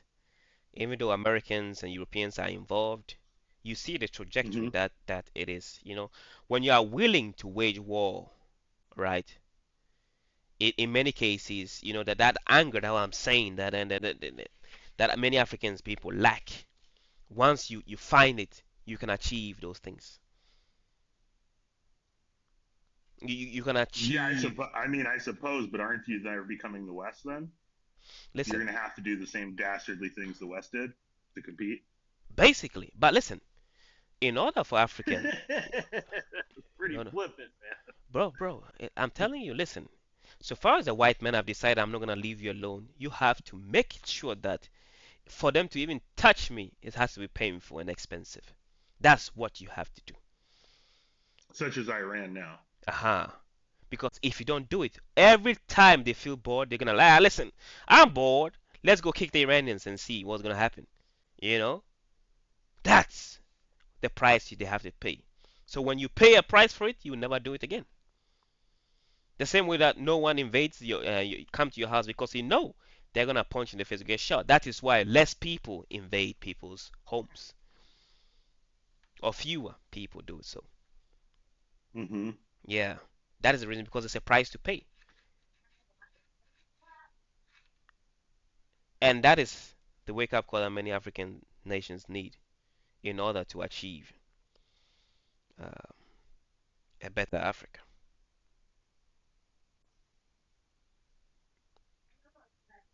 I need to go on. Get my kids yelling at me. Yeah, Do some John, supervision. it's been over 3 hours and the live was is overdue, but it was nice conversating with you. I usually don't quit Yeah, great talking to you, man. with people that even I don't disagree. I like to understand how people think, and look at where we've landed. All of a sudden, we agree in many ways than than one. But in the Yeah, that's what I've been trying to beginning, tell you, man. I largely, I think we agree. yeah, I in think the we get beginning, it to the didn't place sound we like get to in so. different ways. That is why I always give people the benefit of the doubt and try to dive deeper and dig in to find out where the thinking is coming from. You know, Right. I think that's why we need to ultimately include more people in decisions, because everybody has a different way of getting there, and sometimes they can bring stuff to your attention that you weren't thinking about, that is true. whether Uh, it's the problem or the solution. I'm looking at the whole crime uh, in Africa thing. I mhm. mean, there's not a lot of data, man, There's not a lot of in data, any one country. and I'm telling you, data collection is a problem, and that's what I do. I do data collections in many. Uh, Recently, the one I've been doing is farming and stuff, and it's been a hell of interesting data I've been collecting.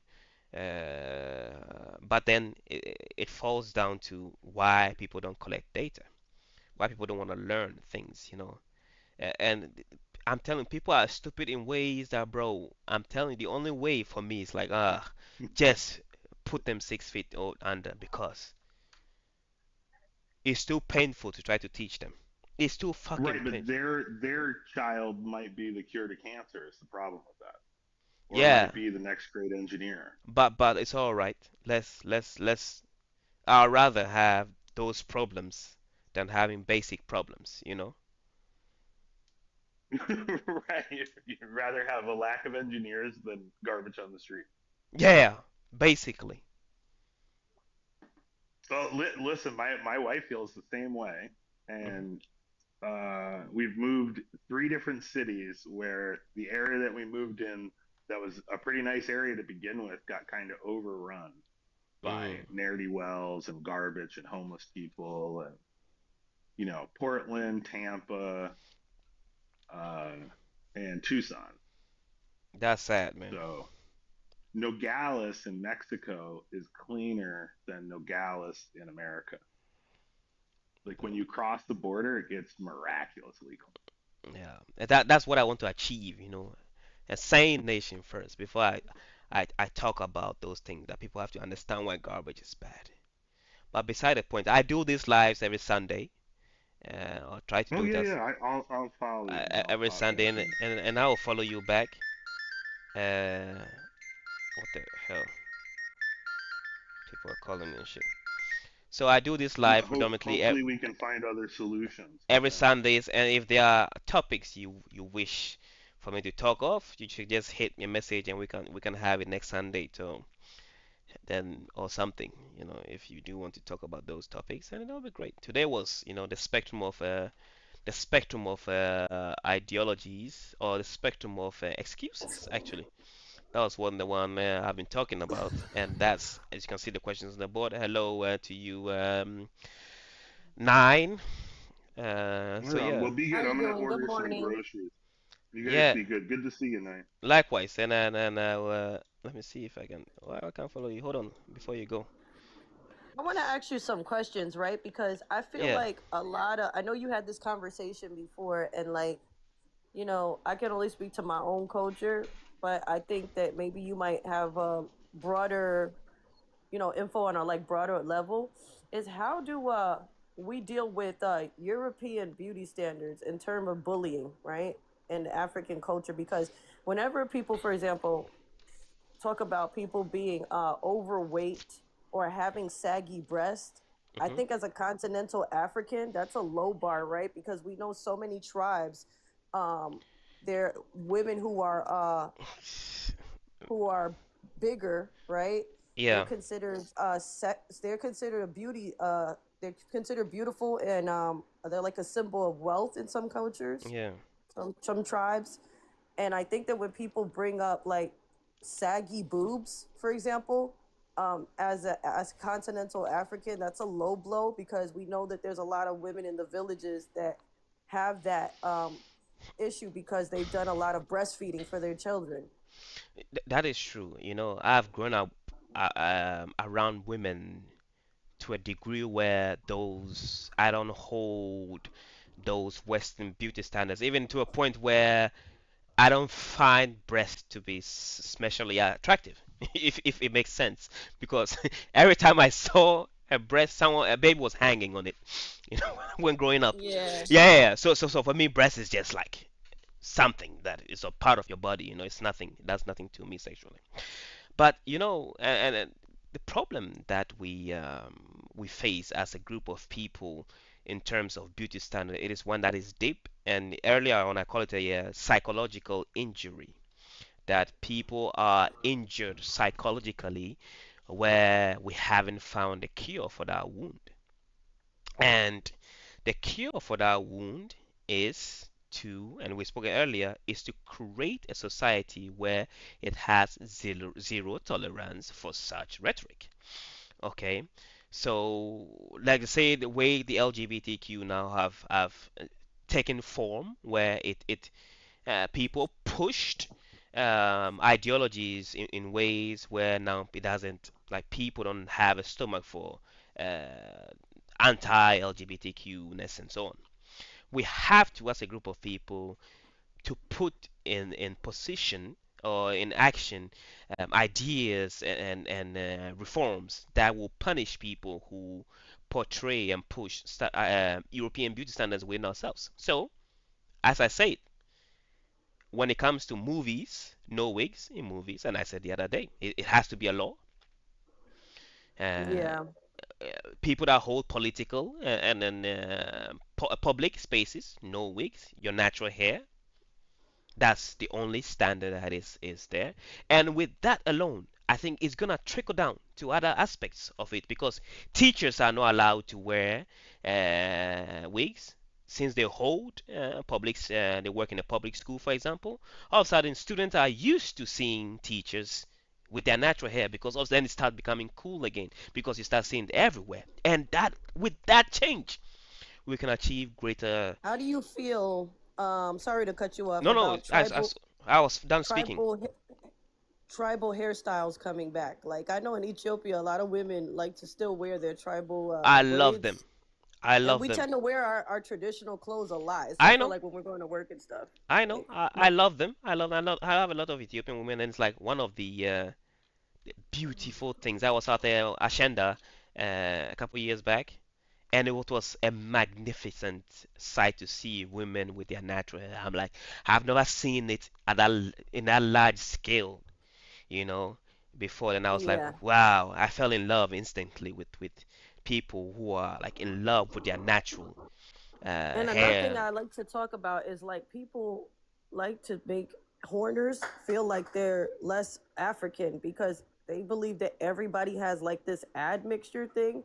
And Hmm. I say, you know what? Africa is a continent. We pride ourselves on our diversity because we're the cradle of humanity. So if your logic is saying the only reason why Horners look the way they do is because of an Arab admixture, that really takes away the natural beauty that was given to us by DNA. Because I actually watched a really interesting documentary that somebody that studies DNA. He actually wrote a really good book about genetics and different tribal groups and ethnicities within the continent. And it's been proven that the amount of people in the Horn that have that Arab admixture, Hmm. majority of them was in the Arab slave trade. Hmm. That's number one. And the people that are left over uh, from when the Arabs were trying to invade and all of that is very small percentage. It's not the majority.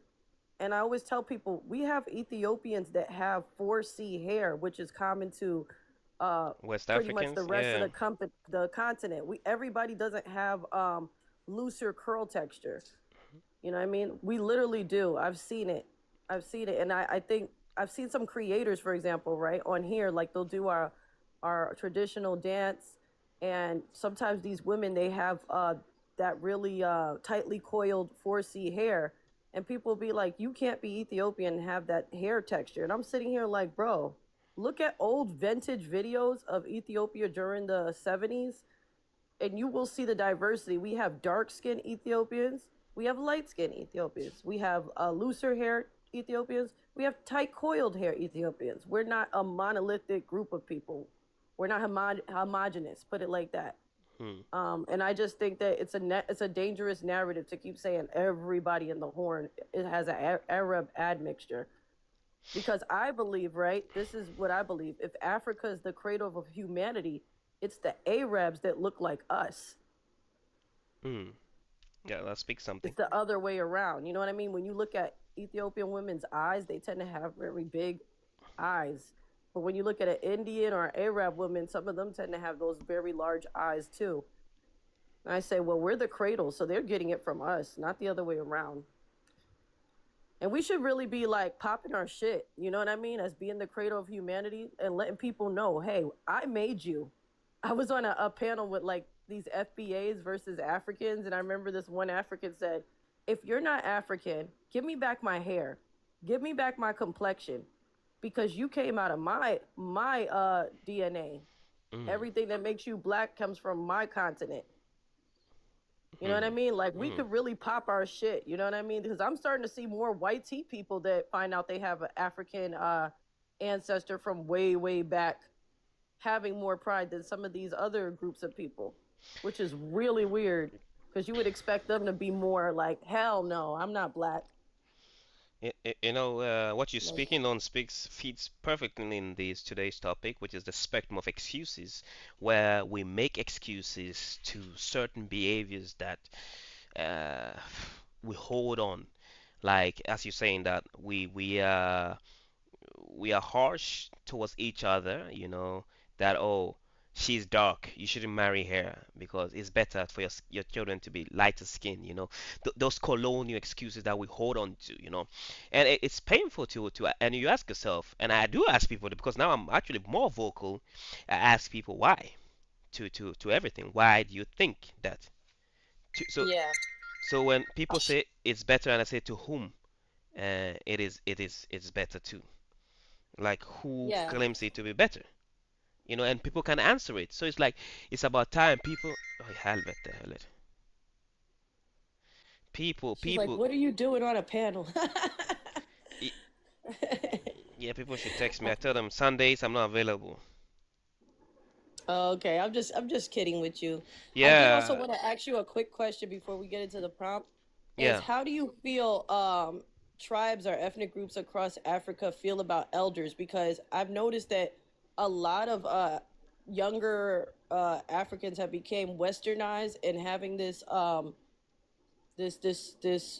way of talking down older people. For example, Gen Z, right? Mhm. They now see people in their 30s as being elderly, being old, right? And Yeah. the first thing I say is, if you see 30s as old, which everybody knows across cultures, 30s tends to be the age, well, nowadays, because back then it was a lot younger, but nowadays 30 is technically the age where adulthood really begins. This is when you're supposed to really have your marriage, your degrees, your career, at least in the Western world. But I Mhm. know in like the ancient world, it was younger than that. And there was a good reason for it because people were unaliving at a faster rate. So they had to start their lives earlier. That's why people got married younger, had babies younger. You know what I mean? So I just think ageism as a continental African is highly westernized and anti-intellectual because our culture tells us to obey elders, to look up to elders, respect them because they have a lot of wisdom and knowledge that they pass down. You know, And I I have just been, don't know what's going on. yeah, I have been looking into that claim, whether it is true or false that you have to obey your elders, you know. And one thing that I'm finding is that it is shocking that because prior to me coming traveling to Europe, I never obeyed any elder in terms of you just being an elder. I only obeyed you if you were reasonable as an elderly person Hmm. and you were Or not respecting them. abusing. You are not abusing your elderness. You know that's the only time you give. Other than that, I will fight you to the death. So then, Or, like just basic common decency for elders. Maybe not obeying, but, yeah. basic common decency, So yeah. So then, I find myself researching that it is true. Is it true that just because someone is an elder, you have to obey them regardless? And I find that to be false. That in many societies, like, oh, I'm older, you have to obey me. That is a fairly colonial ideology that was created in a way to push the colonial agenda.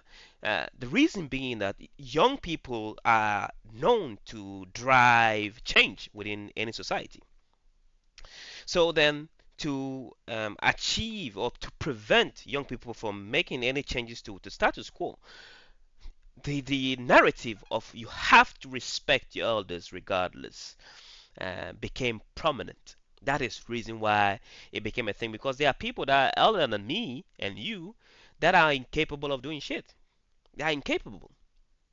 Yeah, I see So, where you're coming from. so that is, I think that's the way now because there's no teaching in many African society that says you have to respect the elders. Of course, you show respect, but you didn't have to listen to them regardless that if an elder was doing you harm just because an elder, you have to let it be.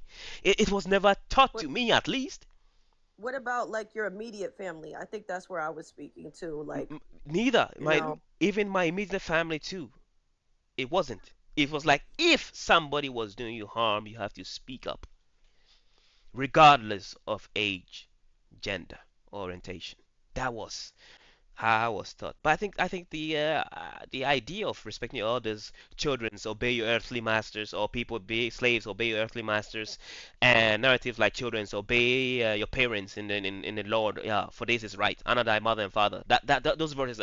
I think those are the verses that have pushed the ideology around obeying your elders, because besides those ones, I don't think there are any other reasons to why people should be forced to obey their their elders, and it speaks volume. I don't know if it's different from other places because in places like in Sudan, for example, where people are being tortured just because someone is an elder, it's one that is very hard to watch.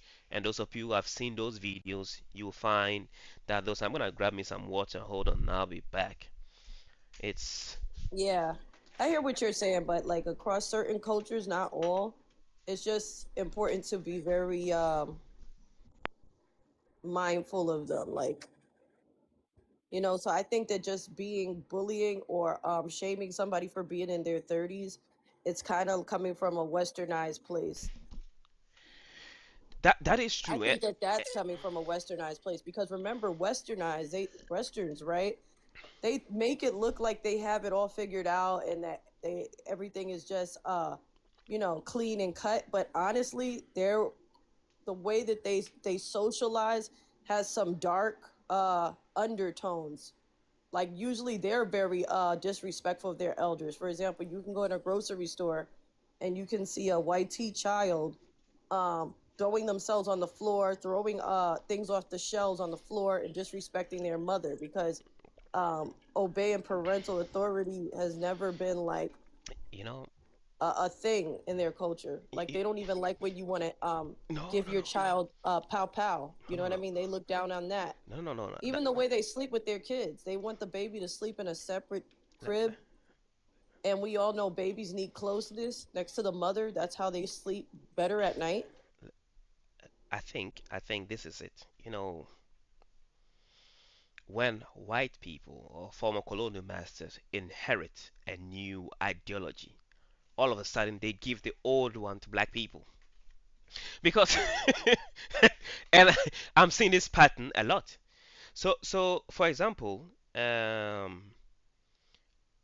white children couldn't speak up to their parents, especially older generations, they had to respect. Then for some reason there was a paradigm shift where whitey children could speak back at their parents. It was all of a sudden encouraged to speak back and voice your opinion. But prior to that, it wasn't because, mind you, they were also under the Christian doctrines or Christian rule back then. So when times change, all of a sudden that idea of speaking back became more prominent. Then you see that it was inherited by the black people who were colonized. You find out that their parents became the new masters, so no matter what I did, you couldn't speak back. So you can see how black families treated their children is how the colonial masters treated them. And you see, so you can see the line between how we treated each other is the same way the colonizers treated us. And now if we get to a point where Europeans are inheriting a new idea of parenting, where you see Africans inheriting their old style of parenting. So it's like we are always behind them when it comes of parenting with 50 years or 30, between 30 to 50 years. And that's what I see per my observation, you know. So if, Okay, okay. yeah, so if Yeah. Europeans start beating up their children, you see black people will eventually start doing that again, um, eventually, at some Yeah, I point. think that would be a nice conversation to have, or another prompt, like, how have we become westernized in our parenting, our dating? You could really break it down in so many different beats. Cooking, you know what I mean? Some people are eating this disgusting food they have here. You, This is bad for you.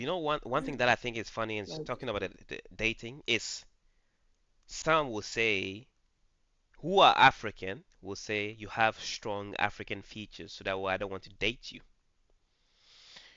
And I'm like, what the hell is strong African features? You see people who migrate from Africa to Europe who don't want to date someone who is African, but want to date someone that is closer to what they call modern or westernized or weak. And I always ask myself this: when you claim that you don't want to date someone because they are strong, have strong African features, if they didn't have strong African features but they have African lifestyle, will you still want to date them? You know, and it's like it's something that I think is very problematic to claim that someone had strong features of African. You yourself, you don't like that, but you claim that you are not colonized because if you never came to Europe, will you have that same rhetoric?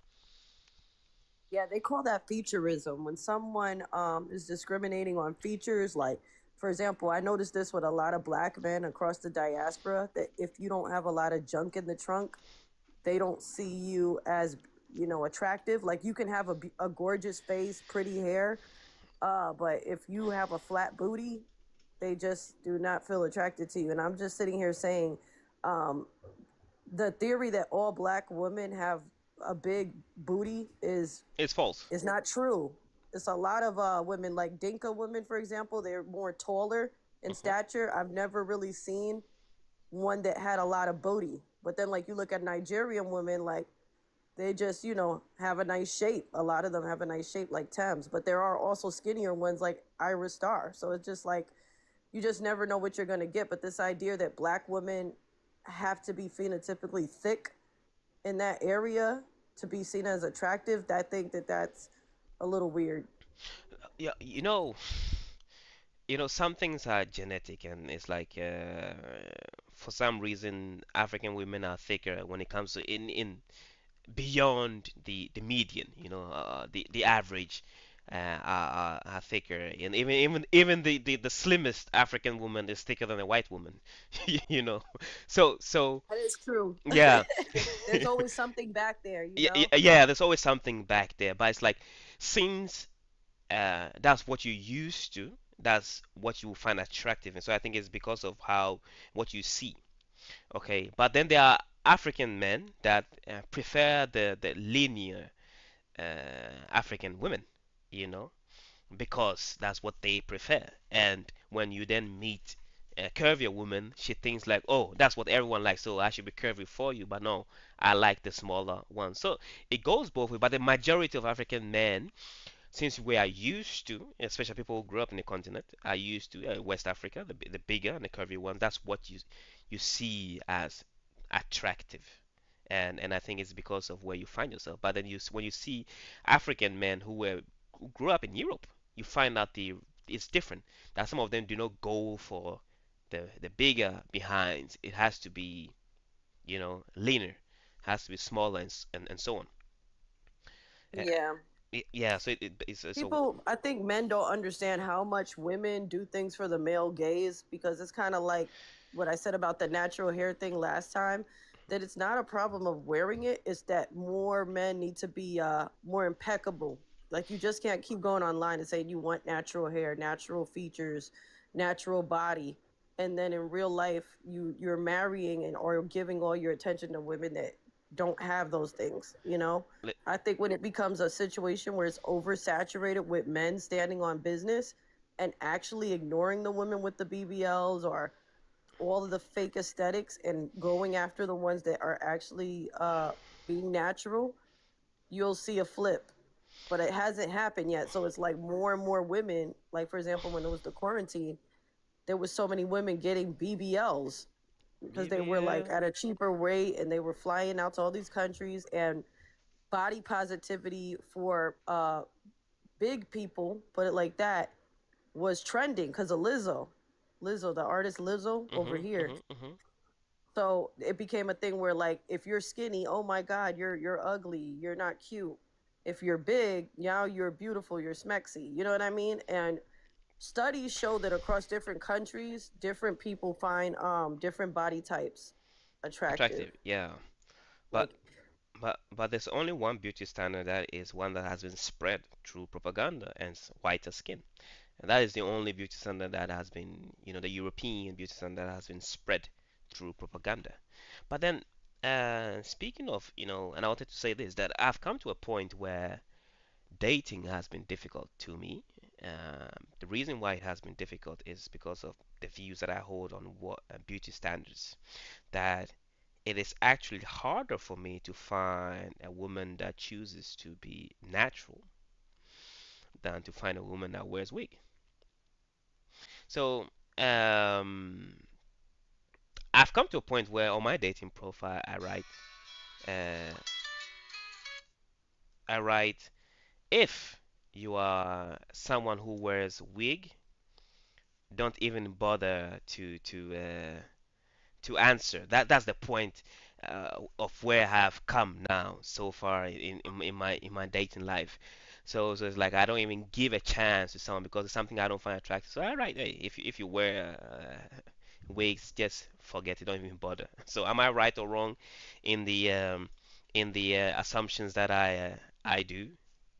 you like what you like. I think what men also have to understand is genetics plays a fact in the texture of your hair and how long it's gonna get. You know what I mean? Because I know I used to do hair for years, and some women, no matter how many growth products we gave them, how many pills or supplements we told them to take to grow their hair, it just will not grow. And we know that I'm not generalizing or being xenophobic when I Hmm. say this, but we know that African people, especially from Central and West, tend to have this look. The wider nose was supposed to give in more air for being in that heat. That The yeah. 4C hair texture, that's actually technology that was given to us by, nature, that was supposed to protect our head from the sun. So, you know what I mean? The reason why Europeans have that long, thin hair, or Latina or Asian, is because of their environment where they live. And I think if people start looking at it in the scientific way, um, that they can come to terms with it. Because right now, I gotta be honest, when I see black men that say they like natural hair, it tends to be from women who are racially ambiguous, Mm. or have that Ethiopian look. No, You know what I okay, okay. mean? I And understand. You know, because it I'm is saying, true. if there's women that are not growing long hair, are you willing to accept that? Oh You know yeah. what I mean? Listen, I have never understood that it was a problem until me traveling to Europe. And when I first saw how problematic it is, and I remember during the time the Black Panther was trending and where being black was great again. There was this girl, she's Ghanaian or something, and then she was wearing wigs, and I was like, oh, I told him if you're gonna date, you can't wear this wig around me. Like, oh, you black men are controlling and stuff. How to say, how is me preferring you wearing your natural hair controlling? But the circumstances in which made wigs a thing is not controlling, and it's like it speaks on the psychological level of where how some of these women are that we view the poison to be a solution, but when the true solution comes, we view that to be poison. And then it speaks on the fact that okay, black people may say they can't grow hair, and I always tell people that the evolution of a black woman or West African is at its peak. It is at its best. It can be that there is no reason for a West African to have longer hair than what nature deems it possible.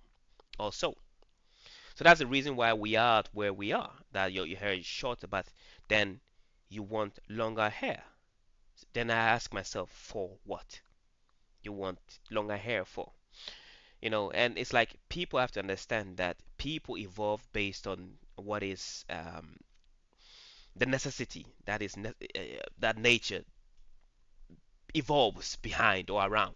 The necessity that you have a wider nose because you are in hotter climates. Okay, that's what a nose is. You have darker skin because it shields you from the sun, and so on. And the texture of your hair is because it shields you from the heat. That is the reason why your body have evolved to be what it is. Then you ask yourself a question: why do you want to change it? And it speaks on survival because I don't think because people are at a point in life where they think that we don't need those protection from nature. We can use chemicals to be the supplement of it. That way we can use the sunscreen and those things. Then you find Africans now, and this is recently, having diseases that I haven't seen before, things like cancer and so on, because you are using things that you shouldn't be using, where nature has given you the best version of that. Being your darker skin, and you're saying, okay, everyone have to use sunscreen. Okay, then if everyone had to use sunscreen, why is that nature didn't create sunscreen to begin with? You know, it's one thing that I find funny that people hold Western ideology to be an improvement of what nature has given, and I say that you can't do better than nature itself. Nature is at a perfect balance. Anything else, any intervention puts it at imbalance. So it's like that's what I tell people, but people don't listen. Yeah, you made some legit points. So I guess I'll get to your prompt. The spectrum of excuses. Are people taught how to think or what to think? I think that here it is. You have, like, for example, you go to school, you learn basic social skills. You learn to read, write, do math, arithmetic, science. Your parents might raise you to have certain values or carry yourself a certain way, or believe in a certain deity or whatever, right? But as you grow up and you are allowed to think and make decisions for yourself, that's where you're either going to take things that you learn from, life experiences or other people outside the home or outside the school, or you're going to pedestalize your upbringing from at home or certain things you might have learned at school to develop a sense of your character or your own values, your own integrity. I just think that when it comes to like culture, Some people might just follow the grid line because it's like if you fall out of like order, you might be scrutinized or penalized or punished for it. But I think if you're in a place where you're allowed to think and make decisions for yourself, then that could vary person to person. Just look at a mother, right? She can have two sons. She could raise them both the same, right? One will probably graduate, get the wife and kids, have a house, have a successful career, and then the other one might end up being a junkie Mm. on rugs. You know what I mean? I've seen it happen all the time. This is why, quote unquote, a lot of people believe in having more than one kid because they're like, hey, if one fails I have or another one one. I doesn't have a take care backup. of, yeah, exactly. You know what I mean? I And know it's what not you that they're mean. not gonna love that child that failed, right? But they just have backup in Mm. case. Mm. So that's where I'm speaking to. What do you feel about that? You know, I think it's a mixture of both, as you were expressing that we are both taught how to think and what to think. You know, I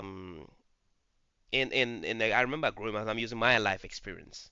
Example, it's like, oh, you are taught to think in a certain way. You are taught that God is good all the time, and all the time God is good. So those are the things that has been indoctrinated in our minds, in ways that I can't even fathom. And so that speaks volume to it. And so with that said, there are some things that we are taught how to think and what to think that are detrimental to our society.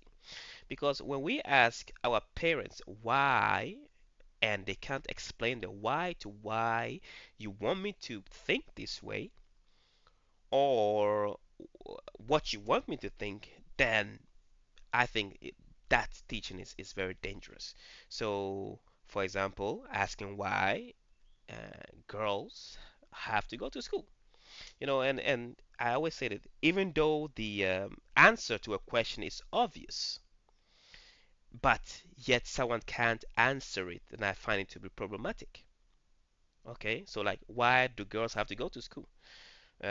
People are like, that's what everyone's supposed to do, but why should boys go to school, must go to school, or why must girls go? Because someone might not see it the same way.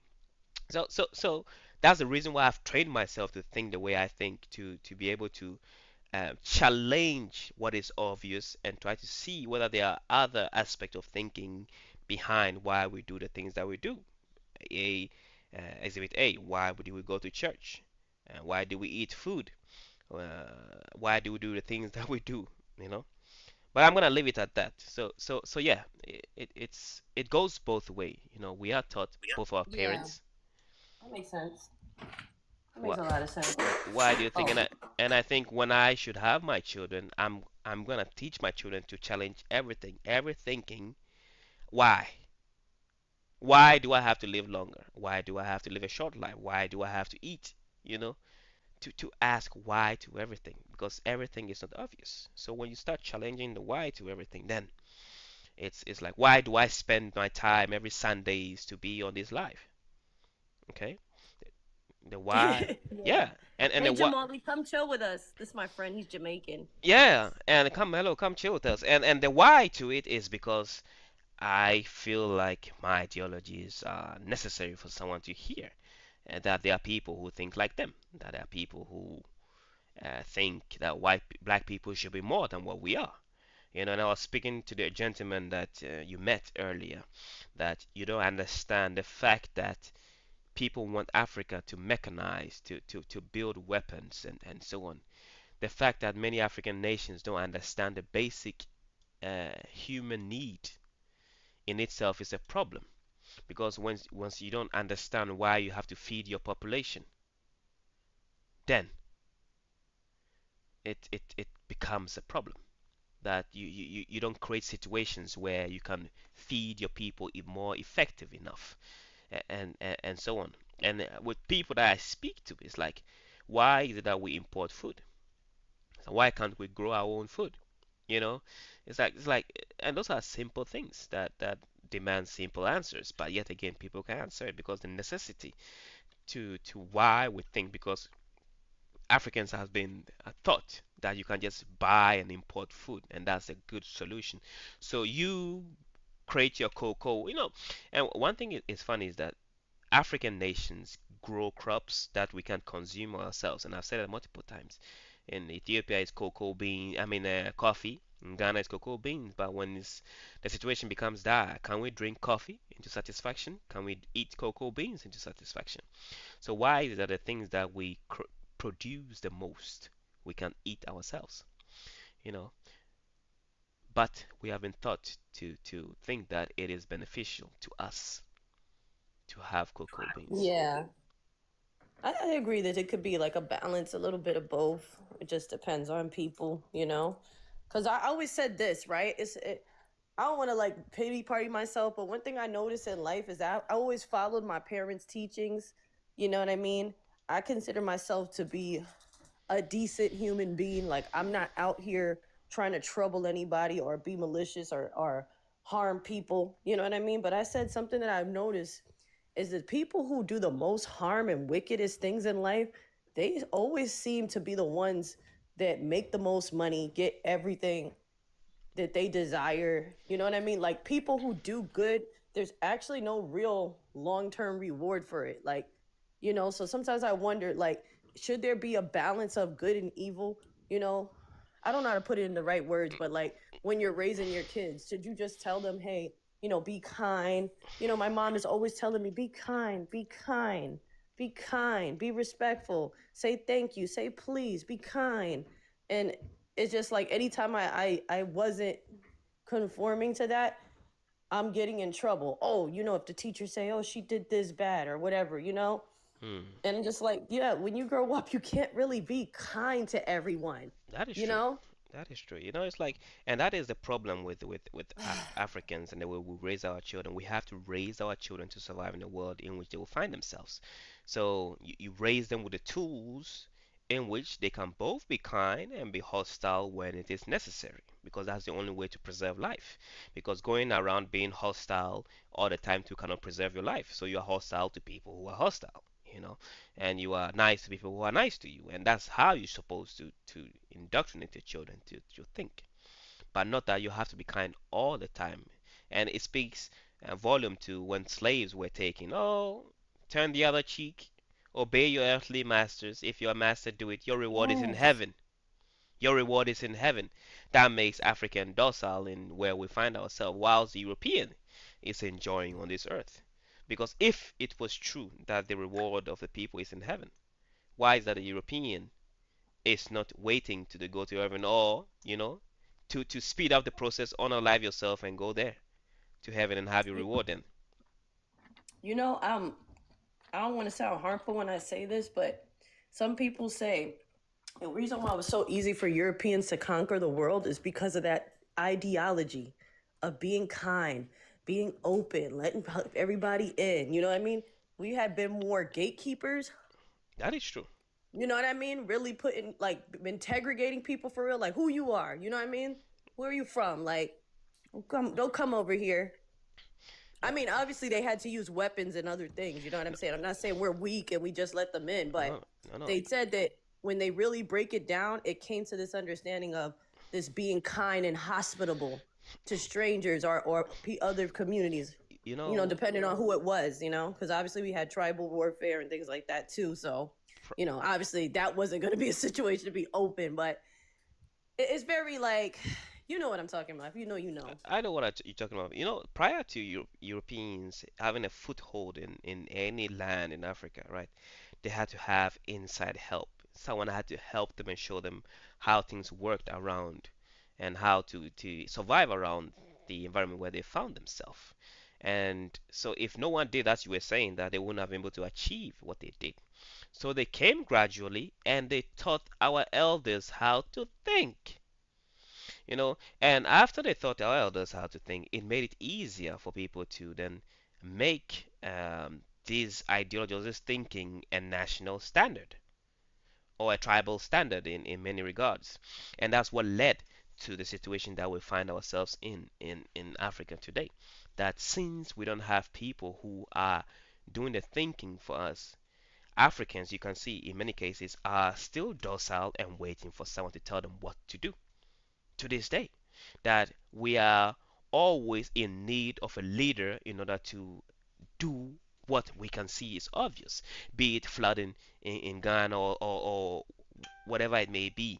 That we need a strong leader in order to do the obvious. Yeah, that's valid. That's very valid. So let's see. Question 2: can modernization happen without cultural replacement? I think we did that question before. Let's see. Yeah, Do we, we, people we, we defend did it. systems that don't benefit them, and is the greatest colonial legacy infrastructure, borders, our mindset? Woo, these are deep. I don't These know if are I have the mental capacity this morning, but tell me what's the inspiration behind these questions, because these are a little bit different from last time. Yeah, these are a little bit different because the third one or the second one, commonization happened without cultural replacement. It is one thing that I've heard multiple times that Africans need to modernize. We need to modernize. We need to modernize. We need to modernize. But Africans have done the modernization thing, but it is backfiring. It's not benefiting us. Because what people fail to understand is that we don't need to modernize. We need what is called mechanization. We need to make our things more effective. That is what we need. So if it's farming, we need to make farming more efficient. We need to make travel more efficient. That's what we need. But when we speak of modernization, modernization is a colonial terminology that speaks on adopting what the colonialists say we should do. Okay, which in all ways, in many regards, backfires to us. Okay, so even in terms of Burkina Faso, for example, where Ibrahim Traoré is rising up to France, he still need another Western ally in order to achieve that. So regardless of what you do, we are in need of the Westernizer or the European in order to achieve that, and that is very painful to any African to understand or to fathom. Because the fact that we are constantly dependent on the European in itself is a problem. That we can't achieve anything without European. That means, imagine the signal it sends to our next generation that even for us to grow food, we need a foreign person who's lighter in their skin, somehow is white to achieve that.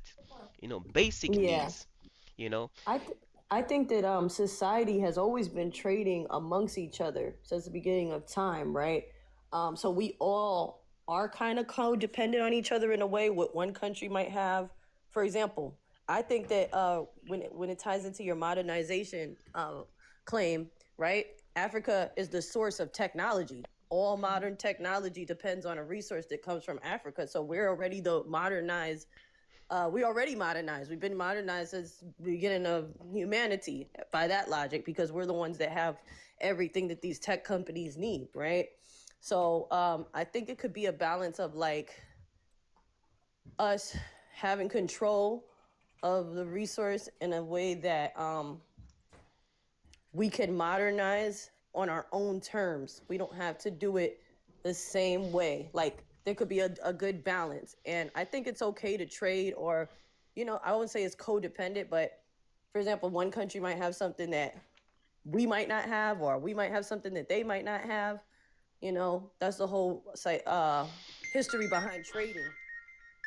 But definitely, like what you said about like being in control and not having to be codependent on other people's decisions. Like, I just kind of wish like people could get past like their ethnic, tribal, and just kind of like not be Pan African, right? Because we don't want to erase anybody's identity, but be Pan African in the sense that let's come together to fight against white supremacy.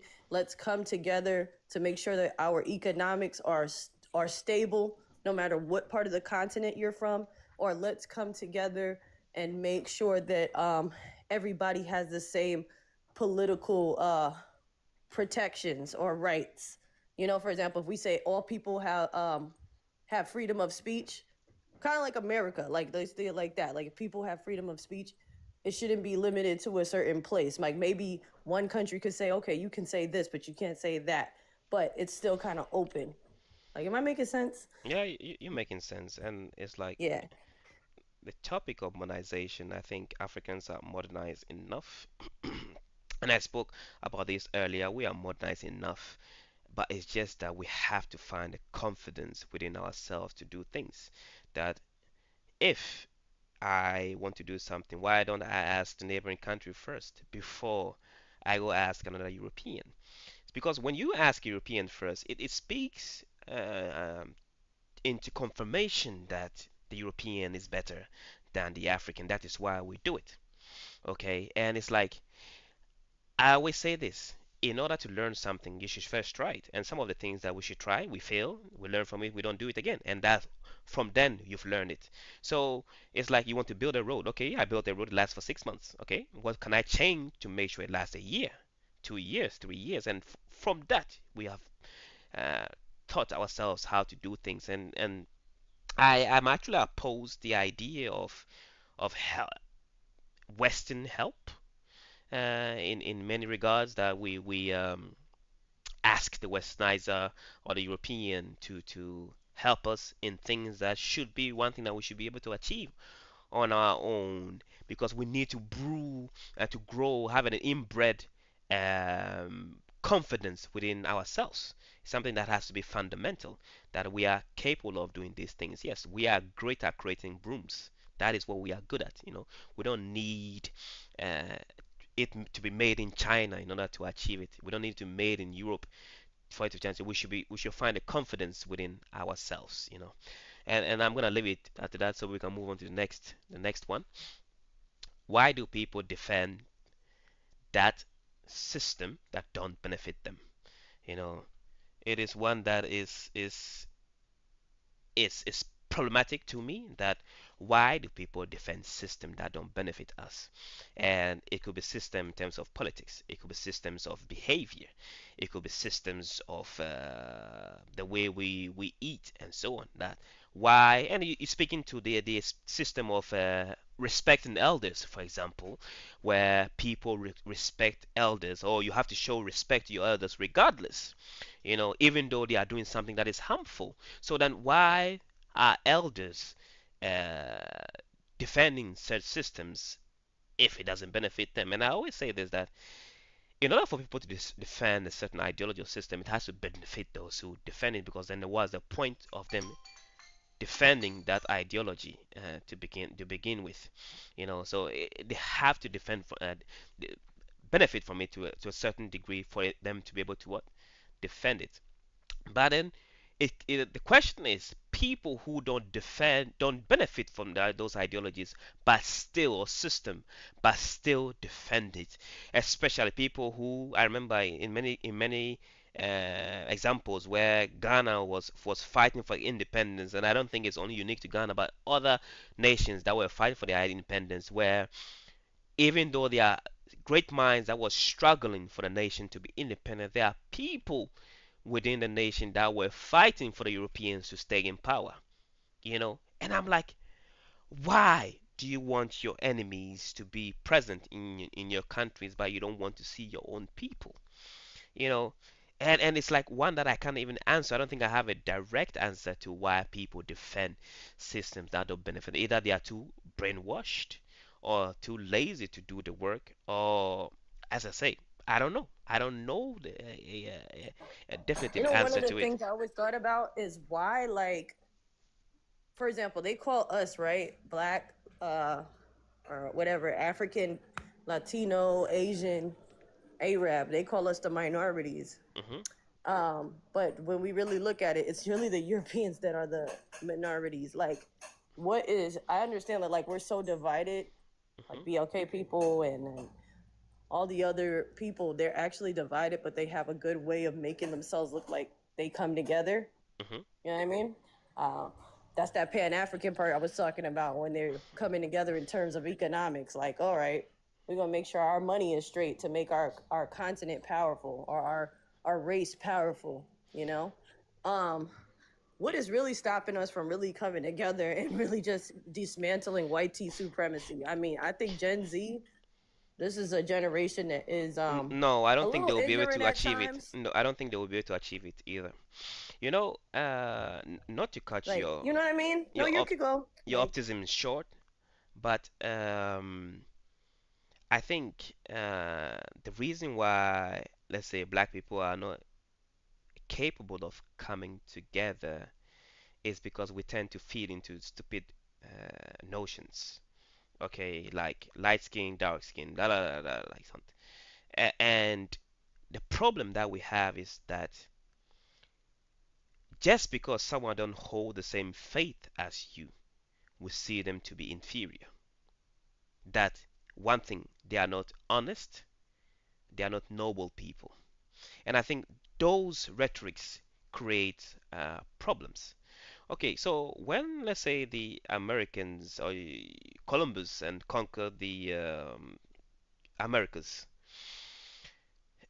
people were organized to a certain degree, but I think the reason why Europeans say that, oh, we are many, we are plentiful, you pose are few, is because it has a tactical advantage that we have numbers beyond what you can comprehend. So therefore, you think there are plenty. All of a sudden, you have deemed yourself to be lesser than what they are. All of a sudden, you haven't lost the battle before it starts.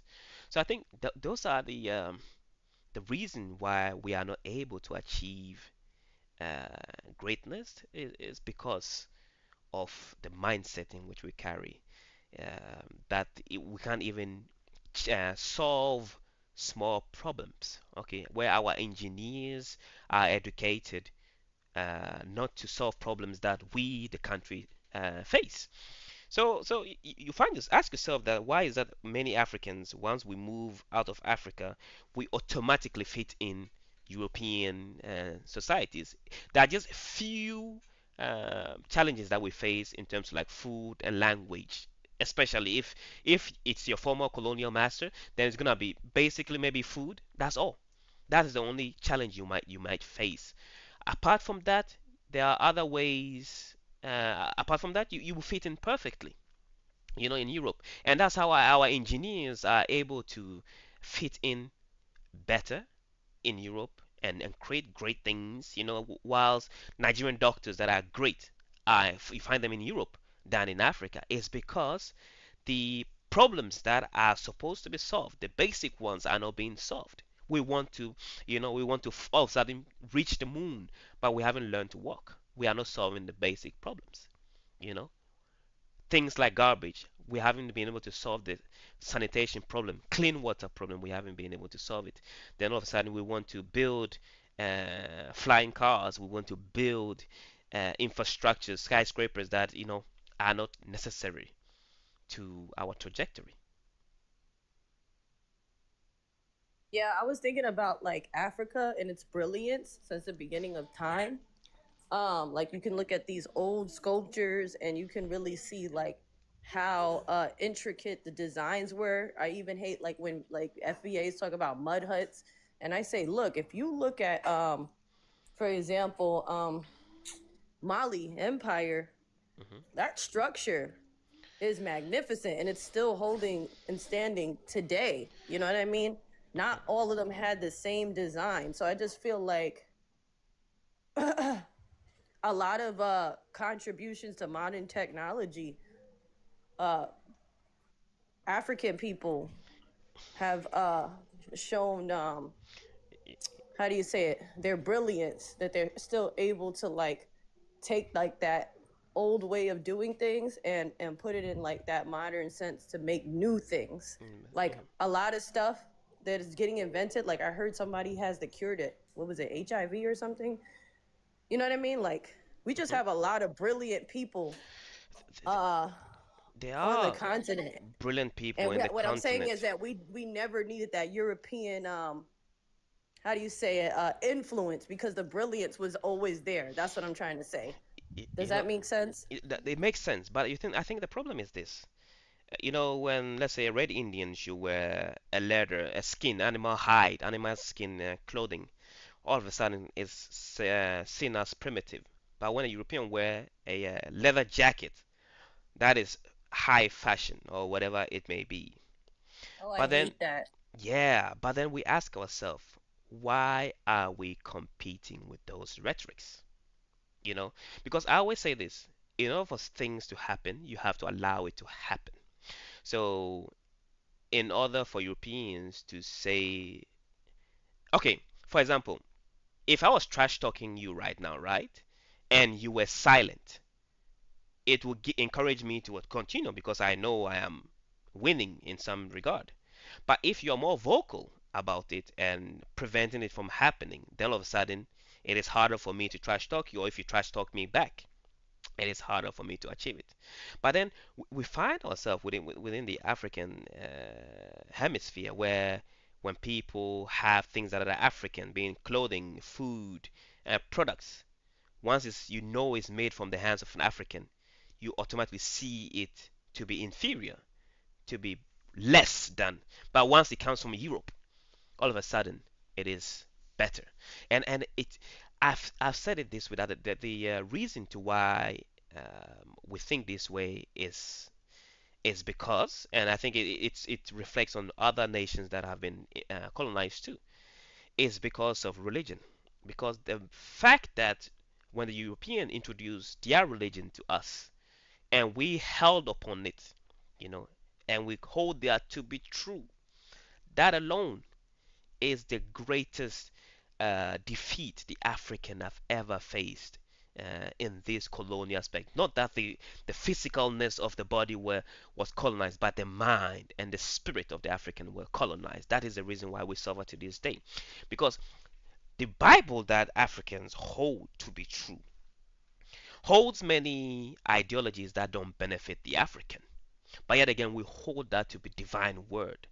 And so far as we are holding those ideologies, many aspects of the Bible that says you should have slaves and how to treat women, so far as we hold those ideologies as divine word, that means if a man should maltreat his woman, for him it is right because the religion deems it so. So we can't progress in terms of feminism, in terms of politically, in terms of socially, because the spirit of the people is holding us back. Hey, that was really deep. And I understand exactly what you're saying. And now that's making me wonder, have you ever wrote a book or thought about writing a book? No, no, no. I haven't thought of writing a book, and I don't think I'm the only one who holds these ideologies because I think there are plenty of people who do it. But that's why I do this live because it's easier to put it out there, and I'm now compiling these live into a podcasts and we'll post them to Spotify, after the live is, and they keep raw footage where we speak for hours and hours, because now we are 4.5 hours in even. And so for me, that's the reason why I think we suffer. And when I am opposed religion, right? People believe that maybe I am a non-believer, and I tell them that no, because I don't see the benefit of the religion. You know, I I'm oh, the same way. I'm agnostic. I'm mhm, in their sectionality of agnostic and atheist. Because it's like I wasn't brought up like, you know, super duper, oh, you have to do this, you know what I mean? mhm. Because I'm living in America and you have to You have to kind of do subscribe to things a religion. certain Yeah, way. yeah. Yeah, yeah. So, we have a little bit more freedom here to practice. But I think if I was born and raised in like Ethiopia or something, where it would have been a little bit different. And I noticed that with people coming here, like, you don't see them like doing everything to the book 100%. Like, you know what I Mhm. mean? Because it's kind of like you have to balance where you live and then also like your customs and stuff. There was a commentator that said that when the African leaves Africa and comes to Europe, then he understands that God do not exist. That's the only when he understands that God don't exist. You know, and growing up is like this. People will say you should, search the knowledge of the God, and people will say you should go to church and learn about God and the teachings of the God. But another thing, it comes with one thing that is dependent on you learning about the God. First thing, you have to learn English. So it's like my introduction to God was dependent that I understood English because then I couldn't read the Bible. So then my parents has to put me to school for me to learn English, then to understand the scriptures. Okay, so if my parents never put me into school, I will never be able to read the Bible. Then I ask myself this, that there is truth and there is universal truth. And the universal truth is that you can live your life without God and whatever the books say. And there are some people who can't live their life without God, and the Bible and Yeah. the Bible. So then we have truth, but it is not a universal truth. But the damaging part of this is when we frame it to be a universal truth. Okay, so example, what is a universal truth? A universal truth is a truth where regardless of where you go, whatever you do, the answer is the same. It is trans. That means we human beings need oxygen to breathe. Wherever you go, whether you are in Africa, you're in America, you are in Asia, all human beings or mammals need oxygen in order to survive. That is the universal truth. It's the same wherever you go. But then we have truths that are based on conditions, conditional truth. That one thing has to be possible in order for it to be truth. That means if human being didn't invent the act of writing or drawing, you can't then make Bibles, or printing. We can't then make Bibles. Okay, then you have to add stones and carve it in stones, and so on. So you have those truths. So then the Bible and all those things become prominent because of how humans evolve. And if humans don't evolve the way that we do, those things won't be prominent. Then we should ask the African that why is it that we don't uh, teach ourselves what we hold to be a universal truth, and that food is crucial to our survival. Therefore, no matter what we do, we have to grow food instead of importing food. And it speaks on understanding again and how we educate our children. That we don't educate our children to what is universal truth, but rather what is conditional truth. The truth based on circumstances that we find ourselves. I remember, like, I was trying to. Okay, we learned French in school. Okay, and the reason behind us learning French was this: that in case there should be a time that you should find yourself in a neighboring country that spoke French, we could then communicate with them. But mind you, French is a colonial language. But the native language, Burkina Faso, they spoke French. Ivory Coast, I think they speak French. Togo, which borders Ghana, they speak French. So why is that we don't learn their native language in order to communicate with them, but we learn a colonized language? And these are things that are strange to me. That we do these things, and the people who are adults. Can I ask you a question real quick about Yeah, that? yeah. Because I feel like it's an interesting conversation. So prior to colonialism, right? Mhm. How did different tribal groups communicate? You know, and I answered this earlier. Tribal groups communicate because there were people, always people within your nation that spoke the language of the other tribe, who could interpret the language or teach within their borders. So you had people, translators, who communicate with other tribes. So the king will say, I want you to forward this message to that tribe and tell them X, Y, and Z. And then that person Okay. will, yeah, talisman as they call it, Yeah. will communicate. And so the problem of language was never a problem and has never been a problem, because there are some languages that we speak that you don't have to, that are non-verbal. More of our communication as humans are non-verbal, so you could see when someone is angry, when someone is saying come, run away, or whatever. So you don't need to speak a verbal language in order to communicate with somebody. And that is the problem. Like, okay, I'm not a father, but I understand, like, this is a baby crying. That's the tears of a baby, that's the tears of an adult. We could make those differentiations without us having a master's degree in human interactions. And I think it speaks volume to why to this day we Africans are not teaching ourselves in things that are more beneficial to us. But look, we spend more time teaching our children about religion rather than things that are uh, detrimental or important to our survival. And I asked myself that, okay, I remember we had worship in school. Like every Wednesday, we had to have worship in school because that was important. But we never had a time, a period where we're gonna learn about how to grow tomatoes, how to grow corn, you know? So then I asked myself that if worship was put on a pedestal in that way, when I'm hungry, am I supposed to grow food or am I supposed to pray for food? So we were never taught to think beyond what is normal. And that's probably the reason why I make this live, and because I want to change that we have to think beyond what is normal. So it's like when we ask the question of why, in many regards it's not disrespectful, but trying to push a message or agenda that, okay, you say that, like me saying that, oh, we have to learn how to grow food. Why do we learn to how to grow food? So we have to learn to explain the why, and that's only reason why our nations were evolved, because Africans tend to kill our curiosity. We kill our curiosity within our children at an early age because our parents don't understand. And we are not bold enough to say, my son or my child, I don't understand this. Let me find you someone who understands this better than me. If our parents and and it's not only the African parents, the Caribbeans and other places were bold enough and say, I don't understand this. Let me find you someone that can explain you this. I think our nation will be better off because we don't kill the curiosity of our children. You tell them, no, keep quiet. Don't think about those things because they are afraid. So read your Bible. Yeah.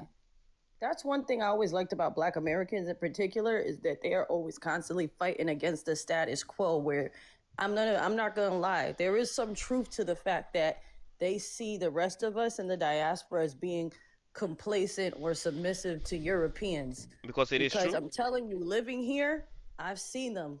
It's like they're 10 steps ahead of us when it comes to just having this basic understanding that these people are out to get us. They're not our friends, and no matter what we do in life, if we wear a business suit and tie, they're gonna see us as an N-word. If we're wearing street clothes, they're gonna see us as an N-word. You know what I mean? There is no pleasing these people. They have snatched these diasporans from the continent, and they have disabled the.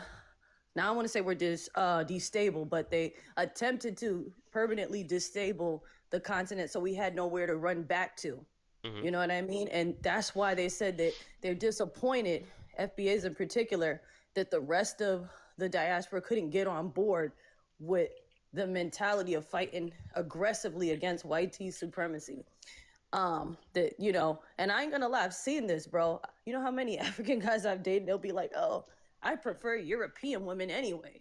You know what I mean? Even though Black American guys do that too, but just certain things that are European, or how, like, I see some people, be so, the way they talk to like another Black person is like shit, but when they're around white people, they're all submissive, and you know what I mean? That's where I think they're talking to, is that why can't we get that same respect that you give to these white people? You're calling me a slave, but at the end of the day, we know that slavery, right? It harmed both the diaspora and the continent. Mm. It hurt the continent because they were taking it was organized, and then it got disorganized where they just started taking anybody. And when they got to the point where they just started taking anybody, they were taking kings, they were taking queens, they were taking kids, they were taking elderly, they were taking babies, they were taking pregnant women, and it brain drained and left a lot of societies depopulated. You know what I mean? And a lot of people lost family members. I even read this one book that there was a lot of people that attempted to fight back and try to get their family members back. Because there's always this discussion of, were people sold or were people taken? And from my studies, it was a little bit of both. And it was also a situation where the Africans thought that the European slavery would be in the same style that it was in the continent. They didn't know these people were going to get their tribes and all these different things removed from them, that they were going to get beaten, whipped, tortured, you know what I mean, in the way that they were. Because had they known that, they probably would have pushed back on letting them take slaves in the first place. You know what I mean? So Mm. it's a lot that really goes into it, but I do give the BOK Americans their credit for constantly putting their foot down and just not being submissive or complacent with these white tea people. I mean, I'm seeing a switch now with the black MAGA. That's a little bit weird, There's a black maga. because yeah, the black MAGA, they're like trying to fit into this white tea conservatism. And I feel like that's where they're going right back on their own word of being submissive to the white tea man. So the black MAGA, the black conservatives, they they don't get no respect from me, but the other ones, like Panthers and stuff like that, Mm. absolutely. I think the reason why even modern day Africans view themselves as inferior or less than is the reason or in the circumstances in which you find Africans to be. For the longest of time, and I said this in another live, and I think people didn't understand. Like, for example, when you see in the news of an African woman working, you see her, one woman carrying a lot of things. So eventually you think she's strong. Okay, so when you see that for a long period of time, you think that these women are able to what handle a lot of things, that they don't get tired and all of those things, because that's what you've seen every time you see them. They are carrying 12 babies on their back, leading a whole pack of children, fetching water. So that's what you are accustomed to.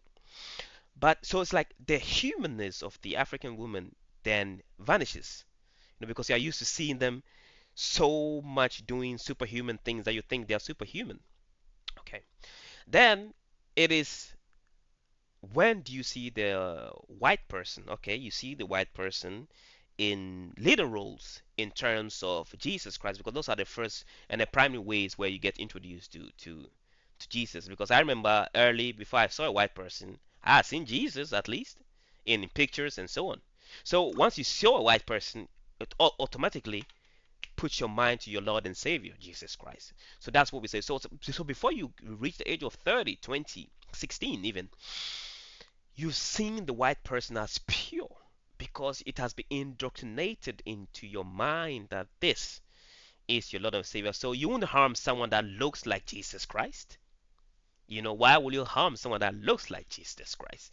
It's the same way when we are, Ooh, that's deep. yeah, the same way when we are sympathetic to a nation. It's like when now we aside with the Palestinians, so we don't want to do harm to the Palestinians. Palestinians can't do any harm or evil in our eyes. But once you see an Israeli getting beaten, like, yes, they deserve it, and that person could be innocent.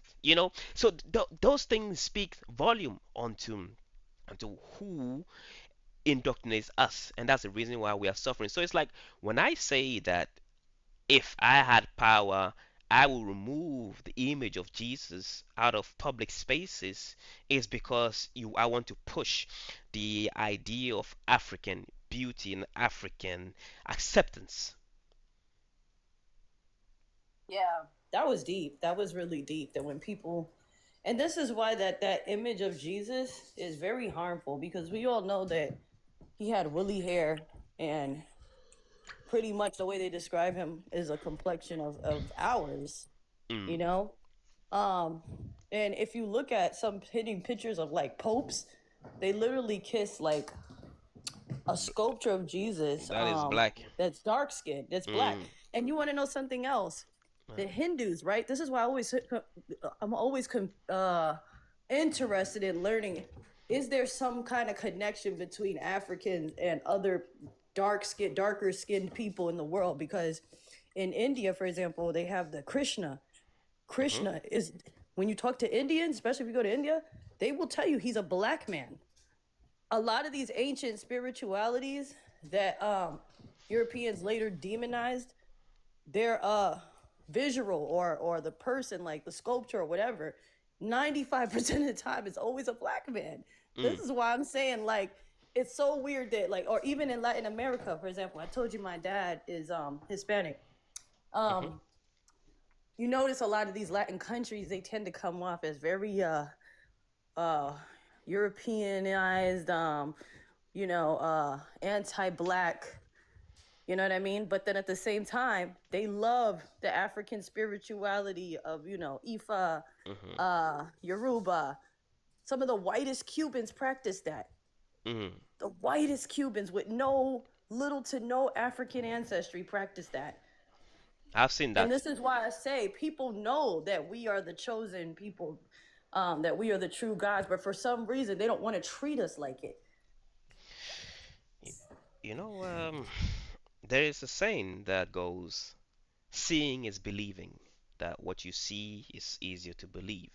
But for some reason, for the African, right, when they see something happening, they don't believe it to be true. And it bothers me in many ways than one.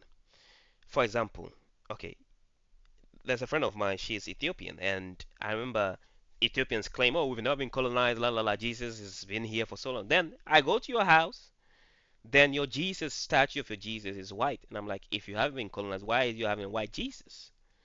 You know, Oh, that's weird. No, yeah, my mom don't do that. you know what I mean? And I'm like, listen, if I am seeing that you are bowing down to a white Jesus, you are as colonized as the rest of us, you know?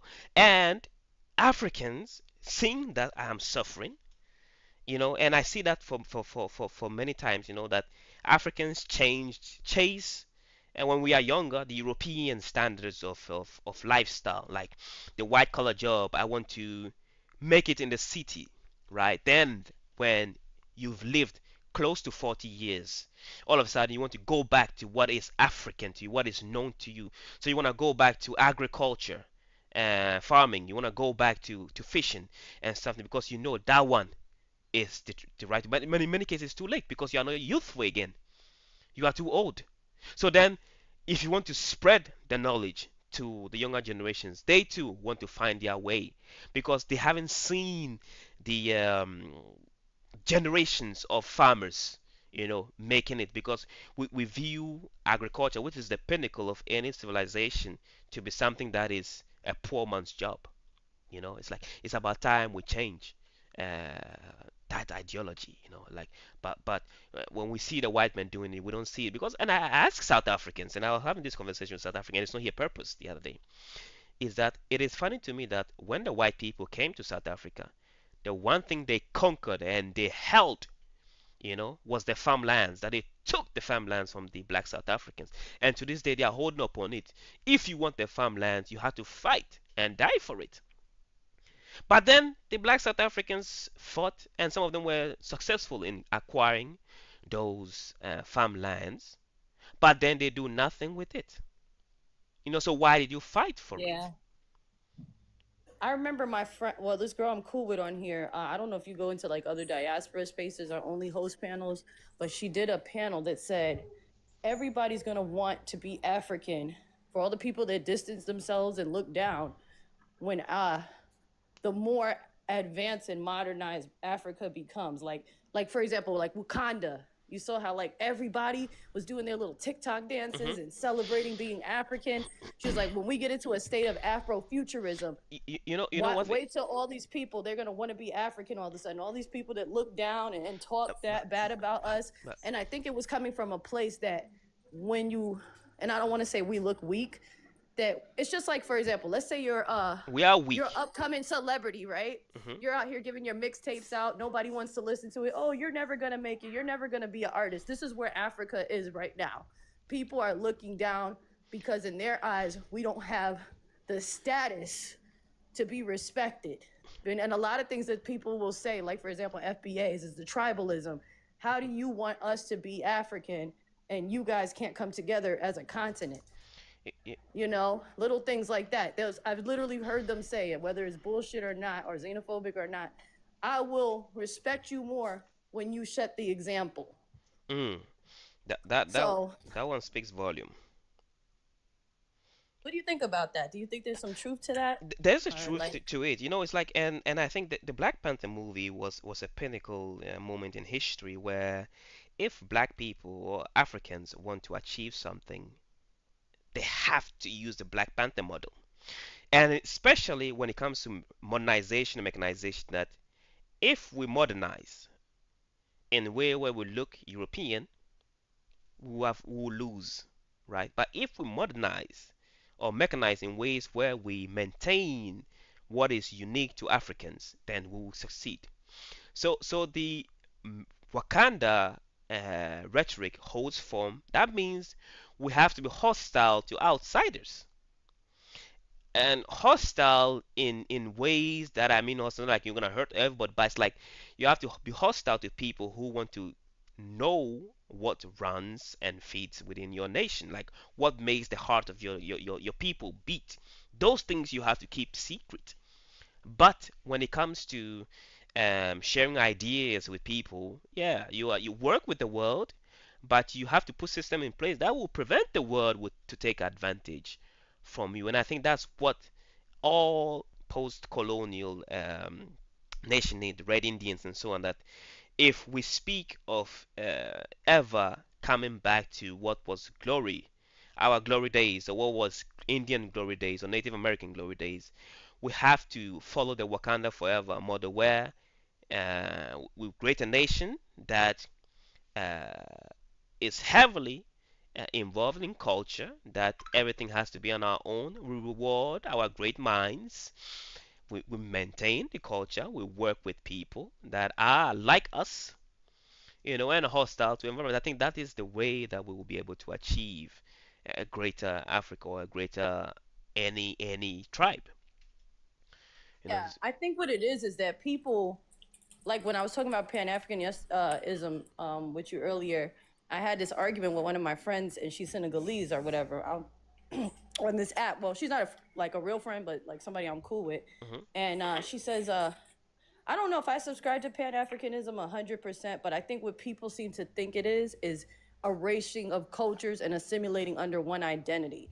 That is not Pan Africanism. Pan Africanism is based on strong economics, fighting against white supremacy, mhm, collectively making sure everybody has political stabilities and protections, meaning that we're all doing good in essence. Like I remember when I went to Japan, for example, I stood there for 3 months visa, and I went throughout the whole country basically, at least in the region. Well, not the whole country, but the region I was in, like Tokyo, Yokohama, and I said, there is no homeless people. All of these people are working. All of these people, even when I hang out with a lot of Japanese in the States, they always have money. mhm, You know what I mean? And I said, are all Japanese people rich? And they said no. They said what it is that they have an equal economy. I forgot what they call it, where like everybody is balanced out because mhm, poverty, you know what I mean? For example, having like homeless people all over the streets and stuff, they have a lot of pride. Japanese people, Asian people, that's why their culture always looks so together. You know mhm, what I mean? Because they have so much pride. They don't want people seeing poverty. You know what I mean? mhm, So if that means keeping everybody on an equal, then that's what it's going to have to come down to. You know what I mean? So I don't know how to put that into the right political terms or anything, but I said that's why people look at Japanese people or Asian cultures and they say, "Oh wow, they're so peaceful, they're so together," because they make it look good. And I mhm, say the white tea people do that too. It's not that they don't have flaws, they just make it look good. And the problem with BLK people, right? Everybody knows our problems, everybody knows our business. And social media is heightening that. For example, I understand it's a joke to make a little video about living in the projects in New York City and getting stuck on the elevator, or maybe not having money on your EBT card when you go to the deli, but you're destroying our image when you keep perpetuating these stereotypes that they mhm, already use on us. And I tend to feel like BLK Americans tend to do this the most out of everybody. You know what I mean? It's okay to be your authentic self. I don't see a problem with a woman twerking to have fun. I'd rather her have fun than have see her outside using a pum pum. You know what I mean? mhm. Kids dancing. I don't have a problem with that. So No, I think what I'm trying to say is like that we have to clean up our image, not just Africa, worldwide. We gotta like come to like you, some kind of morality. You know what I mean? there was this I don't know guy, how and to put it. I know what you mean. In order to achieve that, we need uniformity. And I think the problem is, and let me say that we don't support each other. You know, black men and black women don't enforce behavior. So, and I was speaking to a few people like that, black people who are in Europe will say black men cheat, black men are cheaters, and I always say this, that are you sure about this? I always tell them black men don't cheat. I'm like, oh, no, no, no, no, I'm not speaking on that song. Black men don't cheat. It's because for one man to cheat, he needs a woman to cheat with. So if 50 black men cheat, 50 black women cheat.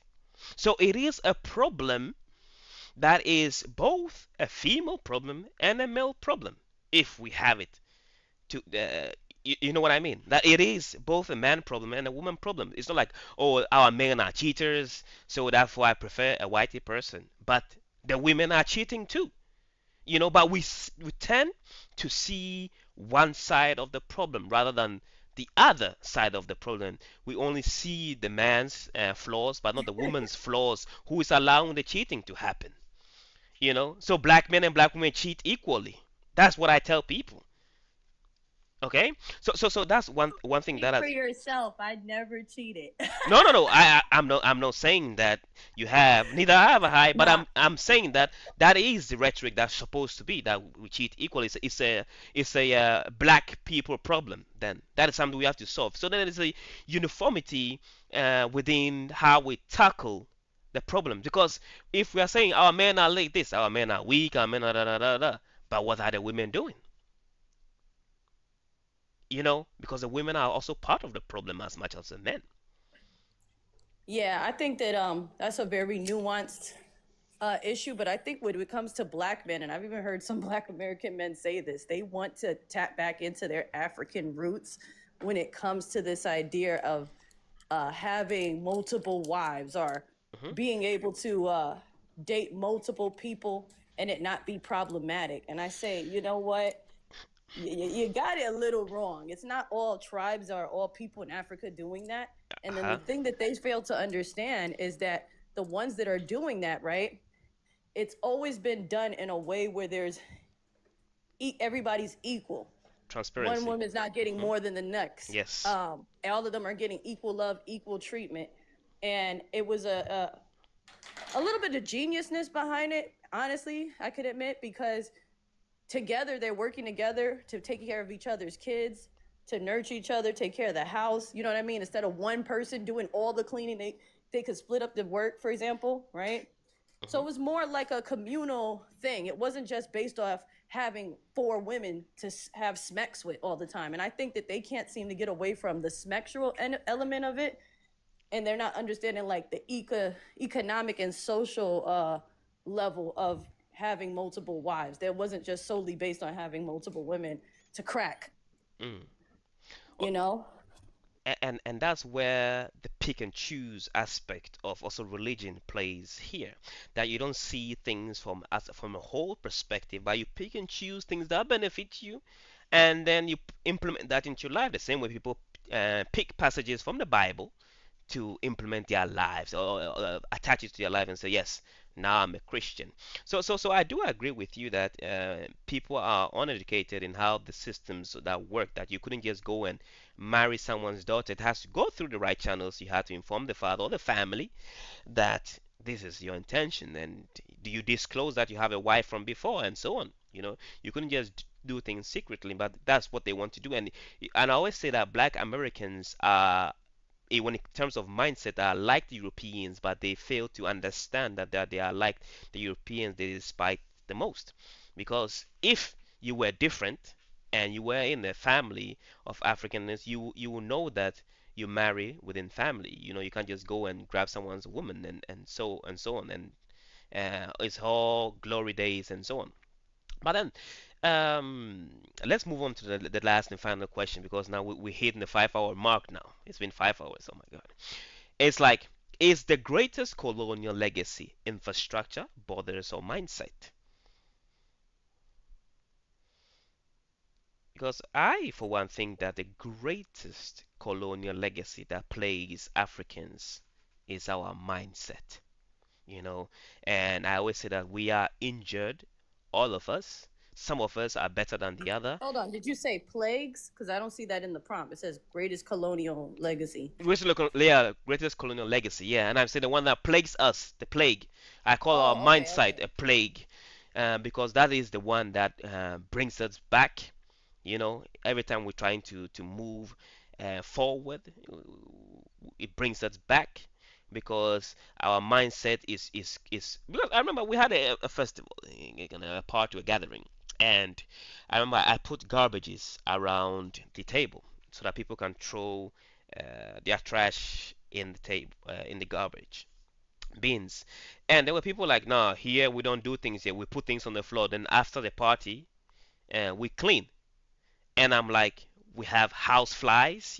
I don't like to see flies all around me whilst I'm eating. So you contain the problem. Prevention is better than cure. But then people are like, no, create the problem. When the problem comes, we'll find a cure for it. And it's like, it's a mindset that I've seen multiple times play out. And I understand. I've come to a point where I'm asking myself that Africans, is it like white people have remote control that every time white black person is trying to do something good, they all of a sudden control us to do what they want us to do? Because I'm at the point where I'm starting to believe that we are controlled people. We live in a matrix where we are programs that have been programmed to work a certain way, and this is the way we are supposed to work. That we don't work to prevent problems. We say we'll handle the problem when the time comes. And it's tiresome. And I'm tired of seeing it in public places. We see it in our presidents, in our democracy. We see it in our homes. We see it in everywhere, and it's like people don't think further that the thing that I'm doing, will it benefit me in the future? If people ask that Yeah. question before we did things, I think we'll reach further. But in terms of infrastructure and borders, I don't think it is our greatest problem. I think the mindset of the African or the colonized person is our greatest setback. Yeah, I think I agree with you there. If we're talking about the greatest setback from the colonial, um, it would definitely be the mindset. Um, and I think also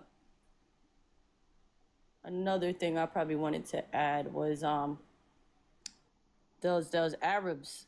I think we've been letting them get away with way too much. Like I'm thinking about like the Arab slave trade and the difference between the transatlantic, and I feel like even though no side has ever gotten their reparations, which is still pretty bad, at least the people of the transatlantic was able to speak out against it, um, put it in museums, put it in history books, tell their stories, about how it affected them in the real time. These Arabs have Arabized our continent, and it just seems like they don't like black people. They don't. And I just could never make sense of why an African would want to be a Muslim and conform to that. I understand the Christianity thing too, but it's almost like when you look at certain cultures, and I'm not trying to be disrespectful, it's Arab. Y- you know The the clothes. the concept of Africans being Muslim is also as uh, problematic as Africans being Christians. And the playbook is the same, regardless of whether we are Christians or Muslims. The result is the end game is the same. We don't progress, and I think it speaks more of who we are as people, the way how we are spiritual. I think Africans are spiritual in a degree where no other ethnic group is. The closest that I would say are spiritual to in our likeness will be other native, let's say native Indians, because I've seen the way they sing and stuff, and like them. It moves you in ways. I remember I used to have a lot of CDs with natives singing their native song, even though the India and but stuff. Yeah, yeah, I get you. you know, and the way I think the reason why Islam and Christianity is so prominent in Africa is like you see the way they worship. It's like they put their whole soul into it. So I don't think when Africans are worshiping in terms of Christianity or Islam, they are worshiping the God they think that have been introduced to, but rather are worshiping what we call ancestors and so on. The style of worshiping ancestors through the channels of Christianity or Islam. And I think that is how they do it. You find it in Sufism, where before they do things, you will see they will call upon Allah, then they start doing their traditional rites and so on. So yes, Arabization is also a problem, and I think Africans must be honest to themselves that yes, the Arabs also have an agenda to push, the same way as the Christians and the Catholic Church have an agenda to push, and is to be viewed as something modern, something nice, something prominent in the eyes of the African. But then we have African Muslims that we see that they don't push their agenda in said way, and I remember in Burkina Faso when this imam was wanting to preach the message of Allah in their native language, then all of a sudden he was arrested. He was beaten because he refused to speak Arabic. So we refuse to see that the Islamization of Africa is also a colonial project. In Sudan, for example, boys are being chained like slaves because for them to learn and to memorize the Quran. So if you refuse as a boy, you were taken to Islamic school and still are taken to Islamic school, where you are chained to your feet and you are marched up and down until you memorize the Quran by heart, and I think that is problematic.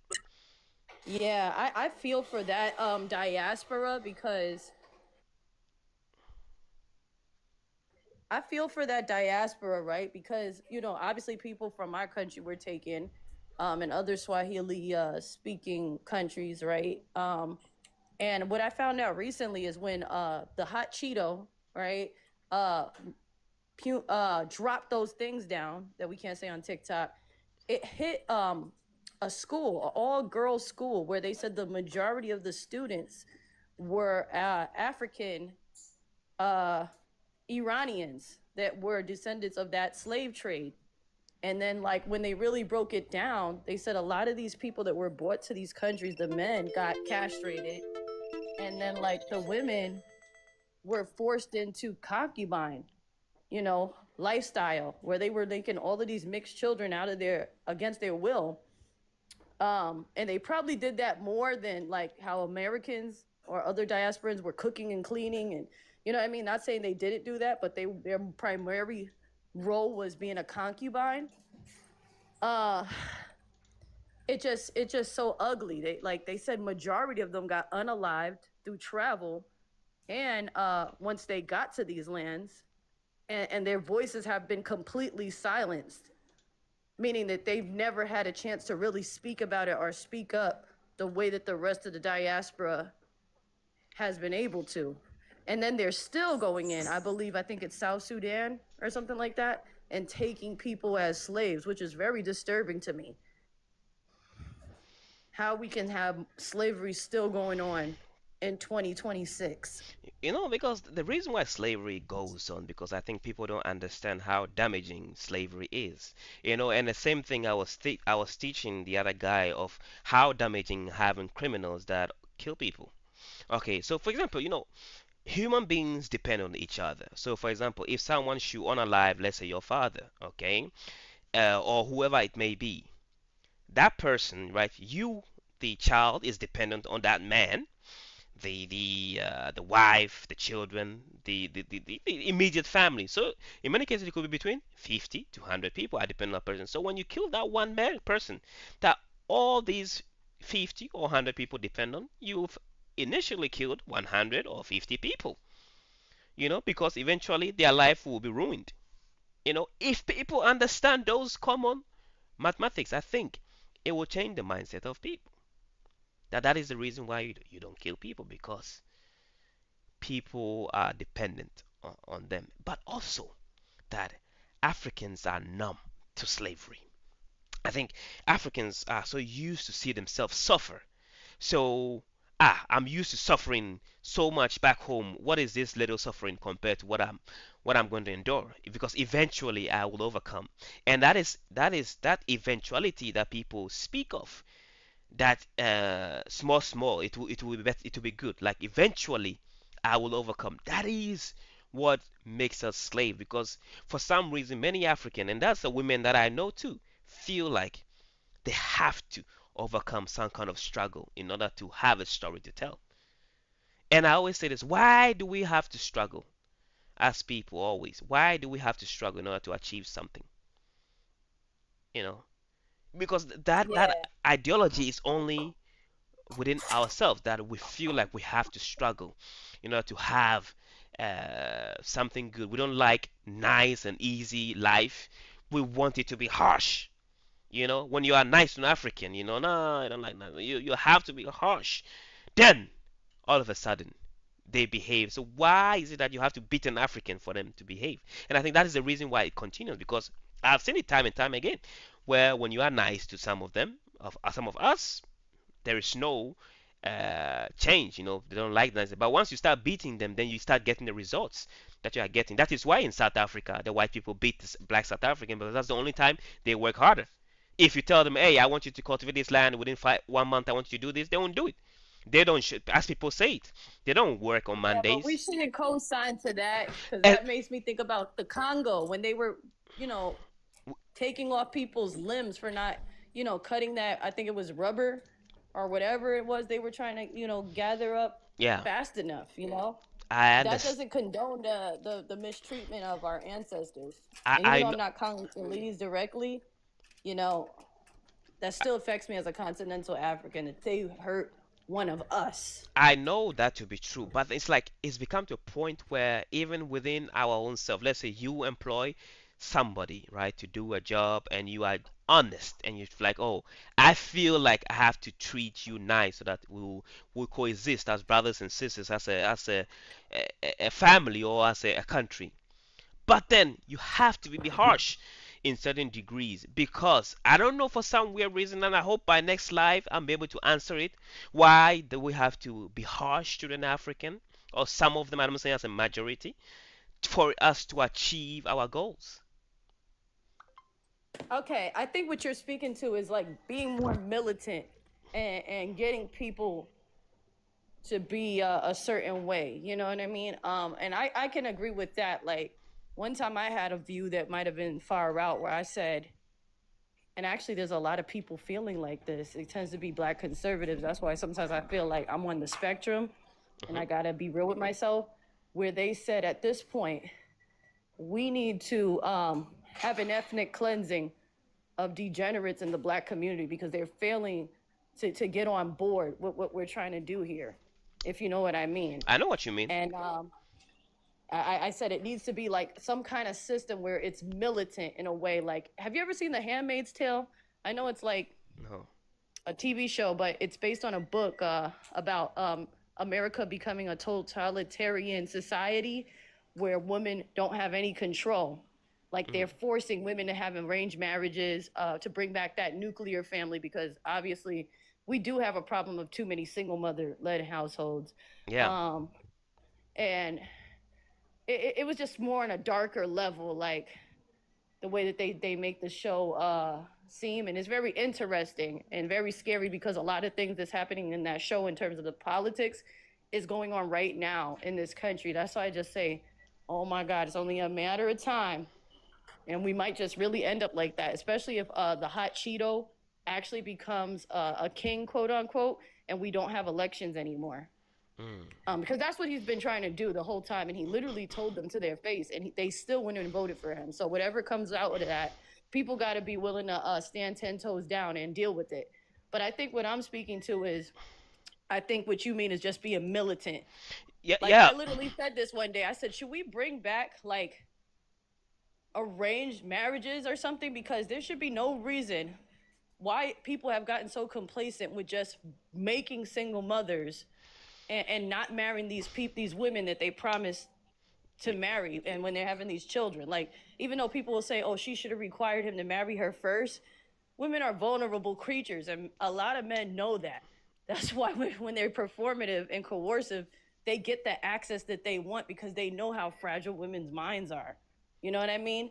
Oh yeah. And I just feel like having that forced, you know, marriage structure, that forced family structure, is one way we have to be militant. Because if you don't have a strong foundation, family rise, right? Mhm. You continue the cycle of kids growing up without father, without both parents, and then it continues the dysfunction. Oh, I agree So with you. I agree with you that it's about time where we are militant about certain things because that as of now, that is the only way we can fast track and achieve our goals as people. Because I don't see any other way. Because any other way is too slow. You know, and I'm saying that people think, oh, eventually, 100 years, 500 years. How can we achieve sanitation in 500 years? That oh, after 500 years we understand that having garbage around us is bad. After 500 years we understand that we have to grow our own food. Like, why do we have to go that far? So yes, I agree. And at a point, if that was the option on the table, I would take it. That we are more militant. And if we have to do away with some people, we should do so in order to achieve a greater good. And it's harsh and it's fairly toxic in many regards to say it, but it's like that is the only way any other nation have achieved it. Israel didn't become Israel because they were nice. yeah, Europe didn't become Europe because they were nice.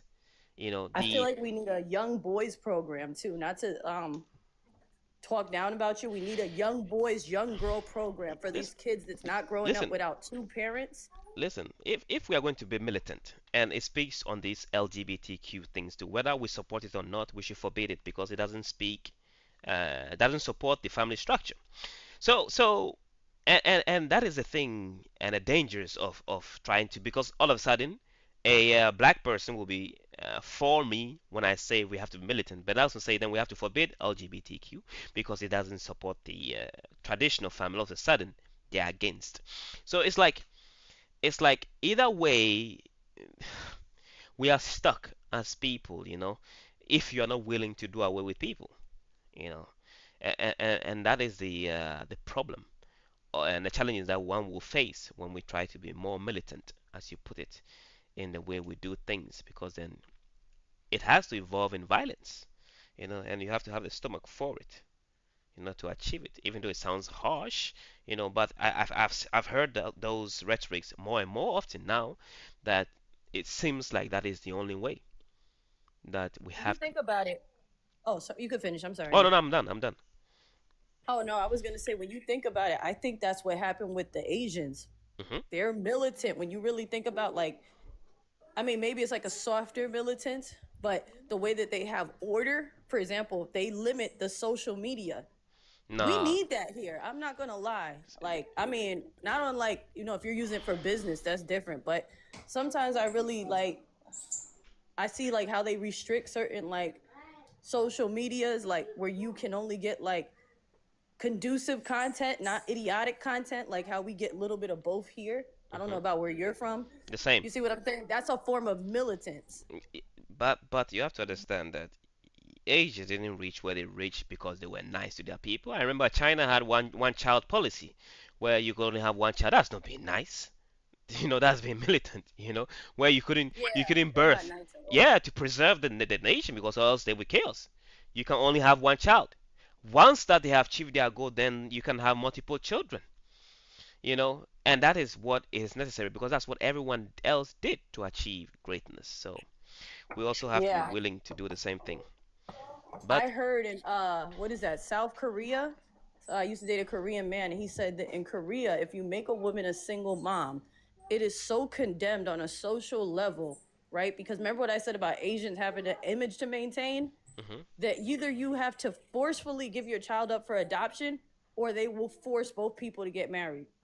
mm, They will not allow single motherhood under no terms or conditions because it messes up the image of their people. And I said, black people, we need. I think that it's okay. Like, even when we're talking about education or not just African stuff, to borrow ideas from other countries. Like, it's okay to look at what some one other person is doing and find a way to make it unique to your own people. Mm. I think it's okay to borrow ideas. Like when we talk about healthcare in this country, and in fact, people have to pay almost $1 million to give birth to one baby, but then you go to Cuba, you can have that same child for free. That's nuts. You But know, then this government is mad. People don't want to have babies. You see what I'm saying? You got to America is meet a people country. halfway sometimes. When I heard you had to pay to have your own child, it like whoa, unheard of. Yep. The same child that the government will kill after. That's beautiful. That you pay 1 million for a child that the government will kill. After that's beautiful. That's America in a nutshell. But anywho, it's been 5 hours, 5 hours plus, and I'm thinking on ending the live now. And next time, if there are topics you want to speak of, you should let me know, and we can speak on those topics, and we can have a nice I think conversation we about them.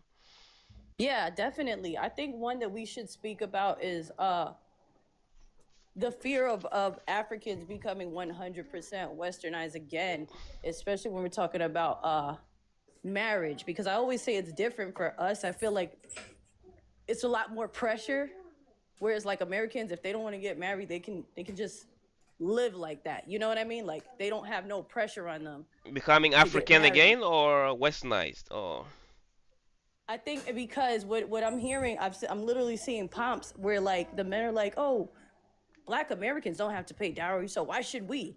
We can go 50-50, so why should we? You know what I mean? And I think that they don't understand that the behavior of their dating patterns is why their women are combative. yeah. And the behavior of our dating patterns is why African women are a little more quote unquote submissive, Hmm. right? And we don't want to get into this westernization of thinking that something is wrong with the way we've been doing things, because the way we've been doing things I think are not 100% all right, but it's a lot better in comparison. And I think that if we demasculate the African man and the way that slavery has demasculated the Black American, for example, we both been colonized, right? But Hmm. Africans weren't colonized in the way that they completely lost their languages, their tribes, and their cultures. Mm. It was a completely different. And I just think it's a dangerous narrative to say, to date in that way, to look at women in this way that they do in the U.S. So I think that's something that we should have a talk about. Sure. If that makes Sure. sense. We can talk about it more in private chats, so that before we go live, and we can yeah, probably Yeah, next week we get those can. thoughts Yeah, organized. that All that that right. would be Well, have a great. good day. All right, to everyone that listened, that liked, that shared, that commented, it's been great having you. And now I'm beat and too tired even to continue. So, on to next time, people. Bye bye for now.